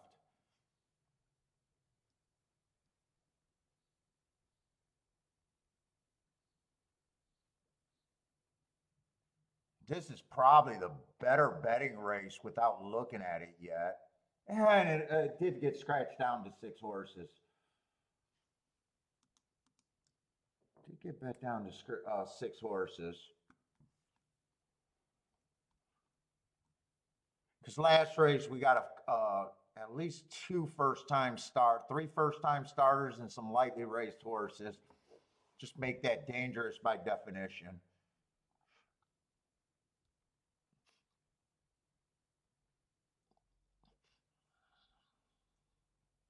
Yeah, we'll see. All right, let me just get the scratches here. We got 10 minutes, so we got plenty of time.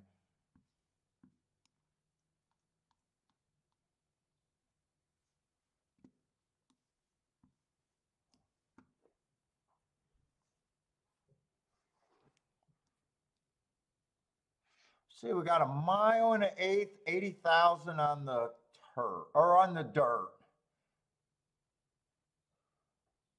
1's a favorite. Okay.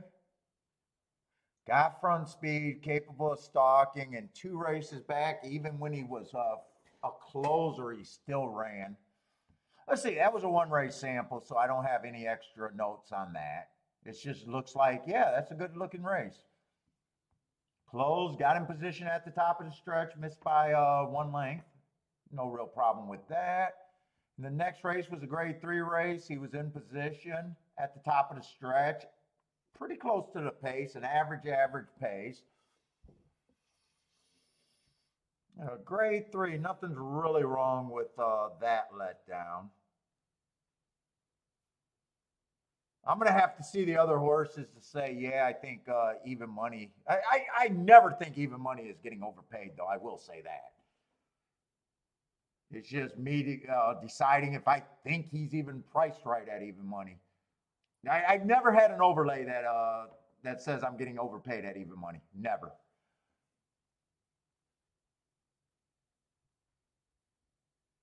Two's ran in some graded races. He's also ran in a freaking $8,000 race, a $15,000 race.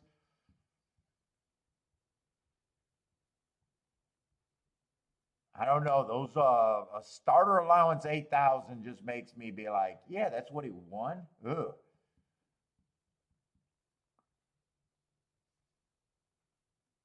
That's almost like me saying I'm supposed to go to elementary school and not be able to beat up every kid in there. I'm pretty sure I can go to every elementary school in the country and kick the shit out of every kid in the class. For him to go to 8,000, that's almost what this race was. I don't know. I can't like it.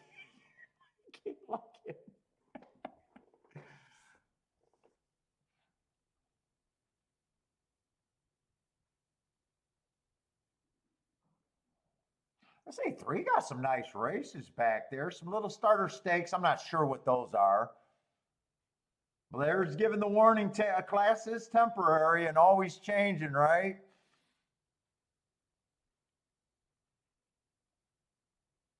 I do. I don't mind the last race on the oh, 3 is out. Wait a minute. 3 is one of the scratches. Okay, I didn't realize that. 3 is one of the scratches.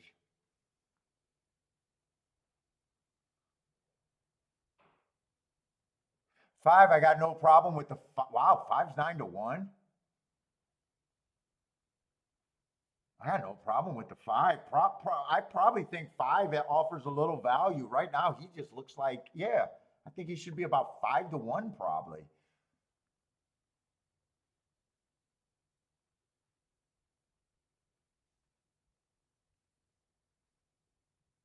I honestly don't think I'm going to be interested in this race, kind of.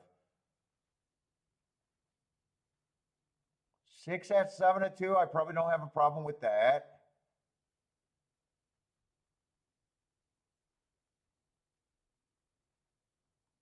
Eight's going to be farther off the pace. The real story is, do I think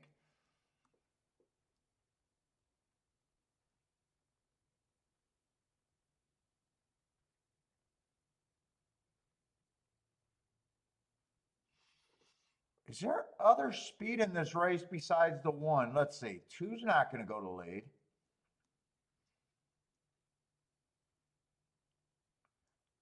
5 may challenge, but 5 may challenge. 6 is not really front end. There's no way the 7. I guess I probably do have the 1 as the fairly legit favorite. I think there's a case to be made that he could be. I still would only have him at about 3 to 2. Even if I got him at even money, he's overbet in my eyes.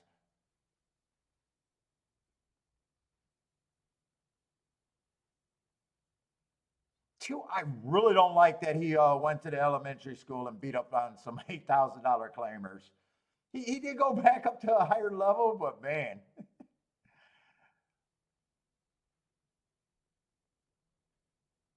Let's see, if 1 wins, is there even anything in here? 2 at 18 to 1 is the only exacta. If you got to spread any farther than that, they get way worse. 1 4 is 11, 1 5 is 15 to 1, and 1 7 and 1 6 are single digits. That's not really my style. So the only thing I can do with the 1 is actually the 2.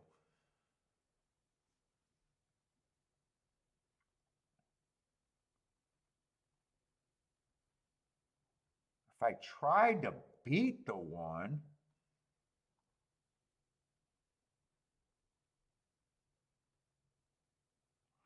five would be on my short list. 6, I can see beating everybody, but 6 at 3 to 1. I'm not trying to beat an even money horse to get to 3 to 1. I don't need the race in that scenario. Same with the 7. I'm not trying to beat an even money to get to 7 to 2. This race, I just don't think. Who cares about the opinion for me is kind of what I'm thinking. There's just not much here.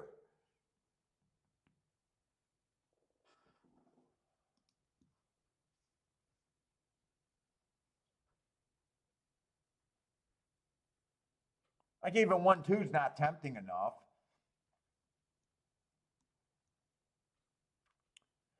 5 would be the only horse that I could get to that can win, that I think could win. That would make me feel like a chicken if he wins. 5 would be the closest thing to make me be like, man, maybe I should have put that bet in, or at least something.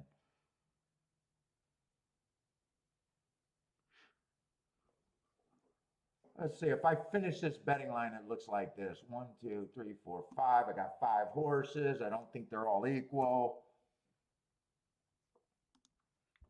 2, I think, got less of a chance than the rest of the group. Who's the 4? I'm kind of forgetting who the 4 is. Oh, wait. I scratched the 3 and the 4 horse. Wait a minute. The 4 horse is in this race.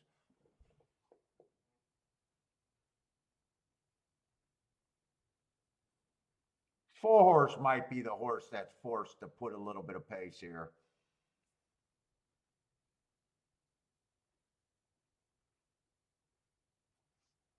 I still think 4 is probably priced right.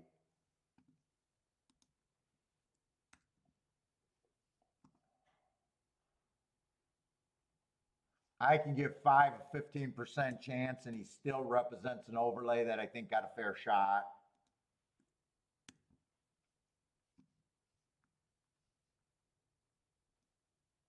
I don't think those 2 horses are 24%. I'm even going to do this. I think this is where my betting line is.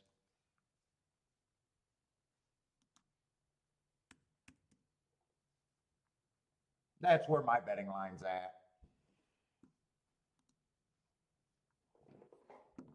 Rain's coming this. I hope they get it out before I'm at Keeneland. What's up? In the money, Mike. How's it going, man? Let's say I got no bet here. I worked that race to death. To me, I just feel like 1's legit. 5, like I said, is the only horse that could win where I'd be like, yeah, maybe I should have did a play bet scenario. Let's say Saul likes the 4 horse. 4 horse, I just think 4 is a little over bet. 10% chance, even on my betting line, still got a chance.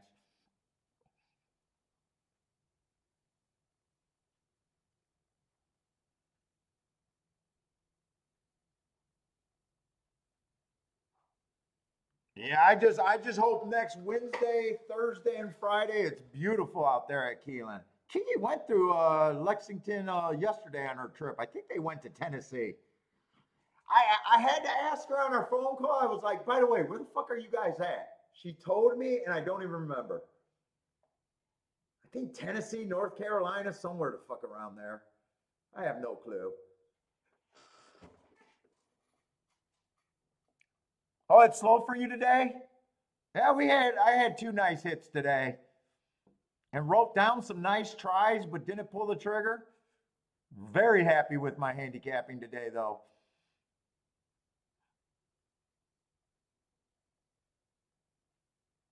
Let's see, Attila likes the 2 horse to win there. Blair likes the 7 horse. You guys got Blair also likes 147. On break, 457 box. In the money, Mike needs the 2. Let's see, I thought 4 was the most likely other than the 5. I thought 4 and 5 had to put pace on the 1. 4's not putting any pace. 5 is. Everyone right now is kind of in position if they're good enough right here.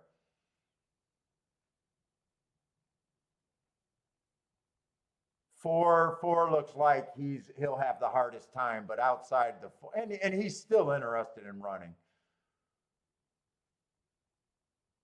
He's gearing up right now.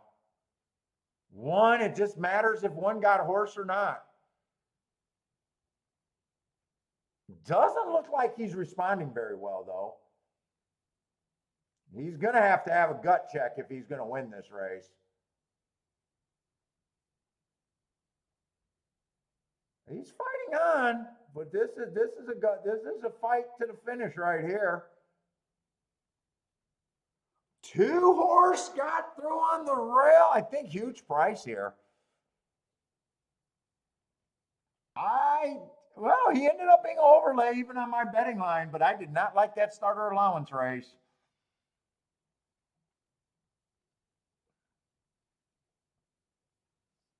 I'm pretty sure the 2 won that race. Definitely a photo, but I'm pretty sure the 2 won that race. Got a perfect trip. 5, 7. No one really. Pretty clean run race there. Pretty clean. I think it's going to be 276.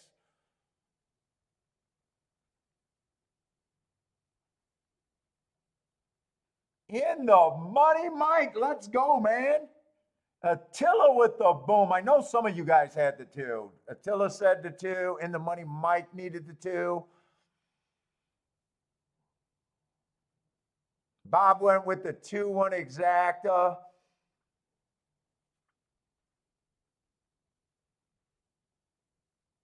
Hopefully you came back with a win ticket. I kept saying that the 1-2 was the only exacta that I could have done with the 2 or with the 1. But then I would have had to do a win bet with that also. But I did not say that.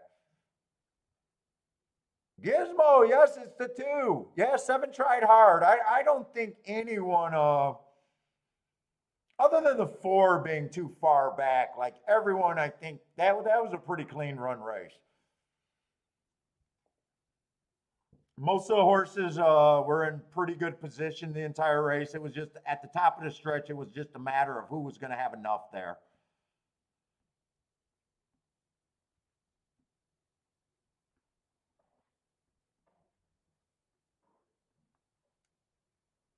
Yeah, 2-7, Gizmo. 2-7. If that's what you played, you are definitely going to be happy with that one.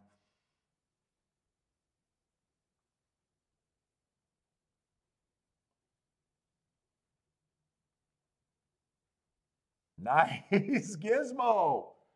Let's give Gizmo a little happy dance there. That's dedicated to Gizmo and Attila over there. Yeah, this is definitely going to be, a beautiful try-in super with the 1 completely off the board.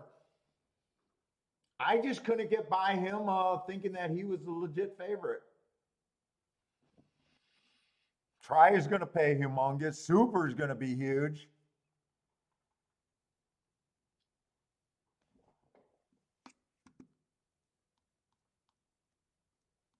So we got one more race there in Gulfstream. I was hoping to come back there, but if they didn't change the betting there, I'm not sure what I could do at Gulfstream. I wanted to go back and look at the dirt races to see if I really think the inside was good today. Okay, I was saying that I thought 8 was a terrible 3-1. He did go up to 6-1, so the public kind of righted that. I probably just put him in the winner's circle, by the way.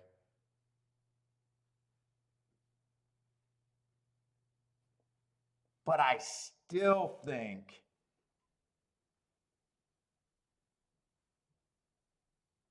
5 fits the best on running style and everything, but he's already been at the basement where you got like this 4-horse who I wouldn't be surprised if he's faster, dropping from maiden special weight, but he's 2-1. 3, I don't like the running style, but the inside helps. And even the 1 horse, I thought that 5's probably the right price on the 5-1. There's no way I would think of betting him below 5-1, and I probably need a little bit more than him.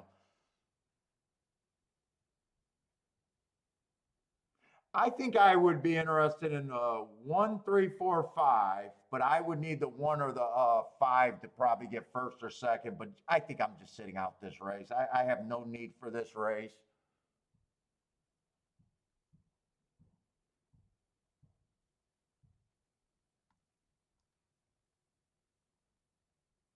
Six being a first-time starter, if he got any fronts to him, he could be there.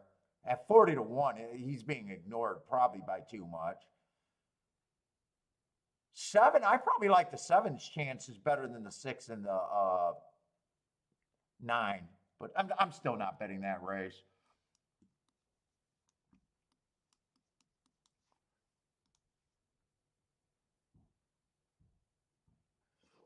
Charles says you were warned. Oh, the Irad stiffs another at Keelan. Yeah, he's not having that great of a Keelan meet. Let's see. I thought 4, 5, or 1 would probably get the lead. And this is kind of what I thought. 5 had the right running style, but with the 2 class droppers, it didn't make sense that if either of them were okay, that he couldn't get the lead. This is kind of what I thought this race would be.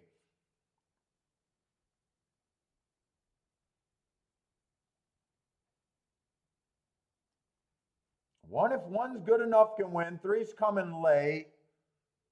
8, I probably put in the winner's circle when I said he was a terrible 3-1, but they did let him get up to 6-1, so 6-1 would have been okay. 3 ends up going to win for fun.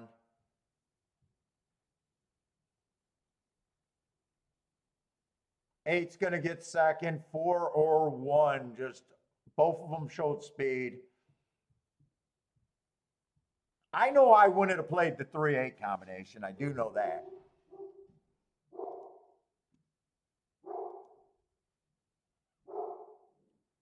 Inside at Gulfstream is just way too much for the outside to overcome there. It's just way too much. 3 taking a closer at 2-1. I just couldn't have done that either.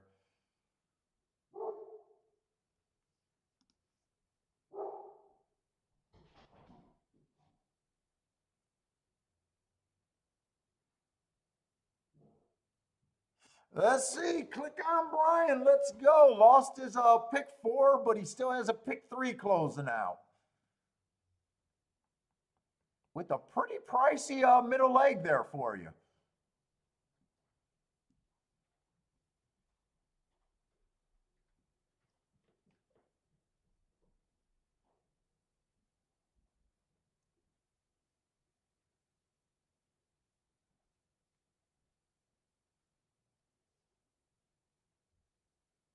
Let's see, Marco. Oh, I think Marco Lou, that's talking about Keelan, thinking that the 1. I could see that 1 being a single on a ton of pick 6 tickets. Oh, talking about Keelan, I imagine.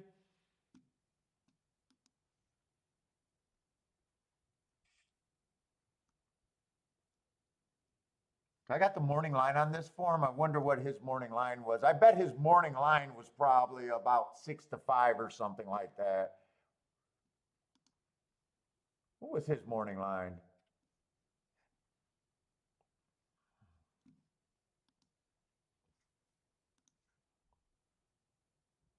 Yeah, 6-5 morning line.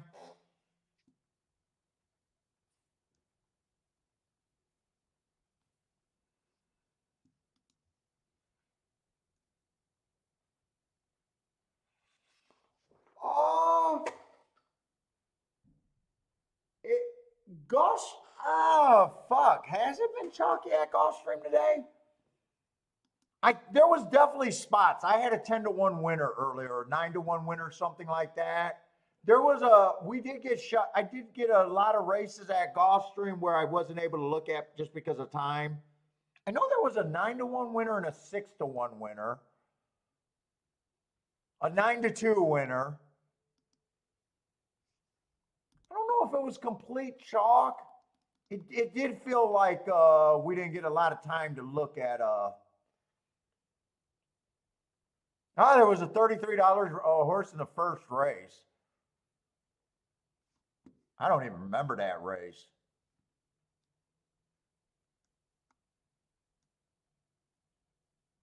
Oh, that was a first-time starter baby race. Okay. No, it wasn't too chalky. There was a $33 horse, a $14 horse, a $21 horse, $6 horse, with an 18-1 getting second. So even though that was a 2-1 winner, the exacta was still hittable. Gulfstream was actually good. $11 horse. No, Gulfstream was good. It just seemed like after that, after I had that hit, There was probably a mix of races that I couldn't play, $11 horse, and there was a bit of a time that we weren't able to look at them because of time. No, Gulfstream was really nice today.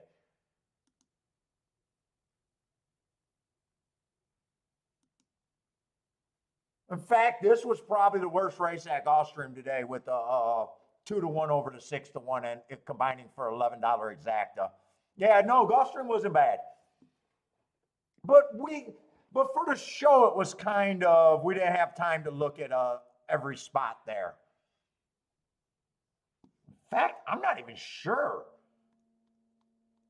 how many bets I made. How many races did I even play there? I'm not even sure. I played the first race or the second race, and I should have hit that. It was just how I structured the bet. Normally, I hit that probably 80% of the time. I overvalued the 1, and I liked the 1 and the 2, and I could have backdoored the exacta. That was a nice exacta. What the fuck was that?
I have no idea what that was.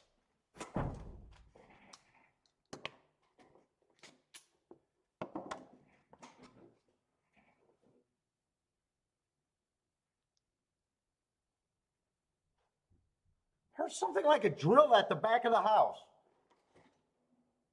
Billy going nuts.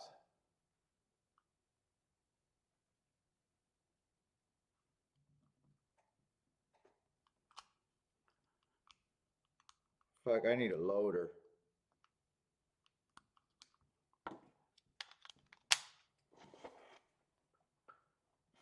We'd be fine.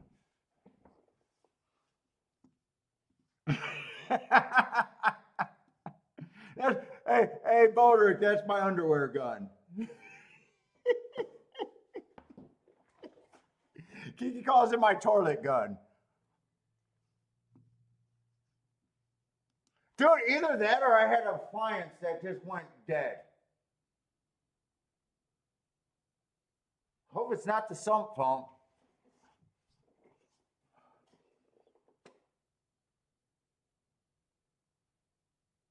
Dude, it sounded like a drill on the back door or something.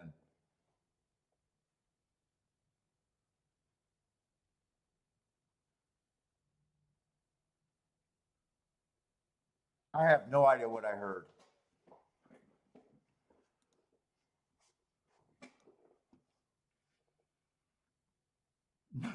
Absolutely no idea what I heard. It should have been the furnace.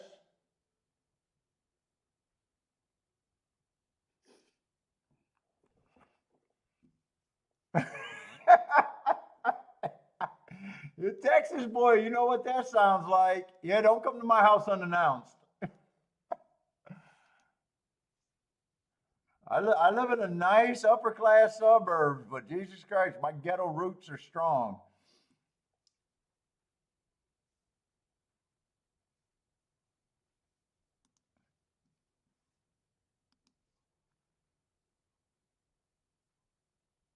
Dude, what could have made that noise? Kiki's not here, so it's not like a dryer or something. I'm not running anything. There's no TV or no, something went out. Something, it must be a, I'll check this. Some pump in the furnace later. At least I know heating and cooling and everything else. So let me just save this real quick.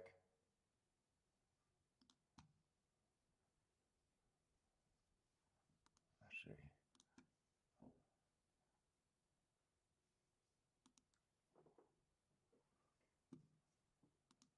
Just rewrite this.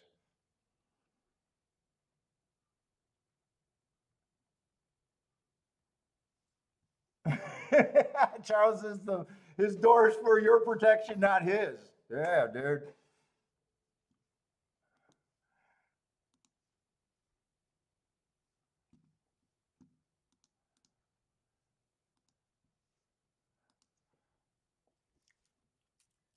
All right, Gulfstream is where I got to get to. Or no, Keeneland. One more race at Keeneland.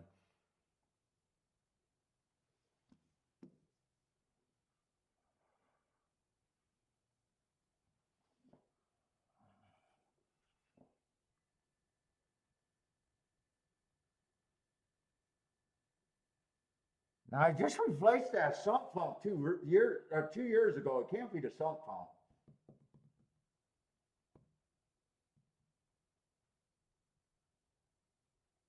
And the furnace, the fan motor I just replaced last year. It can't be that, and that's a fairly new furnace.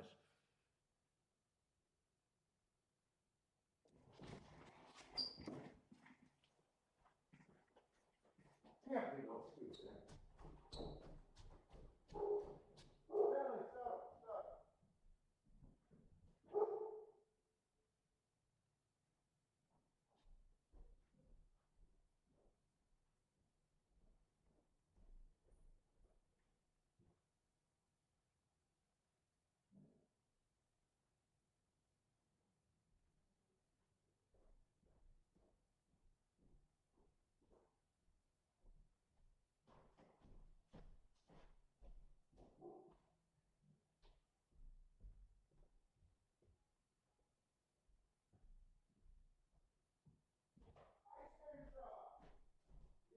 We get ice cream later tonight.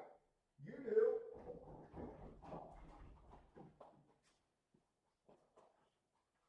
I have no clue. Just no clue. All right, I'm going to try to forget about it.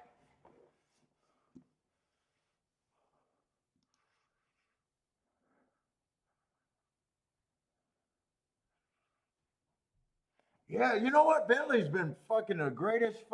First dog I've ever had, but this dog does nothing bad. Although I did find a rabbit with its head bitten off, but I'm not sure. It could have been a cat on the porch today. Head completely missing, just the body and a fucking ear just off to the side. I don't know if that was Bentley. It could have been. I'm not sure. All right, we'll try to handicap this race. Got another turf route race. 12 horses. One's a first-time starter. I think there's a few first-time starters. And a few lightly raised horses. That makes it a little bit dangerous for me.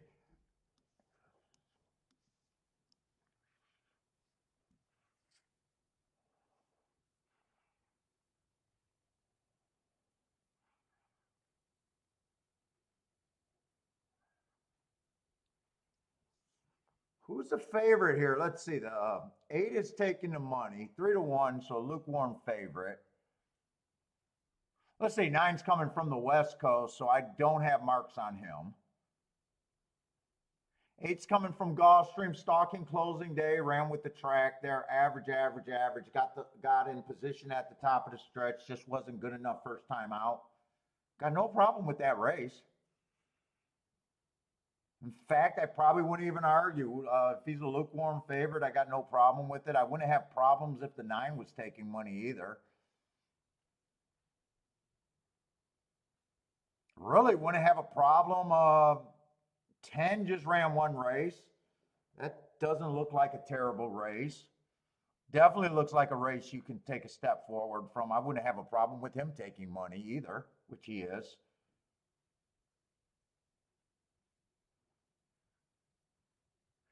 I would have an extremely hard time getting to the 12.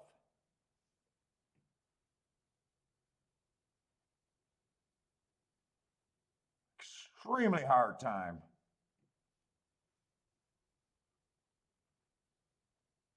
He did show speed over there at Fairgrounds on that crazy turf course where they time those races with a fucking sundial.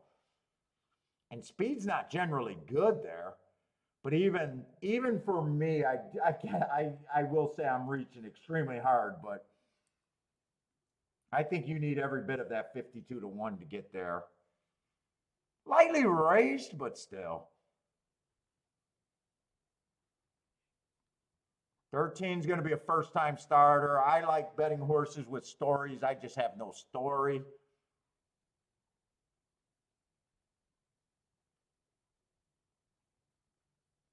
Let's see, 7. First time out, stalking closing day. He was only 2 lengths off. I got him at slow that day, but with him being only 2 lengths off, that just means he chased the slowest pace of the day. Meaning that could be, if he was trying to get the lead, you probably hate that race. If you think, hey, he was rating, he probably chased the pace he couldn't cut into, which makes that race a bit better. And then the next race, bad rail stalking day, he tried to go wire to wire going too fast to win. At Kentucky Downs, that's not a terrible race because speed was bad over there at Kentucky Downs. But he's not a crazy price that if I sat out, I would care one way or another. He's just 9 to 2. And with so many question marks in this race, I don't even know if 9 to 2 is a great price. You know, sometimes you think it is, and sometimes it just sounds like, yeah, okay.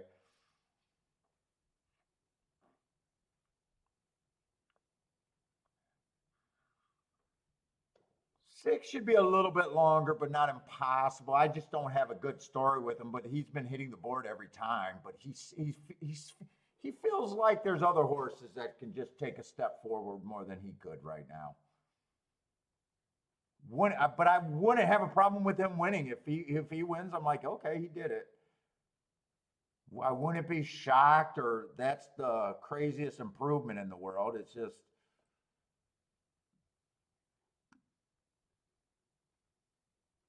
Five ran a pretty nice race. I got a feeling this race is just not for me at this time at all.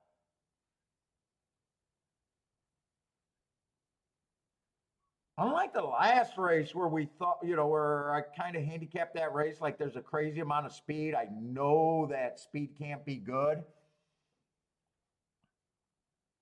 The pace is also murky in this race. And if I had to guess, it'd probably be 7 and 3 going to lead. 3 should not be 42 to 1. By the way, 3 should not be 42 to 1. He could be long, but not fucking 42 to 1. That's a nice race last race. His best race, his only race that makes, 2 races ago was kind of a wake-up race. Stalking closing day, 1 tick slower than the fastest winner. That's a nice pace. I'd say his last 2 races are definitely wake-up races.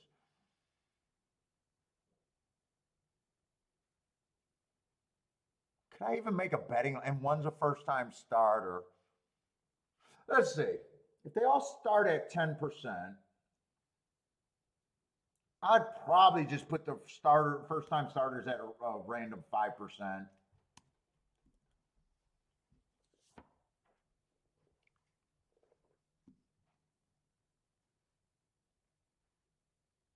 I'm probably looking at this race like the 7, the 8, the 9, and the 10. Almost all 4 of those horses feel like they should be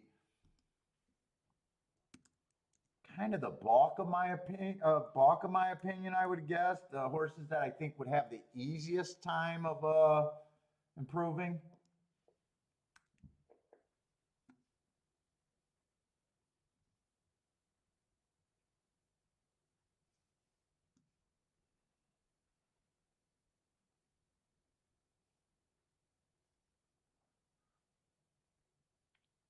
Let's see, I think I need more points than that.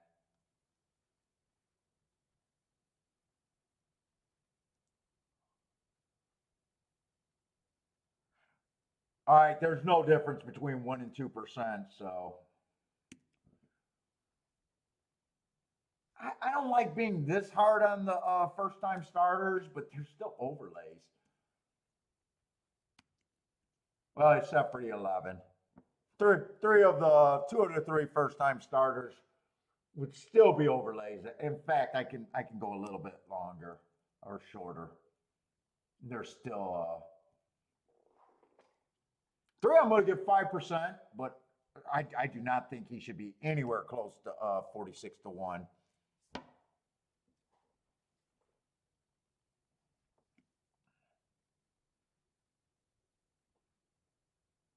4, I just think 4 is going to have a little bit less of a time than the first group. 5 and could I just leave them all at 10%? Does this work at 10% or not quite? I'm a little bit high on the betting line, but that's where I'm at. I think the 7, 8, 9, 10 probably is the more likely group of winners.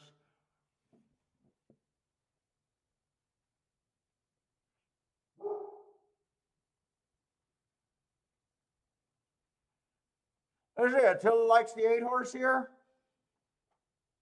I got no problem with that.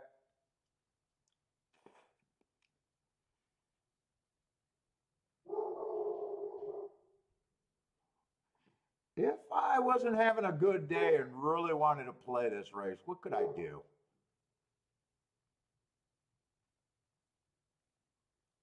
Oh, I wouldn't want it to come down to this race. I do know that. I wouldn't want it to come down to this race. I wouldn't be shocked if the exacta and the try is these 4 horses.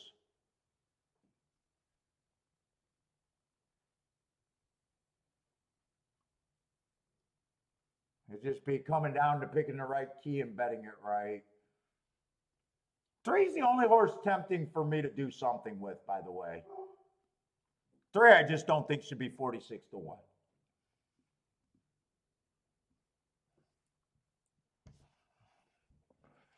Let's see, Voderic's king off the 10. And a little bit with the 9, it looks like. Both of them 5 to 1. God, I got no problem with that opinion. Marco Lou thinks the 8 and the 9. Yeah, I'm kind of with the vote like Charles. Charles says they don't know how to who to vet here. I'm kind of agreeing. There's a group of horses that I think probably makes up of the best options. But me trying to pick between those 4 would just be who's the biggest overlay right now. That would be the 9 and the 10 is where I would be king off there, I guess. 4 horse exacta box. What is that? $12 base bet? I don't think all of those combinations. Could you box those 4 for exacta box? I doubt it. 7, 8 would be paying 19 to 1, but 7 with the, well, you know what? 19 to 1 is a bad combination.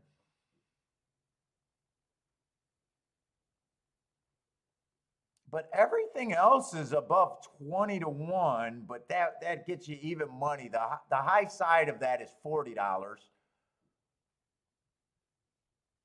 You got some 30, 35s.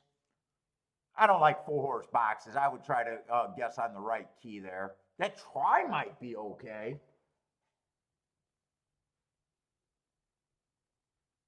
That try might pay at Keeneland. If I bet this race, I would force the 3 to be first and second with that group. But dude, boxing that try and trying to find the right key. I don't hate it, but I hate it right now. Last race of the day and me having a really nice day. Do I need to do it here?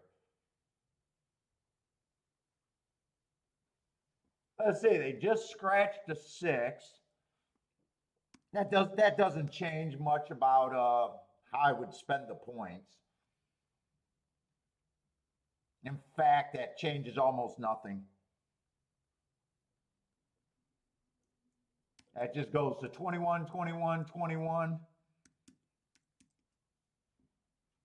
And I would just move that 3 up to 5%, but he's an overlay regardless.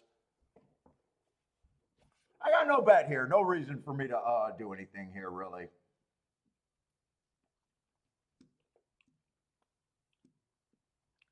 I wouldn't be shocked if this was the try, though. Wouldn't be shocked if that was a try. I wouldn't mind pushing this one if I did that.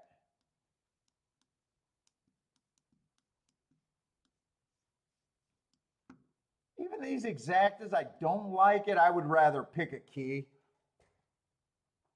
instead of doing a 4-horse exacta box at that range. I think it's safe, but I think it's relatively safe, but I don't think it's great. By the way, I'm writing no bet here. I guess that's the only spot that I can,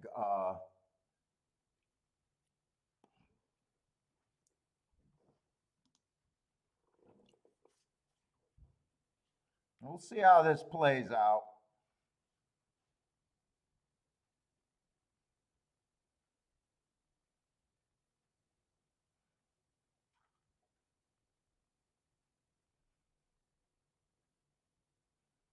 Oh, we just had to pay our taxes too. Ugh, I hate paying.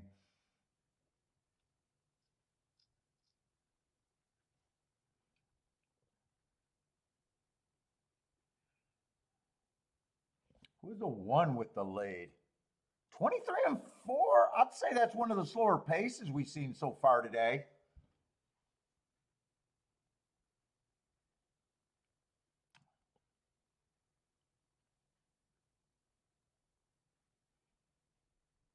Oh, 49 and 3. This might be a pace where speed can hold on though. I don't like where yeah. No, I think the horses are fine where they're at, kind of. Here comes the 7, here comes the 9, here comes the 3. Come on, 3. 3's gonna outrun his odds. Come on, 3. One more time. One more time. One more time. One more time. I don't got it, but come on, 3. Come on, 3, because I'm a handicapper that knows what the fuck I know what I'm doing. Come on, 3. Keep running. Keep running. Someone might have played it. 3 gave a chill for the super. But yeah, I think that was the try. I want to see what that try paid. I think it was these 4 horses.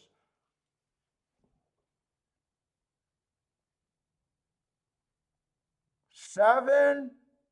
I think it came in 9, 10, and 8, 9, 10 in some kind of order. 3 tried his little ass off right there.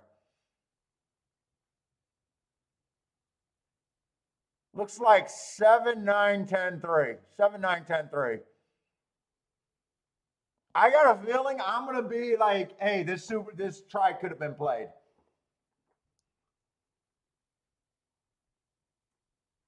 Seven, 9, 10, 3, 8, I think that came in.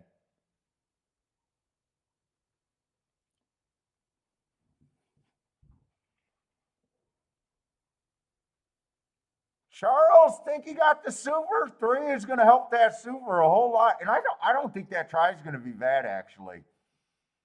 I think that's going to look like a try that going to pay decent because it's at Keeneland.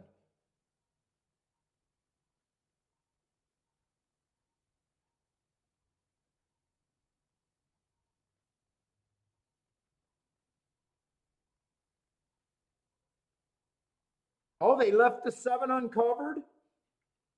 7 was the heart horse there. Yeah, 7 was Kentucky Downs. Wow, Kentucky they left the Kentucky Downs horse uncovered. Well, Kentucky Downs was a long time ago, but usually usually those horses get respect.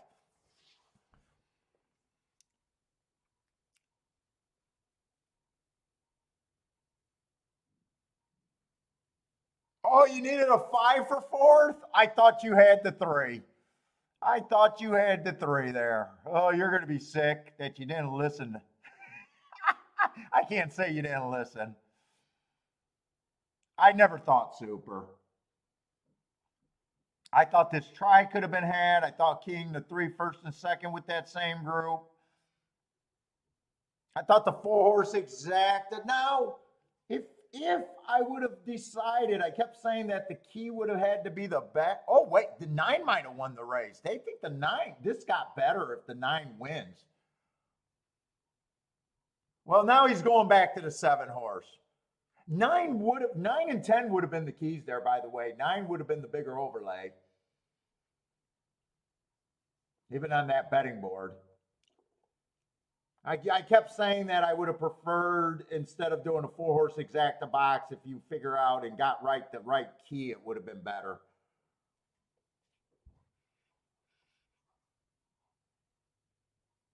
It looks like the cameraman just got a little confused. It looks like the 7 won that race.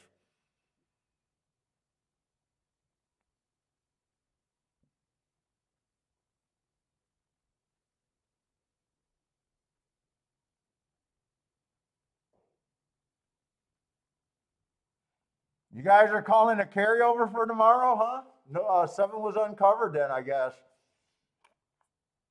Marco Lou, they're just building it for you. They're just building it.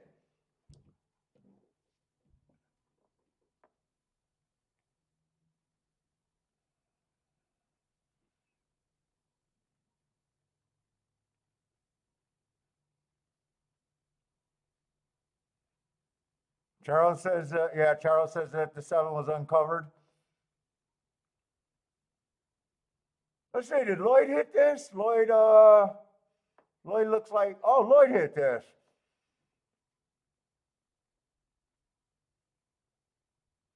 Oh, wait a minute. Needed the 7 to get V. But he did have the 7 to win also. But you would have rather backdoored the exacta there. Yeah, dude, I am not ashamed on that call on the 3. He gave every chance. He gave me a real thrill. I thought for sure he was going to get second there. But dude, I'm happy when they just outrun their odds to that degree. If you keep finding horses like that, you'll land on tickets.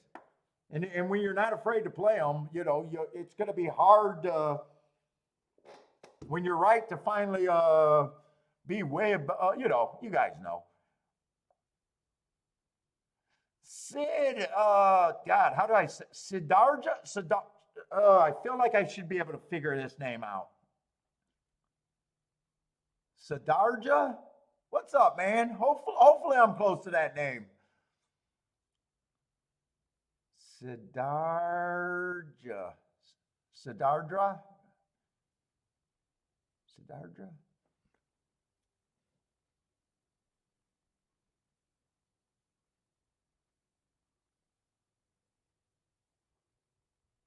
50 cents on the try. Super went up to $154 for 10 cents. I think I would have had to key the try. 4 horse exacta box, what is that? Let's see, it pays 50 for 50 cents. Remember, this was supposed to be try. I said I'm not sure about the, I didn't bet anything. I like what I'm doing there, writing directions I could have went. I want to know if playing that in just a gladiator style with a 4 horse exacta box would have been good enough. 4 times 3 times 2, 4, 12, $24 for $1. Not terrible, not terrible. $24 to get back 100. But if you would have keyed And 9 would have been the best thing that you got going on the overlays with that.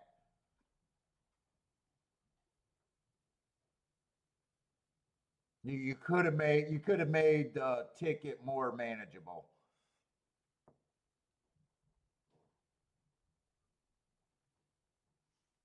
Right? Did I do that right? For a dollar. It's $24 or $12 for 50 cents. I don't think terrible, but I think that could have been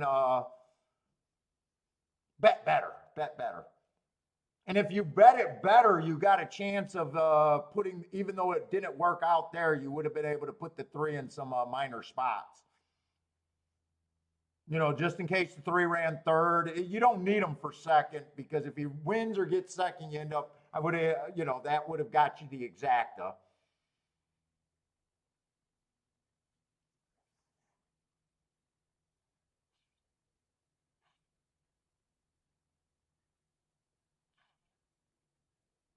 Yeah, I said 50 to 1. That's why I get mixed up when I'm saying how many times I got to try, because I keep bouncing around. Is it 50 to 1 or 50 for 50 cents? It keeps confusing me. Yeah, 24, Charles is saying, yeah, the $24 gets you 100. $24 would probably make me uncomfortable on a base bet ticket. For some reason, me going $5 or even I've been liking the tries costing about $3 from, or not $3, a $30 total for while I'm experimenting it. $3 total to get it 5 times. So although if I keep liking that, I keep writing out tries and I keep liking looking at the tries, I would be looking to play them for more once I got comfortable doing it. 24 right now would be hard for me to play that too many times with my style right now. Maybe $48, but I've been more comfortable with the total cost being around $30 is, I guess, what I've been comfortable with. $2.50 at $24. What is that? Almost $100. That's probably more than what I think I'm willing to do tries right now of me just initially trying to do them. Let's see, 24. What's $24 for a dollar? So it'd be 12 times 250, right? 12 times 250.